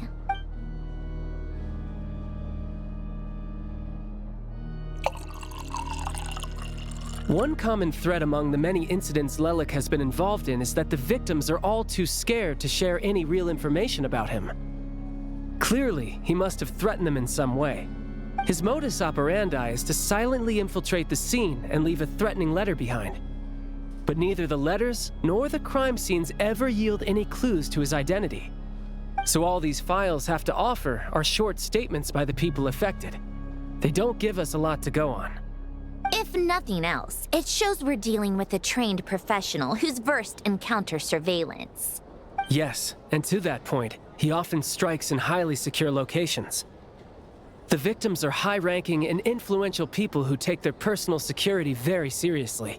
Somehow, Lelik slips right into their rooms without making a sound. There's never any eyewitnesses, nor the slightest trace of a break-in. If he can get in and out undetected, it means he can strike without warning. Not that that's ever happened so far, but the thought is enough to scare these people sleepless. It's hard to believe that a human being could pull this off flawlessly every time, so they switched the focus of the investigation to Faye. Unfortunately, no one's found anything yet. Careful, don't underestimate me. Although truth be told, I'd probably find it hard not to blow my cover. Direct confrontation is more my style. We haven't ruled out the possibility of Lelik being human. It's just, there can only be a handful of people in all of Teyvat who'd fit the profile. Faye, on the other hand, plenty would have the ability, but few would have the motive. No, not as strong as me. You'll never find the culprit with criteria like that. Let's go with a little weaker than me. There's no denying that Master is strong, but meticulous. We can only hope. He's just trying to find a reference point. Stop getting fixated on who's stronger than who. But that's the most important thing. In my opinion, anyway.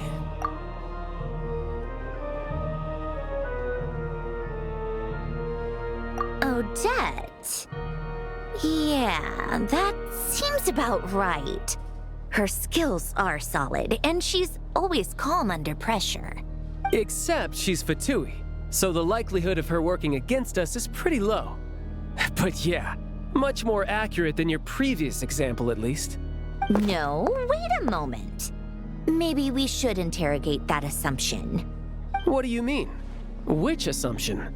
Her Fatui identity doesn't necessarily exonerate her. And when you think about it, the Rokot would be precisely what she needs to conceal her identity.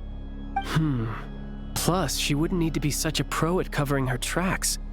She'd already know where the Fatui will be and when, so she could choose the perfect time to act. Oh, yikes. I was just thinking out loud. Why is this starting to sound like such a convincing theory? Still, what reason could Odette possibly have for trying to call off Project Stuja? Arlecchino would be the best person to ask. She knows Odette best. Unfortunately, she isn't back yet.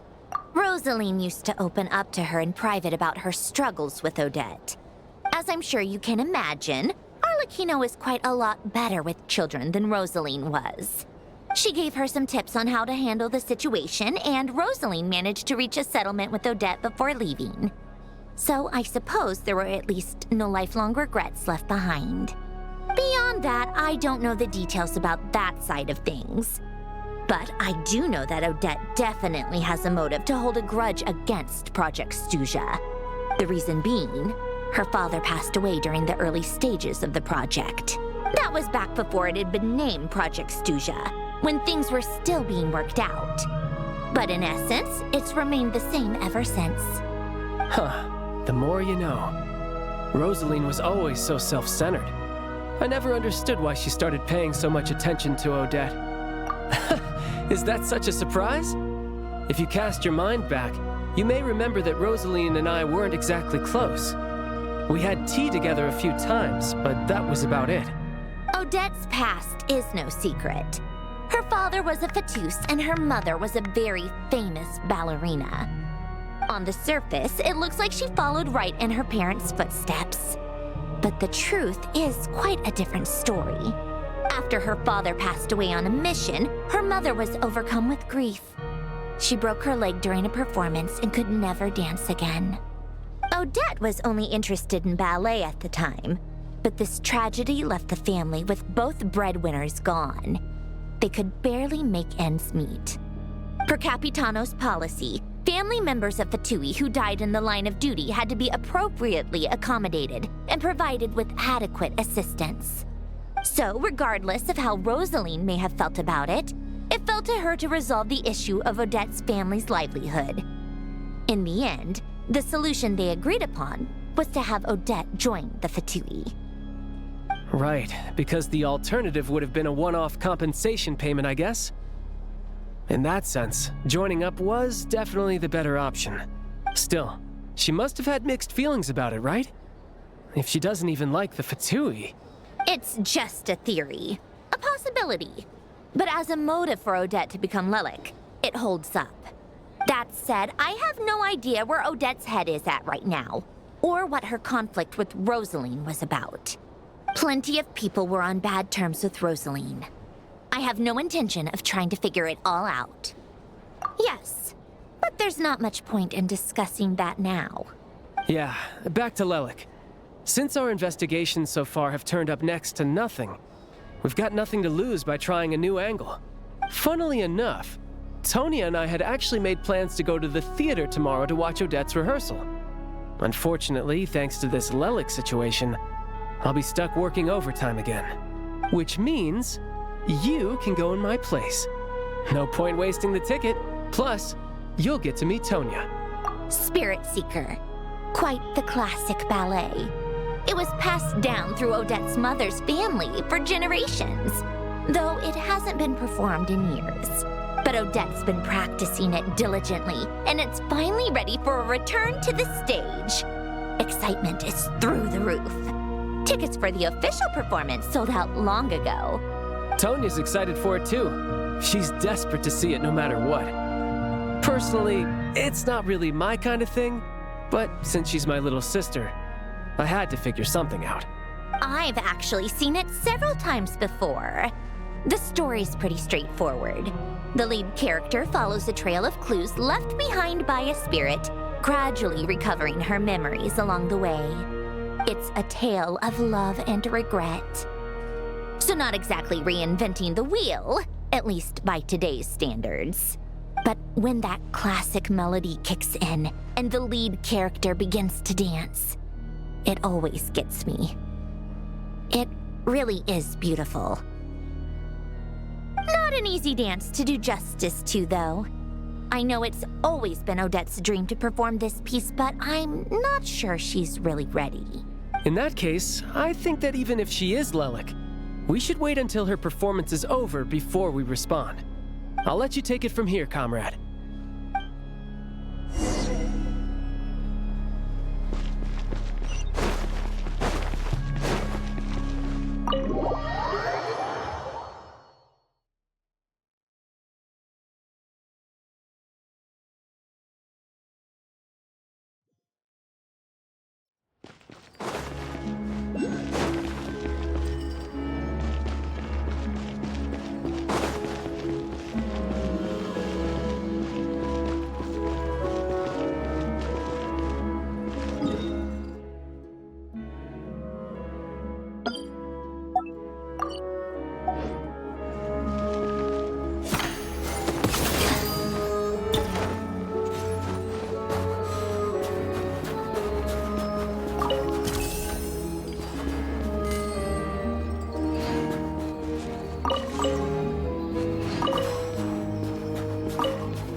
You made a ton of progress today. It's good that everything's going so smoothly. Next step is to head back to the theater and get a clear answer from Odette. Either way, Paimon doesn't get the sense that she's a bad person. Sure, she might have done some pretty extreme things, but Paimon bet she has her reasons. Maybe this is going too far, but with everything she's managed to do so far, wouldn't it make more sense in theory to be even more, heavy-handed?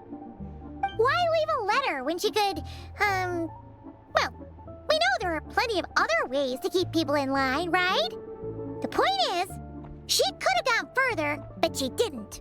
So, if it is her, she's got some principles at least. Yeah! Well, all you can do is follow the facts wherever they lead. No change, really. But that thing Paimon told you about yesterday? Paimon feels like she can sense it more clearly now.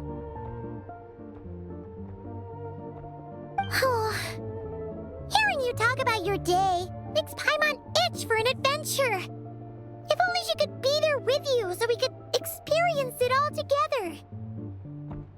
Yeah, I wish you could be there too. I'm not used to adventuring alone. But don't worry, we'll get to the bottom of this. Guess it's just one of those things. Never mind. Paimon will behave herself and keep resting.